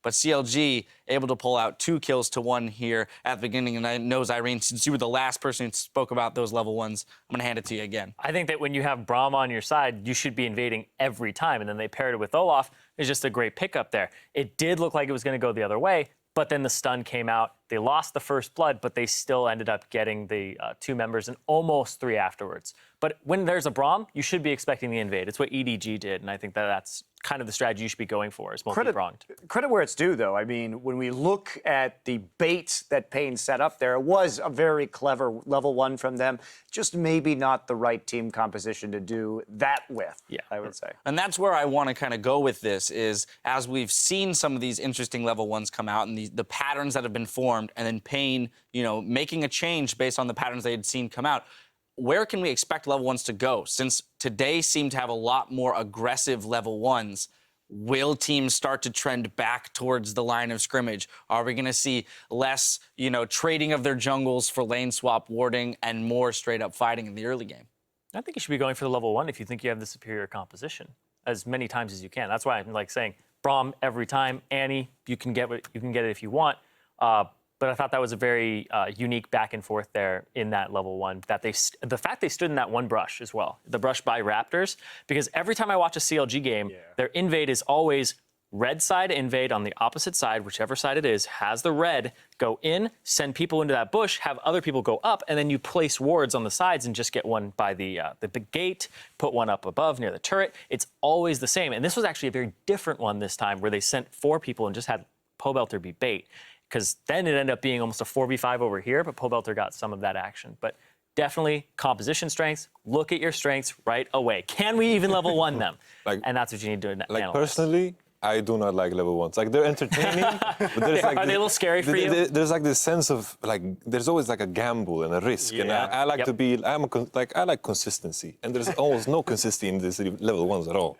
Come on. All right, well, consistency and efficiency for Yamato. I do want to jump into the game, though, and I want to look at what CLG may have done differently this time to have more of a steady increase in their gold lead than they did yesterday. Yeah, for sure. Like, the Rush Hour bot lane, they're always winning their lane, but in this game specifically, they're transitioning that pressure to other lanes, which they didn't do yesterday. I think that's something about CLG that has been a big part of how they found success in the second half of the split. Was Tristana and Ashe, I think, are their 2 strongest picks in the bottom lane, because you transition that power so easily. You start winning that lane. Even with Tristana, you're going to auto-push, eventually get the turret, and then he just goes middle lane. If you're Ashe, you get to do the same thing, and you just get to throw arrows down and always be ready to engage. Even when you rotate just a couple seconds earlier, you can still take advantage of that window. So I feel like those are 2 of the best picks on Doublelift, and it showed right there as well. Yeah, and what I liked about what CLG did this game was they continued to keep the tempo of the game up. They kept putting pressure on turrets with the Tristana. They kept knocking down those objectives, taking the dragons. Their rotations looked much cleaner than we've seen. And that was my big point with CLG coming into this group is, could they take those early leads and adequately snowball them, play it out properly? And this time in this game, they did. Not only that, but I want to talk about Doublelift because we'll get another stat after this last game, but I thought Doublelift was amazing this season in the summer split in the LCS. And in the first game of this series, he had over 1,000 damage per minute and did 47.8% of his team's damage on that Jinx in game 1. And it wouldn't surprise me, having watched that last game. It's not going to be that high, but it's going to be a significant amount. He is really on an individual level performing quite well. Well, part of what works in combination with that is the Lulu. And that's what I want to point to is Krepo's point about the fact that they've gotten Lulu in both games now. And is this a thing that, I mean, Lulu in the tournament has gotten such high priority, but somehow CLG has landed with Lulu on their team both times. And as a low economy mid laner in Pobelter, seems like the perfect champion. Well, he's still winning lane with it as well. Even though it's low economy, he's still shoving the opponent out of lane, winning the lane in CS and getting more pressure. And then as soon as he's just got a little bit of pressure, bot lane comes in and then they get to do the whole take the turret thing. Right. And we see CLG. We can ask, what are the con factors? Not only the Lulu, but fast pushing AD carries. Jinx in that minigun mode, Tristana with the explosive shot. So even though the compositions have had different aspects, to me, these were very similar compositions in the way that they played out. So fixing the game 1's issues into a faster snowball this game was a good step. But what else do they have? That's the question that's still on the table for CLG. Now, final point here, and this is somewhat of a tournament-wide thing. With that game, Braum picks up his first win. So he's now 1-8. This is a support that's had, incredibly high priority placed upon him and yet is not doing well. Yamato, what's your take on why teams are struggling with this champion? I've always felt that Braum's biggest strength is in the lane matchups against these AD carries that rely on the power and their Q ability, like Sivir, like Corki. And we haven't seen that at all in this tournament almost. I don't think we have seen a single game of Corki. So that is like the biggest factor to me. So simply that the AD carries who are strong in lane are falling out of favor. Yeah, exactly. Therefore, the combination is less important. Also, Yasuo. I mean, we can talk about this. That combination of the wind wall and the unbreakable is just really, really strong at controlling the map and at stopping sieges, setting up very preferable team fights. And that's been a pick that I thought we'd see here. Not every game, but sometimes is that Yasuo coming. We've got a lot of Yasuo players in both mid and top lane in this tournament. We talked about it yesterday. But that's another champion that, when paired with Braum, really magnifies the strengths of both champions. Yeah, I thought LGD was going to take it and put the Lulu top instead of the Malphite. Put the Lulu top, pick a Yasuo. They also had a Braum. Be a great Yasuo composition with mixed damage. Didn't go for it. Honestly, I think the fact that Braum was 0-8 before this, just unlucky. Well, struggling. Yeah, there you go. Just I agree. Struggling as of yet. Now, over on Twitter, you guys have been calling out some of your highlights with the hashtag World's Big Plays. Now, Sushi Flavored sent in, what an amazing win from Origin against LGD. Soaz doing his best Xpeke impression. Let's take a look. Soaz can make up for his mistakes from last Worlds against OMG, and they're going for the main. That is coming the main kick in, and Soaz extinguishes the ghosts of his past. There's a berry bump for LGD, but it's gonna be enough. No way. Soaz says, I can do it better, and Origin beat LGD. I love how Freak is like telling this story. He's extinguishing the ghost of his past, and everybody's like, "But the Baron, though." I don't know if that was quite as dramatic as the Xpeke. The game really wasn't on the line there. Vladimir doesn't lend himself to very dramatic play anyway, where it's just like, And also, they were going to win that game almost no matter what. Yeah. So maybe it was fun, but I don't know if it was think the legendary status. The larger aspect of it is the fact that they won the game, right? Yeah, upset a team that was looked at as maybe one of the top 3 teams coming into this tournament. Oh, yeah, definitely. I put LGD in the top 3. Just looking at the individual skill on that roster, I think the quadra kill that came through and the fact that Origin had that wombo combo in the mid game with that was a big play for myself there. That was pretty much not so much the catalyst, but the result. And, it has to be said, these are best of ones. We're going to see some upsets. And it's been very rare that we've seen a team actually 6-0 a group at the World Championship. So we're going to encounter some of these games, and I'm curious if this pattern's going to continue. Maybe we just got a big upset day. It certainly was fun to see the upsets today, but will that be a trend for the next week and a half? I guess I'm not so confident that that's going to be true. All right, we got plenty of games to go. Now, with another day of international competition in the books, let's see how the groups are shaping up. In Group A, CLG are sitting alone in first place, 2-0. Tied for second is KOO Tigers and the Flash Wolves. Then Pain Gaming is in fourth with 2 losses. Group B was off today, so Fnatic and Cloud9 are still on top over there. SK Telecom Network Gaming reign above Group C, undefeated, against H2K and the Bangkok Titans. And after their first day of play, KT Rolster and Origin are up 1-0 in Group D above China's LGD and North America's TSM. Now, that may all change tomorrow as we start the day with a clash of the Titans, Edward Gaming versus SK Telecom T1. Later on, LGD will face KT Rolster, and Xpeke's Origin will square off against Bjergsen and TSM. The action picks back up a little earlier tomorrow at 2 p.m. Central European Time and 5 a.m. Pacific, so do not be late. But gentlemen, those are some huge matches tomorrow. Let's talk about them for a brief moment. I'm really excited about tomorrow. I mean, we get to start the day with EDG SKT. I mean, when you look at that matchup and the way that both of these teams have been playing, we haven't seen a true test of either of them yet. So the question really is, are they going to approach this in a more standard fashion and feel each other out, or is one of them going to come out with something wild? How do you see these two teams butting heads? It's like the real question is, how far ahead are they looking? It's like, how much do they want to reveal in this matchup? That is my question, because like the first seed out of the group is important, but how far are they assuming they will go regarding of their seed? And if I was both EDG, now we've seen only a very small sample size of games. If I'm EDG or SKT, maybe I'm thinking right now, well, there's some upsets that are happening to these other teams. I'm very confident maybe against any team, regardless of my seed. Therefore, I am not going to show absolutely everything until it's necessary, right? So it's going to be exciting. It's going to be a great game, but I'm not sure how much we're going to see. I think both teams are extremely prideful. So I would not be surprised if they both came out and said, we need to beat you as a statement. It wouldn't be past characteristics of SKT and EDG both to do that. I feel like these aren't teams that go easy on an opponent just because we could possibly end up in a better scenario afterwards. I feel like they just want to crush the group as much as they can. I think intriguing, too, is that LGD KT Rolster game. That got a lot more interesting all of a sudden. It did again. It gets far more interesting given the results of today.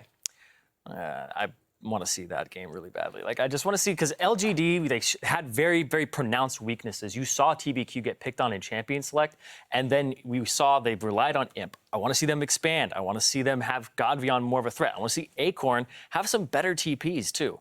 And then you go over to KT, and, man, they dropped the ball on that one as well. I actually disagree about KT dropping the ball. I think they had a little bit of a hiccup in that early lane swap, but then they immediately fixed a lot of the issues, and they were in pretty much cruise control of that game. Sorry, I was thinking about KOO. I was thinking about Smeb. My bad. Yeah, Smeb someday. My bad. Yeah. I think KT looked very powerful, very patient and reserved, and willing to allow their opponents to make mistakes. And TBQ, he made a lot of mistakes. And with these bans, is this a weakness that has been exposed in LGD? Can this be replicated if he has to get onto the Vi or a lesser jungler pick that maybe he isn't quite so good on? Yeah, I think you keep doing that. I think you keep testing him like that until he finds an answer. Make him find the answer. Finally, I want to go to you, Yamato. It's like the more I think about LGD as a team, it's like the core idea is individuality. And I feel like they put all the responsibility on one person, which was Imp. I feel like they should expand that, put a lot of pressure on Acorn, put a lot of pressure on GodV, and they can play on that, because I think any team that faces LGD should try to deny that as much as possible, because as a roster, I think like individually, they're super, super good. Of course, I want to close this out. Battle between NA and EU. Origin and TSM, we can't forget that. Origin had a very solid showing today. TSM, a little bit of a struggle. Quickly, thoughts on this matchup? I agree. I mean, after seeing how well Origin played today and how good their preparation was, I feel, for attacking LGD, I expect the same thing coming in against TSM. And especially if Xpeke keeps up that performance, that eliminates a lot of the threat from TSM on Bjergsen. That's what I was going to say. The terrifying thing is that Bjergsen was the best performer today on TSM, but Xpeke showed up. And so a mismatch that we thought might have been there may no longer be there. It's going to be an uphill battle for TSM. Well, stay tuned because in just 15 minutes, Quick Shot, Jat, and Officio will be here to recap all of today's action on Worlds tonight. For us, though, we need to call it a day on behalf of myself and the entire live broadcast team. Thank you for joining us, and we'll see you right back here tomorrow for more Worlds action.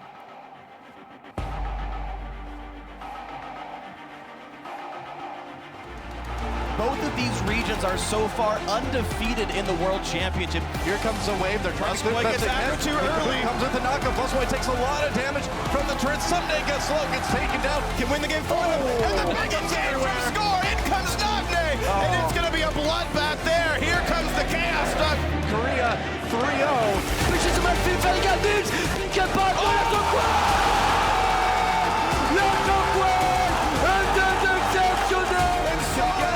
extinguishes the ghost of the past. Origin takes down one of the contenders. Look at the output of Totally 007 here. And SKT takes it, GG.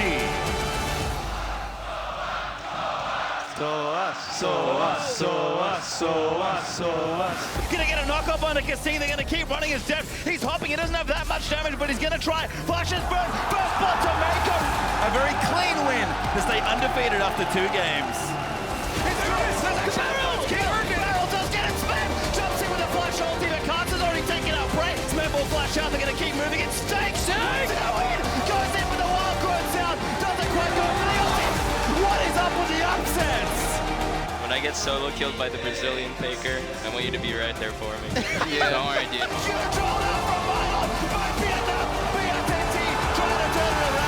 CLG will knock it down. Much improved second game.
Vergadix, pick and pass,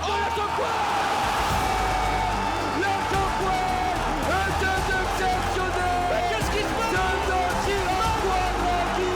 Slowly but surely get enough damage that he has to. There's a more lineup for LGD, but it's gonna be enough. Soaz says I can do it better. And Origin beat LGD.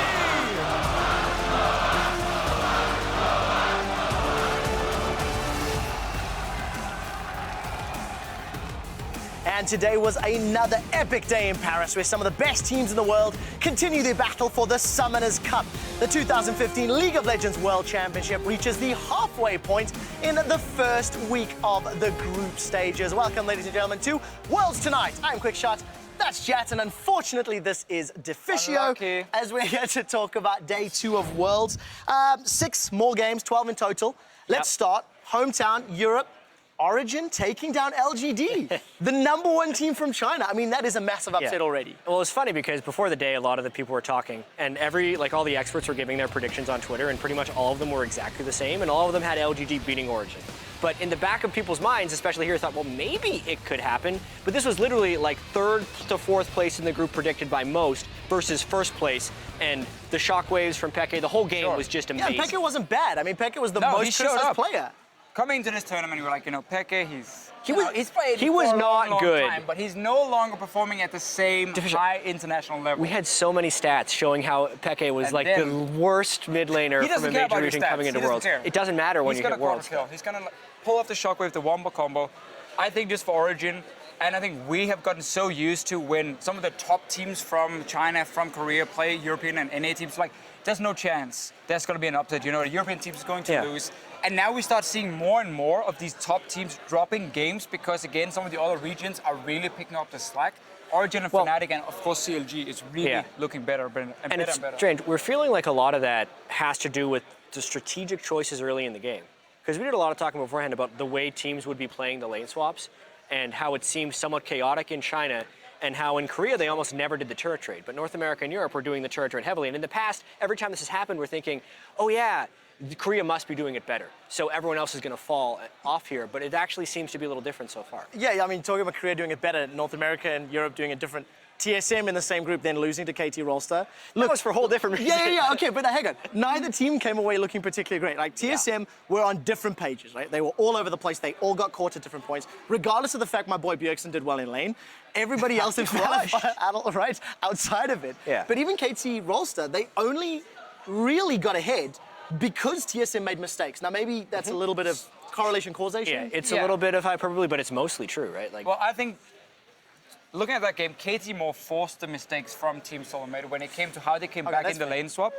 When it came to punishing Darius, at least, he was left on his own. It was like, where's Lostboy, where's Santorin to back him up? So they punish it. The same thing didn't happen for Someday, who played that a lot better. Specifically, yes, Someday did play better than Darius, but I don't think that's because Darius was forced into a mistake. Like, the first time Darius died, he had just seen 3 people. He assumed they were doing Dragon. Total assumption. Okay, that one I and agree then on. went to get fired. That one I agree on. Right? And that's just the beginning of the snowball. The rest of that game was like a just routine rotation around Dragon Pit, and they run in just like, oh, let's just bow in different directions for no apparent reason. That one play, though, you highlight, if you look at how TSM was on the map, they're not giving Darius any chance to do anything. So, like, either he walks down and try and get some farm, or he just walks away and he falls even further behind because, again, Santorin and Lostboy were on the top side of the map, where Wild Turtle was already doing fine in, like, so basically sitting and farming on his own. So, like, as a team, it still doesn't work for them in the early game. That's something they have to fix because now Origin showed up big time. So you have 3 very, very strong teams, and now Team Solomate needs to pick up the slack. They're in a whole bunch of trouble. They are. They lost in the worst way, too. Look, I'm assuming they're out, right, in my opinion, because tomorrow... I'm assuming it, because tomorrow you've got LGD versus KT Rolster. Like, that's on the schedule for them in the same group. Like, yeah. How important is this going to be for fighting now for first, second? Team Solomate has to beat Origin later in the day, and then, of course, now they got to hope that LGD can then take down KT, so all the teams can tie each other after just 2 games away, because I think it's only 1 game each in this group here, and there's only 2 games for the other teams, but we're starting to see trends instead, and like LGD showing that. Yeah, I think most of the pressure is on LGD now, Yeah, because they were the unanimous favorite in this group. Yeah. It was almost assumed they were going to be making it out because they'd beaten EDG and they're the #1 seed from China. But now that they've already lost to a team that wasn't even predicted to get second in this group, if they start 0-2, since they already were under so much pressure, right through the roof. Talking about pressure, KOO Tigers, #2 seed. Look, not a lot of eyes on them really coming into this. Some mixed expectations. Nobody expected them to drop a game to Flash Wolves. Now, KOO Tigers is such a weird team. Some people probably expected Flash Wolves to win that one. This guy maybe wants to take the credit for it. I didn't officially predict it. But I kind of said it randomly in a joking manner, and then you take full credit so for on it. Worlds tonight, we're going to have to spend time on this Flash Wolves KOO game because Flash Wolves is going to beat KOO.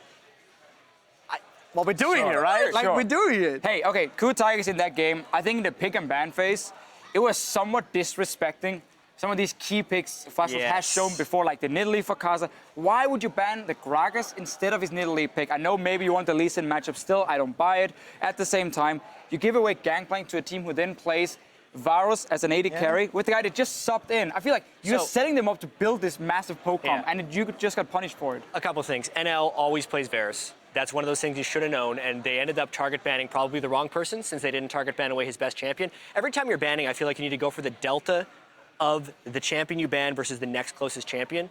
But Karsa's the best champion is Nidalee. The best champion for NL is Varus, and even the Gangplank, you could tell he wasn't comfortable on it.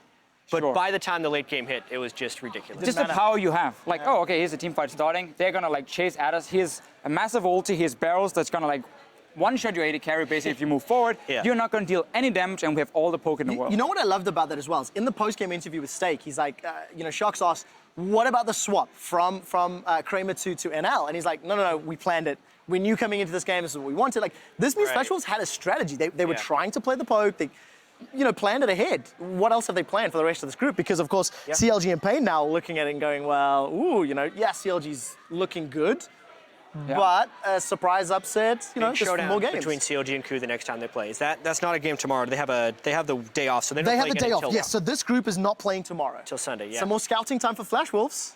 Yeah, potentially. Sure. But, I mean, how much scouting? They already said they have individual plans for all 3 of the teams. So by the time Flash Wolves plays the next game, it's going to be a total. Come on, those plans change when you see teams playing, and now we start seeing this meta. Yesterday we didn't see any Lulu. Today we saw what 3-4 games of Lulu. Yeah, and 2 Lulu losses, right? Yeah, but you said she was OP. She is OP. I mean, the thing is, she lost twice. Yes, How could she possibly She lost be a OP? few games, but she was always ahead in a lot of the games where she was played, and she wasn't the main reason the team lost. But like against KOO Tigers or Flash Wolves, it's so smart than being like, oh, this team is normally really poor in the early game. So let's draft a siege composition that can just get time to scale up and then group and then start hammering away. And there is so little KOO Tigers And could do against specifically, it. there was so much poke. Lulu and Alistar, while they can be tanky and really hard to deal with, are actually really bad against poke. You can't preemptively shield poke most of the time, and Alistar can't use his ultimate while he's getting poked because then he's just completely useless. And Not to mention the Morgana in that game that you just Black Shield. Obviously, Flash Wolves did a lot to play, but a lot of that actually was decided in the draft. Yeah, I feel the same too. But now, you're talking about potential, talking about strengths of teams, blah, blah, blah. CLG KOO is the matchup we're looking forward to. CLG, questionable performance yesterday. And now today, obviously a stronger win against Pain, especially once they got out of the laning phase. Are they looking the real deal? Because the EU teams that are winning are looking stronger. The CLG, they're looking like the alpha dogs in this group right now, even though they haven't played KOO, which is kind of strange. And the quote inferiority that was shown in the Flash Wolves CLG game isn't looking so bad now that the Flash Wolves have beaten KOO Tigers. Oh, I like that. Everything is relative Yeah, in these sure. groups. A little bit too early for me, though, to really call out again who is the heavy favorite, despite CLG being 2-0, because that Flash Wolf game was so close between them. I think there's, again, the more games we get under our belt, right now we're just looking at the trends. What is the team showing? Are they doing the same they did like back here in their own region and coming into it? Have they changed anything? Are they playing the right champions? That's what we're looking at now. And that's why CLG has been looking good, because they have some good picks, but they also gotten a little twice. Come on. Gotta get rid of that one. Protect the Double Lifters now won 2 games at Worlds. Yeah. I hate it. Unreal. Old school, right? But it works. The last time he was here. Favorites in the group, obviously CLG looking good. Pre-tournament favorites, EDG and SKT, they've not been tested yet. Both sitting pretty. They play each other. And let's also remember, in the group, they are with H2K and, of course, the Bangkok Titans. Yeah. Bangkok Titans have been just hammered. I mean, it's been a difficult group stage for them. H2K, glimmers of hope, but I think some of the individual players not really up to the task. I agree on that one. So let's look at both sides, because it really is kind of a two-horse race. So with H2K, I think what we're seeing for them is kind of the opposite that we see from Origin, CLG, and Fnatic right now, because those 3 teams have shown they can handle these top teams individually, but also on a macro level. With H2K, I see some good moves in the early game strategically, but I think player-wise, they don't follow as well. There's too many individual mistakes, and they get like punch out, they get a little bit too greedy, and that's why they don't manage to do a whole lot in their games. It was one of the worst things for them coming into this group.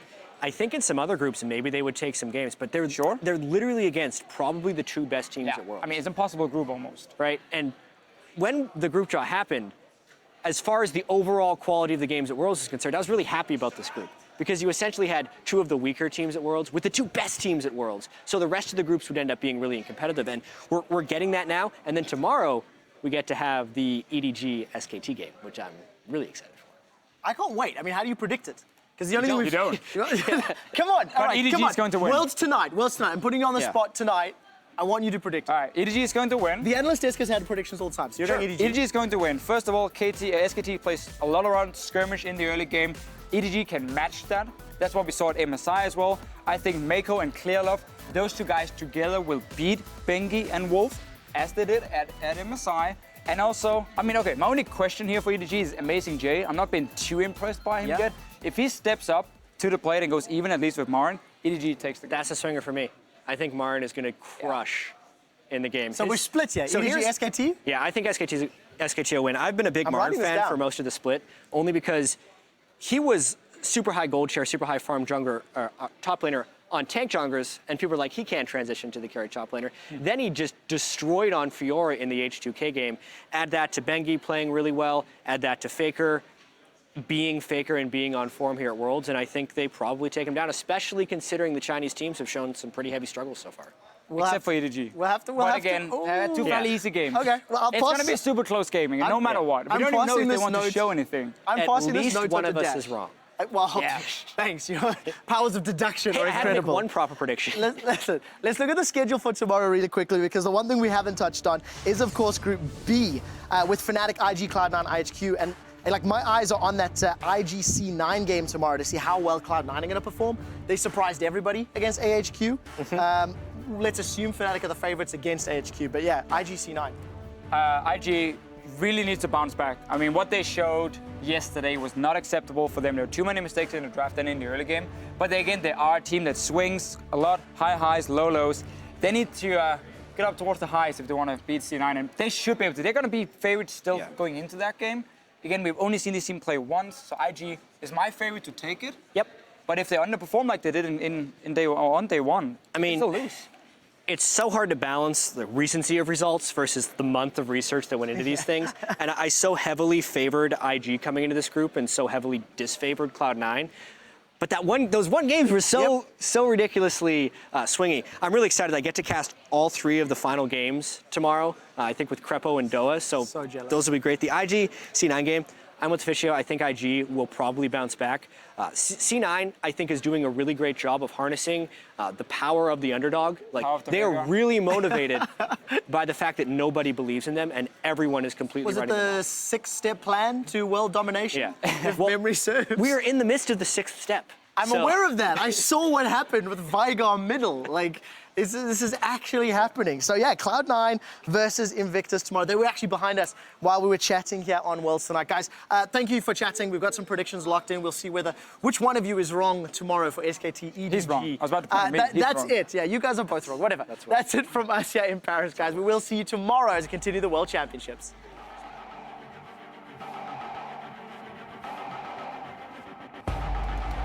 Both of these regions are so far undefeated in the World Championship. Here comes a wave. They're trying to Like it's after too early. Comes with the knockup. Flusboy takes a lot of damage from the turret. Someday gets slow, gets taken down. Can win the game for them. And the big game from Score. In comes Nagne. And it's going to be a bloodbath there. Here comes the Chaos Dog. Korea 3-0. Mission to Maxime Felgal Dibs. Nickel pas.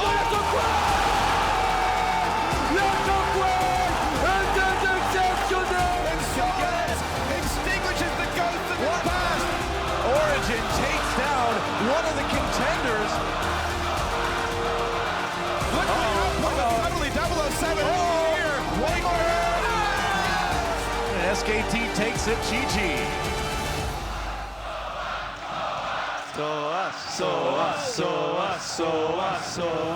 Gonna get a knock-up on the Cassini. They're gonna keep running his depth. He's hopping. He doesn't have that much damage, but he's gonna try. Flashes burn. First blood to Mako.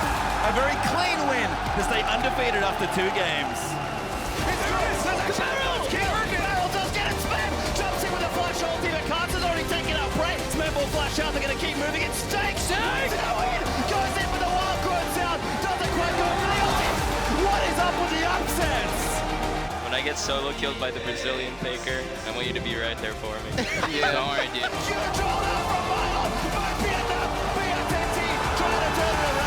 CLG will knock it down. Much improved second game.